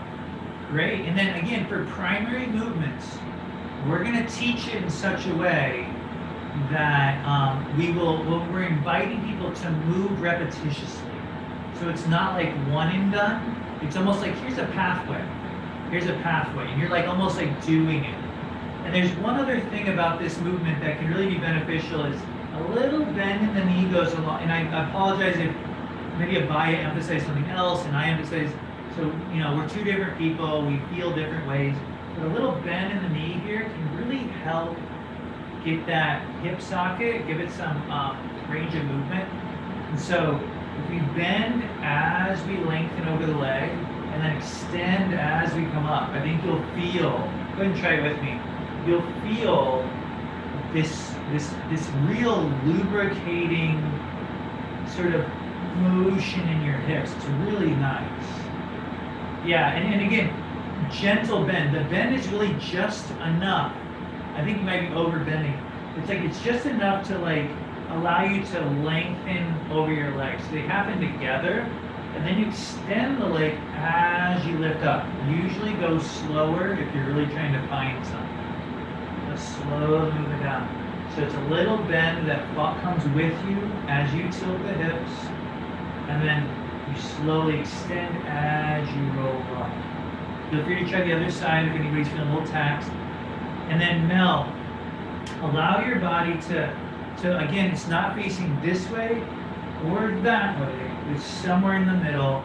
And so just, yeah, I think there's a tendency you might want to like look that way, but it's a little bit more in this area. So just play with that. So what do you guys think about that little bend? Can you feel it? How it really gets your whole body cool.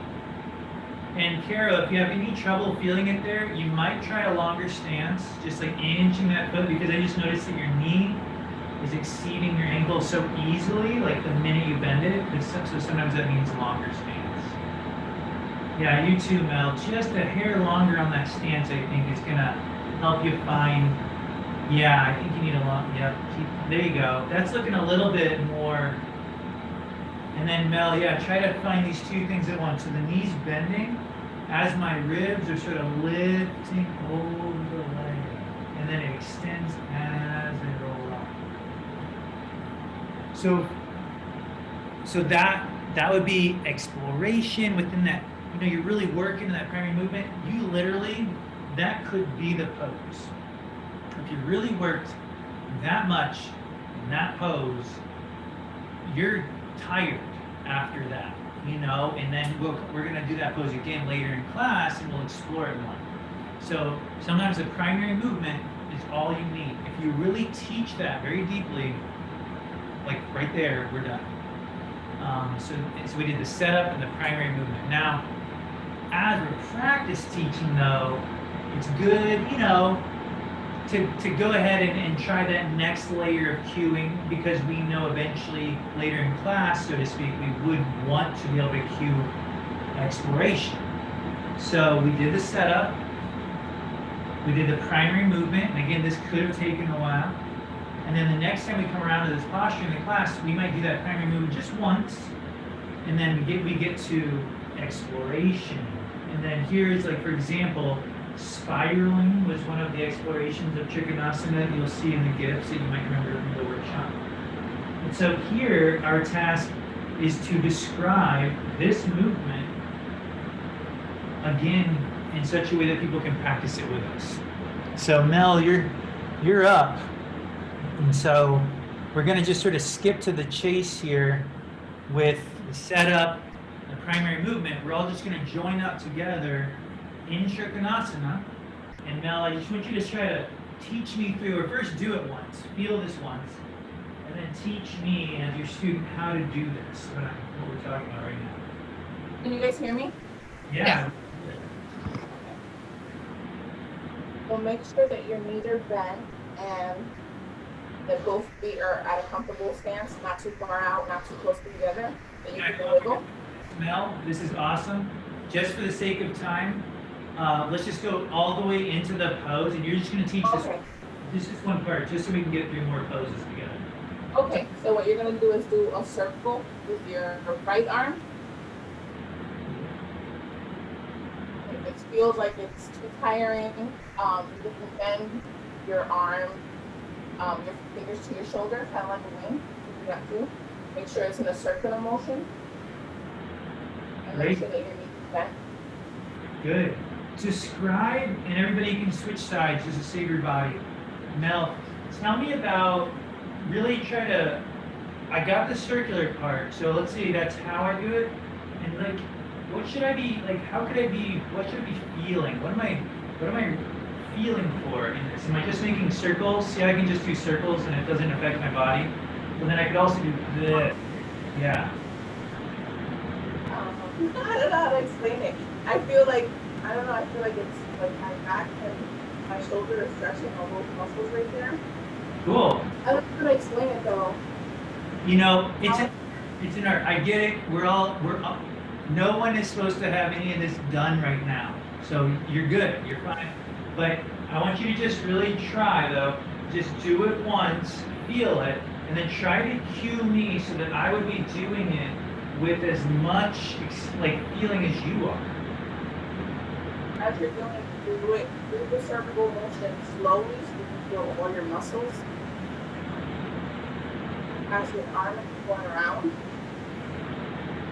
Great. And then these circles are meant to really sort of, do you feel how it opens up the chest? Do you feel that as it comes up? Yeah, it kind of feels like everything is stretching. And then you feel how the chest sort of closes a little bit as you go down? Yeah. That could really help someone explore. I'm going to switch one more time. So I might say something like, as we draw the circles, you know, allow the shoulder to sort of close the chest as you're going down, and then peel open the chest as you come up.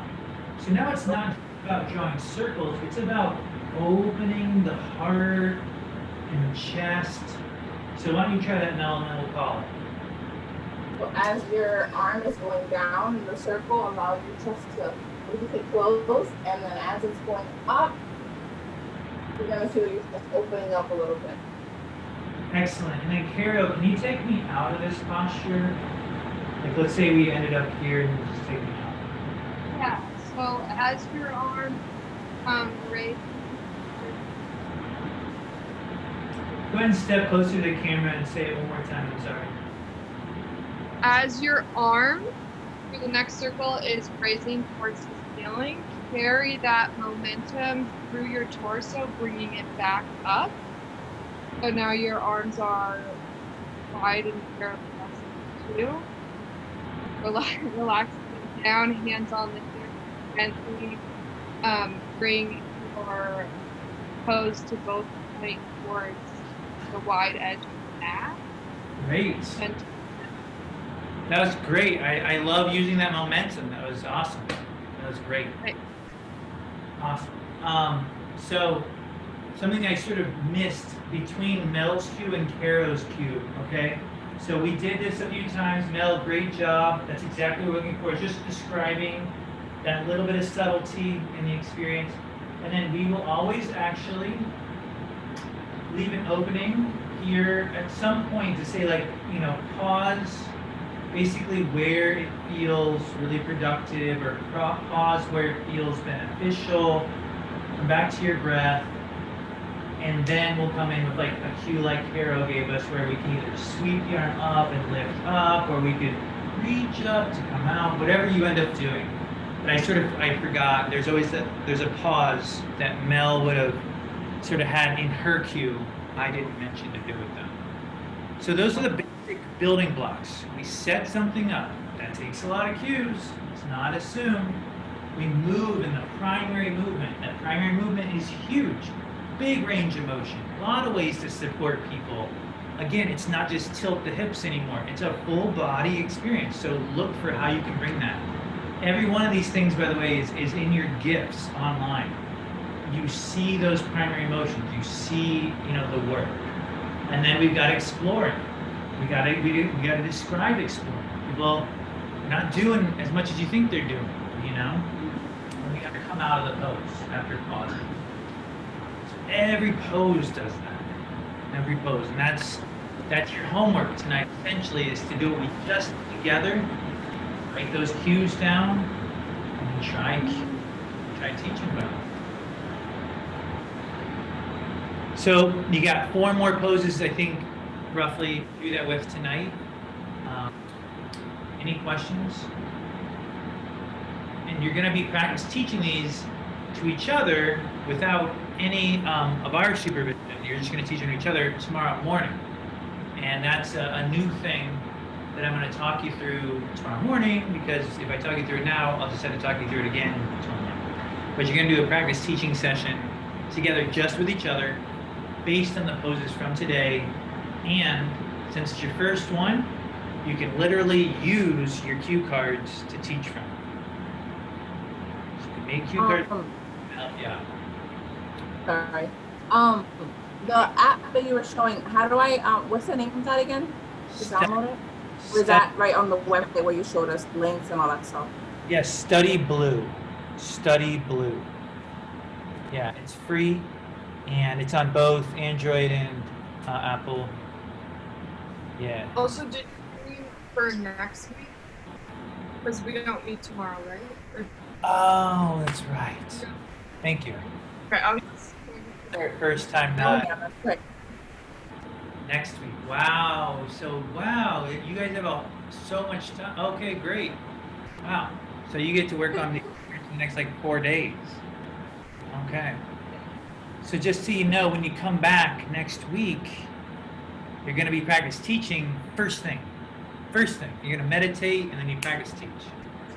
So have those cue cards ready, and we'll talk you through the whole system. You're probably going to end up teaching like maybe 3 out of the 5 poses. So, but that doesn't really matter. You still got to study them all. Cool. Thanks, Caro. Yeah. So Study Blue. Now that I'm realizing we're not meeting tomorrow, probably pretty important that you feel good about how to download that app. And Konalani Yoga, just look for people, magnifying glass, people, Konalani Yoga. Wow, okay, we're right on time, right on track, down to the minute.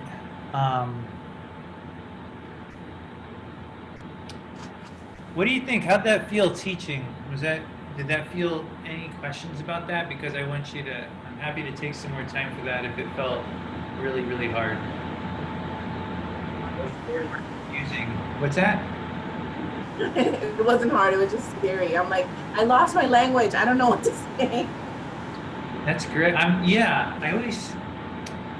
forget. It's like one of those things, we're asking more of you than the traditional yoga training, because we don't want you to memorize as much. We want you to feel. So, yeah, you're right. It is scary, actually. Practice it yourself, and then try to like talk someone through it once. I think it it's really, until you have to say those cues out loud, sometimes you forget how, you know, what it really takes to move someone else's body, you know, have that opportunity. Well, and then of course we'll check back in next week, and every single time you teach, you're gonna learn tremendously, like how to do it better the next time. So just breaking the ice, breaking the ice. And you said that this video will be up on the website too? Which video? This one right now that's recording? Yeah, yeah, this is on, if you go to the blog, and there's a box that says class videos, and then like yesterday's is on there. Today's will be up in a couple hours. Okay, just because I want to make sure to go over the ones that we did today and not like all of them, and then Of course all the actual moving images are on the blog too. Yeah. Trying to think of. All right. Well, if you all feel pretty good about that, you know, we can move on. Trying to make sure you feel good about teaching. Let's do one more. Let's just do one more, just for fun. I just feel like since I'm not going to see you for a week, I want to just do one more together. Let's just do. It's too similar. Let's do Parigasana. It's going to be very similar to Trikonasana, okay? So it shouldn't be too far removed. We'll even do the same exploration. And let's flip everybody's role. So, Amy, why don't you set us up? Parigasana, if you remember, it's crossbar. Sort of looks like this. So yeah, you just take your time. Tell us how to get this. So I'll stay close so you can hear me. Sure. Okay. So from a standing kneel, step your right foot out to the side and take it so that it's an easy kneel, and you can put your weight into your right foot. Bend into that knee a couple times and allow yourself to move your foot so that you can have your foot aligned with your knee. Keep bending into it and relax your hips and feel your weight start to tip over your right knee. Good. And now you're sort of moving into the primary movement, which is no problem. Normally that's gonna be fine. Because we're splitting it all up, you know, we'll stop there. So good. I liked the exploration in this stance where you had me walk out my foot. You can be even more specific here with just like, you know, if as you bend your knee, it easily surpasses your ankle, like easily. I'm gonna switch sides. Then you'll want a longer stance. So for example, Mel, I noticed your foot's really close in, so that when you bend, it goes right past the ankle like fast. Right? And so you're sort of like maxing out your range of motion in your knee when nothing else has really been able to move much. So yeah, we'll keep walking that foot out. And the idea is that when we bend, it should sort of like just sort of flirt with the ankle. It's like, oh, okay, there's my ankle. So you just keep flirting with it. And ideally, it feels like an athletic stance again. Like again, if I'm too short, not athletic, you can come pushing me right over. If I'm too long, not athletic. Unstable. I'm just right. I guarantee if you came up and you pushed me right here, I wouldn't fall over. And you should feel the same way. So, great job, Amy. Mel, let's move in. Why don't you sort of teach me through the primary movement here is pretty simple. Okay, it's just basically going to look like something like this, you know, like that hip crease kind of. But teach it to me and see how you say it. Like the part that we're just going over and stretching. Yeah, something like this. It's sort of like this, and you can include like the arm in it if that feels good to you. But we're just basically trying to get that hip to crease and the spine to go to the side, and you can say it your own way. So as you align your foot with your ankle with your knee, make sure to lean forward, kind of like you should feel like a rocking forward. It doesn't feel right, maybe push your foot out a little bit more. And then as you're leaning forward, you can bring your arm up and like a half circle to the front. very slowly, and then bring it back out. Kind of like a half moon. Great. And then one more time. Forward with your arm, and then back, and stretch your back, and bring your arm back. Have Good. your back follow your arm as you go back. And what I like what you're doing, we're sort of getting into that exploration really quick. It's good to take your time in the primary movement to really help students know what the bigger joints are. So instead of talking about the arm like right away and the back and everything, really pay my attention down, like I want you all to feel this tilting of the hips and then let your spine follow it. Do that a couple of times. And then once we find that, then I think where you were going was perfect, where you're going to rotate the arm and feel it more in the upper body. But does that make sense? Yeah. What you were cueing was great. It's just it sort of missed the primary part. It sort of, which is Yeah. not really that big a movement here, so it wouldn't have been. That Well, makes sense. we did this a few times with Mel, and then Kara, we got to hear, and you just want to help me explore this with, we'll probably do spiraling again, So then pausing at a place that feels. Before we pause, teach me how to do this movement. Right here. Before we pause emotion. Yeah, so just teach me how to do this. So your arm, you're going forward as you bend it. And then following the hand with your hips. Oh, nice. Oh, maybe we're not. Cool, that's a good.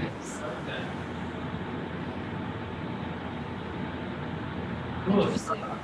Johnny, and I apologize if you're talking right now because I just heard following your arm with your hips as the last cue I heard, and it was awesome. Was there anything else? Yeah, and then I was realizing when we're moving our arm, are we like isolating just Are we just isolating the arm is what you asked? Yeah, I was asking if we're isolating the arm motion or the movement. Yeah. We're always trying to integrate as much of the body as we can. Isolating its arm is like the least beneficial because it would only affect one joint. Whereas, like what you said, as we were moving our hips with our arm, and that was getting my whole body. I mean, that was a really great cue. Because suddenly my hips and my hand and my arm are in this like dance together. And it's really that was a great cue. It's like, it should be in the book. And then we might pause somewhere that feels productive, beneficial. This is sort of where you have me going. And then coming out, Amy, what do you think? Coming out from here, how would you come out? Yeah, I would say when you're pausing, like find the breath in that, and then using your breath on the inhale, reaching up, and on the exhale, relaxing the arms down, and then slowly bringing your right leg back in. Does that make sense? Yeah, it did. Sometimes it's good to like keep the coming out like as simple as possible, just so that like if you have a specific way to come out, I think so. What I picked up on that was like inhale and exhale, relax the arm, and then I might have happened next. But mechanically speaking, coming out of this one, pressing. Try this with me real quick. Pressing through the foot of the bent knee. Press through that foot, and it should extend the leg and take you out. You feel that? Yeah. It's like you're working from like the biggest joints possible. If the biggest joints do the bulk of the work, like that's a really efficient way to move. But if like the arm pulls us out, there's a lot that can happen below it that doesn't. We don't know what's gonna happen. That makes sense. Yeah, it makes more sense to have it come from like. Yeah. So when you're coming out of a posture, pay attention. Your body usually will find the most efficient way out. Like if you just come out slowly, I guarantee you would have felt your foot pressing through the floor. Your body would have done it. Right. So yeah, just sort of like slow down, feel how your body's taking you out, and then document it. Okay. So Thanks. sorry, go ahead. My bad. Oh, I just said I'm glad we did another pose. Cool, yeah, me too. All right. Okay. Abaya wants you guys to know that she will be sending you an email with a special link to her yoga class today, because it's sort of like a private class, and to the playlist where those yoga classes are found if you cannot make it live. So that's just coming up in an hour and a half or something. So let's meditate. So take a couple minutes to get your space set up. If you have some incense, do it.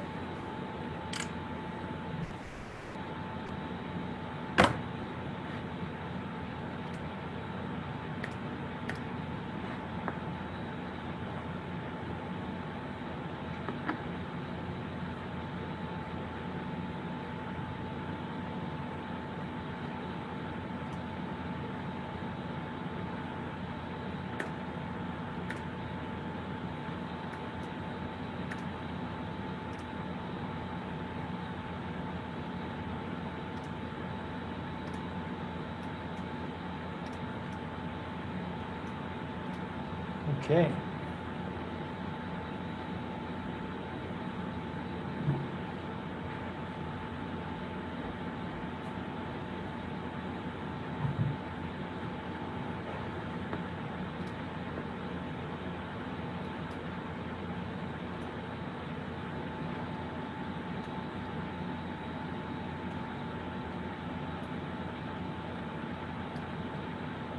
All right.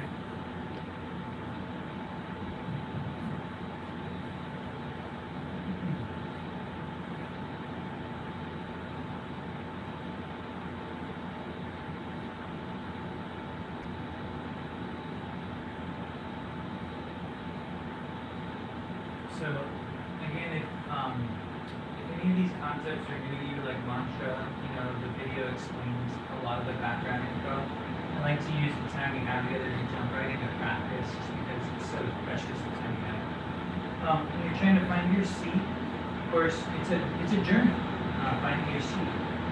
There's whoops, I didn't use my mic. My mic was wrong, but now you can hear me.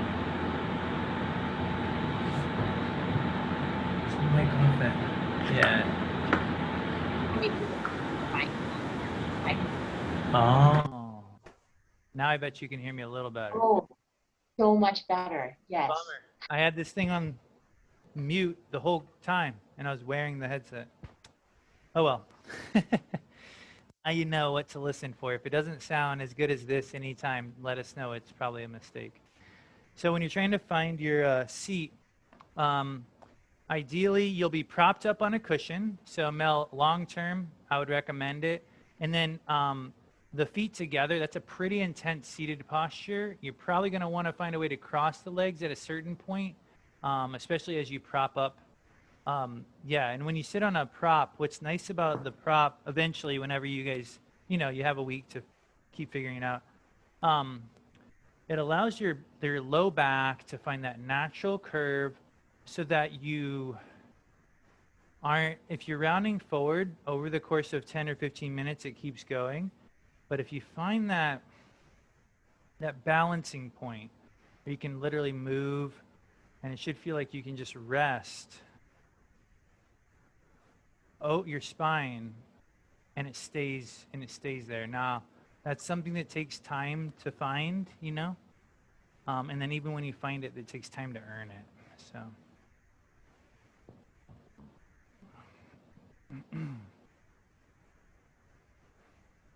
So take a moment and let your spine move, just like when we're doing our setup for postures. This movement right now, the spine, should help you feel if your setup, your seat is working. You should have sort of a full range of motion here, full range of supported motion. If my seat wasn't quite that beneficial, I would notice that I couldn't move my spine in quite the full range, you know? So this is sort of our exploration of the setup. And then we take our time letting this smooth motion sort of resolve into center. It doesn't, you don't stop it, you just sort of let that motion float to center. You just arrive there. And then you try to respect where you arrive. Sure, maybe just a little bit of a lift in the heart could help, but where you arrive after all of that usually reflects where your body's at today, and it's usually about the seat that you need to have, just like how we explore Tadasana or all of our other stances. But yeah, that 1/2 an inch lift with the heart is generally helpful. Shoulders relax. Try to relax your jaw. Try to feel the forehead relax across the sides of the temples as well.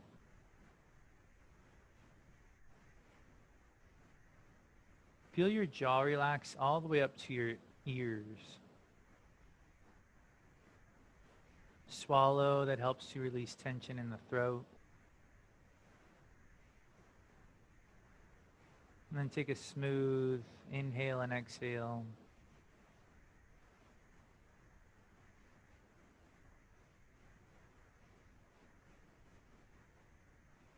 And similar to yesterday, we're going to start with a little bit of oming, just to warm up these 3 focal points for our mantra practice. And so take the next few moments to vocalize the sound Om. So take your time with it. You'll inhale slowly and then Om, and try to keep your awareness in the vibration you feel in your mouth.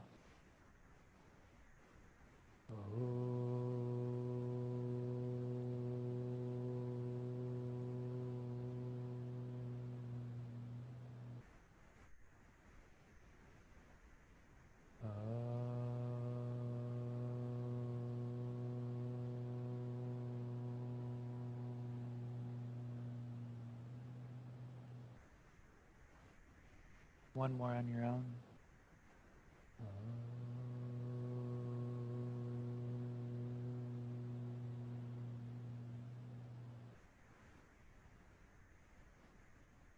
Swallow, feel the throat relax. You're welcome to bring a fingertip or two to that little indentation just between the collarbones. Again, you can swallow. And you'll try your Om sound here a little bit quieter. You'll probably notice that it's a little bit deeper sound. And try to feel the vibration of your Om at the base of your throat.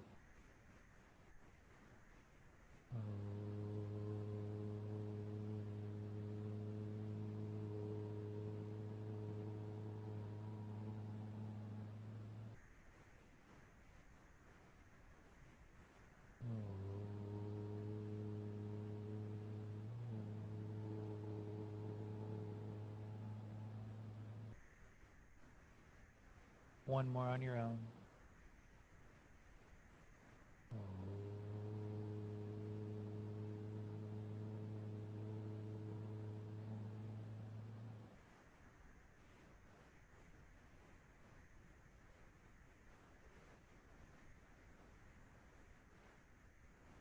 You bring our fingertips to the center of our chest, to the indentation at the sternum, similar to the indentation at the collarbone.